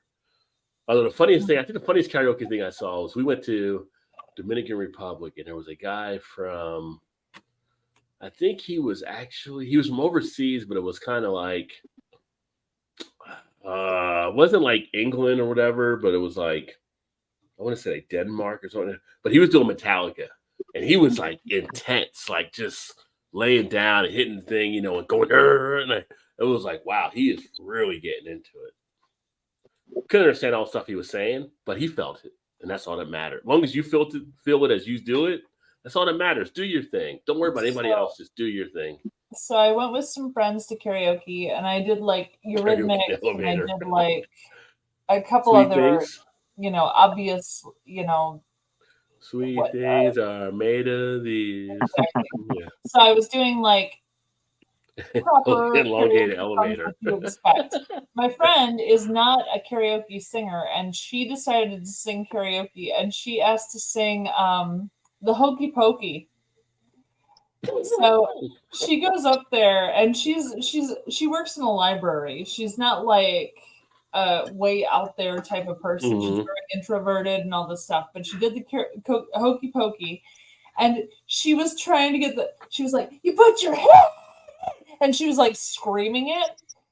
And the whole bar was doing the karaoke, or no, the Hokey Pokey with her. It was the funniest thing I'd ever seen in my life. Because she's such an introvert. To watch her like just let loose and like really go for this. She had this, it was a dive bar, like dive bar, like shithole of a bar. And I feel like she went with the metal version of it. Well, I mean, she started out fine. She started out, put your right hand in, you put your right hand out, you know, like she was starting out fine. And then by the end, she was like screaming this. And she was dragging people off their chairs at the bar to be involved in the Hokey Pokey. Like, no, everybody in this bar had to do the Hokey Pokey or she was going to keep screaming. And so they did. Everybody in the bar did the Hokey Pokey because she chose to do it for karaoke. It was the funniest thing I ever saw. I wish I had it on video because I would so post that. Like she did pretty much Hokey Pokey, but as if Disturbed did it, like the Body Store version. Yeah. She started out super nice, like, you know, like child's librarian kind of nice. You put your right hand in, you put your right hand out, and everything was fine. And then she went fucking crazy and just like went off the deep end, scream rocking this shit, and everybody had to join in. It was so funny. I love every second of that. Yeah. Jump around in the elevator, that would freak some people out, I think. She was like jumping in the elevator. Jump around. If you didn't recognize a Karen, you might be the Karen. Or a Can. Right? Oh, shoot. Does that mean Flat Earthers hilarious. I don't complain on planes. I always ask a flatter, do you have flat balls? What the Flat Earthers? Yeah. Tennis balls. Oh. This won't fly any more or less absolutely necessary, like a sudden death in the family or a trip to Europe or Hawaii. Speaking of people flying, absolutely necessary. A trip to Europe doesn't sound absolutely necessary. I'd rather drive to Maine or New Orleans. The Brzezinski, yeah. Is there any doubt that Putin may have been behind him getting his plane blowing up? I'm like, you let a cue against Putin, this might be the response that you get. I fly low until I see the flashing lights behind me. There you go. Woo, woo, woo. Yeah. Blake always sneaks in a seat. Well, that's Blake. I always buy a drink for the person next to me on the plane. They usually buy me around. And well, there you go. That's like a nice little cordial type thing. There you go. I like that. Nice. Yeah, for sure. I think to become an American citizen, you must karaoke the cover of Glenn Danzig's Mother in front of a metal crowd. I don't know if I can do that. Yeah. I really don't think I could pull that off.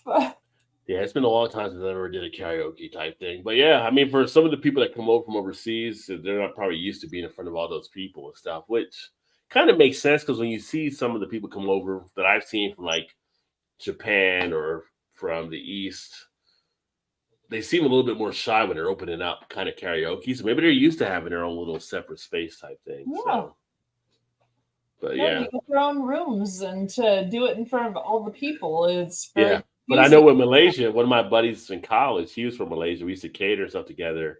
We get done working. He's like, all right, let's go to the club. We go to the club. And he just loved to dance. And he's like, he wanted everybody to make sure he saw he loved to dance. So he was not afraid to be out there dancing in front of everybody. It was just like the spotlight. all of a sudden DJ put on CNC Music Factory and it's just like Soul Train all of a sudden. It's like back. He's like, he's off doing his thing. And it's just like, yeah. So they're not all shy about it for sure. Funny. That's let me see. Yeah, that's all she. Yeah, kind of funny. Yeah, make him get up there and sing that.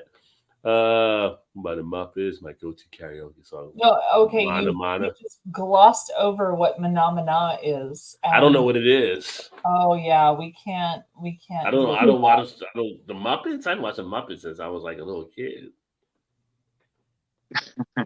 Yeah, that's not. Is it Manana? No, Manana. Phenomena.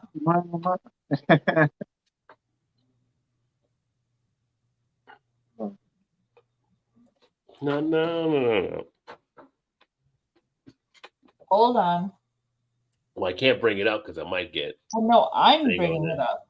I'm bringing it up right now. I'm putting it in the private chat so you can see the magic that is the song that Chew does that I can do the background to. It's perfect. So it's in the private chat now. Yeah, that's the one. Manamana. I know that song. Okay. Yep. Yeah. That's not much words you got to worry about, though. So it makes it easy. Well, you don't need the sure. words. It's more the personality and the strength and the courage and the beat. confidence behind it. Yeah. Why not do oh yeah. Oh yeah. You can do that song. You don't have to worry about doing it much words at all because the music's playing all the other stuff. Well, only if you can sing that low. Well, if you can. Well, I mean, I can't help if you can't sing that low. Thanks. Oh yeah. Boom, boom. Tequila song, right? Yeah, or Tequila, Yeah. right? And just do the Pee Wee Herman the whole time. Yeah. Shout out to Pee Wee, R.I.P. my friend. Tequila. Yeah, he was like 70, I think, when he died just recently. But yeah, He was a lot older than I thought he was, for sure. Barry White. Yeah, that was funny. So I can drop my voice. I need to drop my voice. So we were like Todd and I was in Cincinnati for a business thing. So it was like we had one of our sessions or whatever, and I had to ask a question. So they handed me the mic or whatever. I was like, "Oh, my fault. I used my Barry White voice." Everybody started cracking up. I said, "I'll be doing Lou Rawls at dinner, by the way." But then I asked the question I was going to ask. But yeah, Let's get it on. so. He could have the deep voice and drop the deep voice. Our buddy Tom Beer Whisperer, when I used to talk with him on stuff as well, he was like, "Yeah, do your voice again. My wife thinks you sound like Lou Rawls. It helps me out every time you do it." Yeah. He did. He was like, yeah. And I'd be like, "You'll never find." He's like, "Oh yeah, keep going." He's like, all right, I gotta go. I'm signing off now. I gotta go. She's ready. Yeah, I'm more heart. The Eurythmics. I do Melissa Etheridge. I do Alana Miles. I do Yeah. Evanescence. Oh, okay. Evanescence is fun. That's Yeah. the head voice rather than the chest voice. So I have fun with that one. Yeah. Yeah, karaoke can be fun for sure, but Just on well, occasion. shit. We still went we went longer than we were supposed to go. We're I was almost gonna at say, I don't know about midnight. you guys, but I'm ready to jump off. Yeah, we're about to sign off Let's here. see, we only have 6 minutes. No, we need 6 minutes. We're supposed to end at 11. It is 11. Your You're time. 11. We're midnight almost. Oh shit! Yeah. So for me, Central time, damn it, Central time. time. We've had Todd doing Britta tests, so he's probably like he's Britta out right now. No, I'm actually fine. I'm okay. I'm all right. Yeah.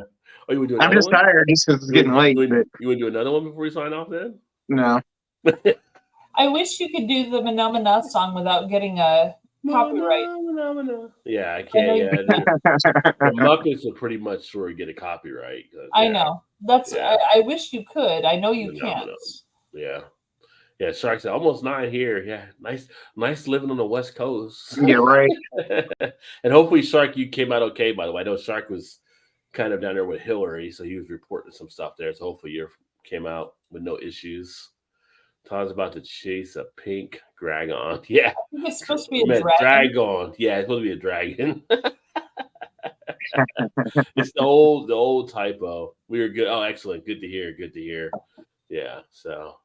That's good. But yeah, we're going to get signed off, and thanks for everybody that tuned in. Usually, now start at 8:00, so we do it to about 11, but tonight we went a little bit longer, so now we're about 12. It just happens, you know.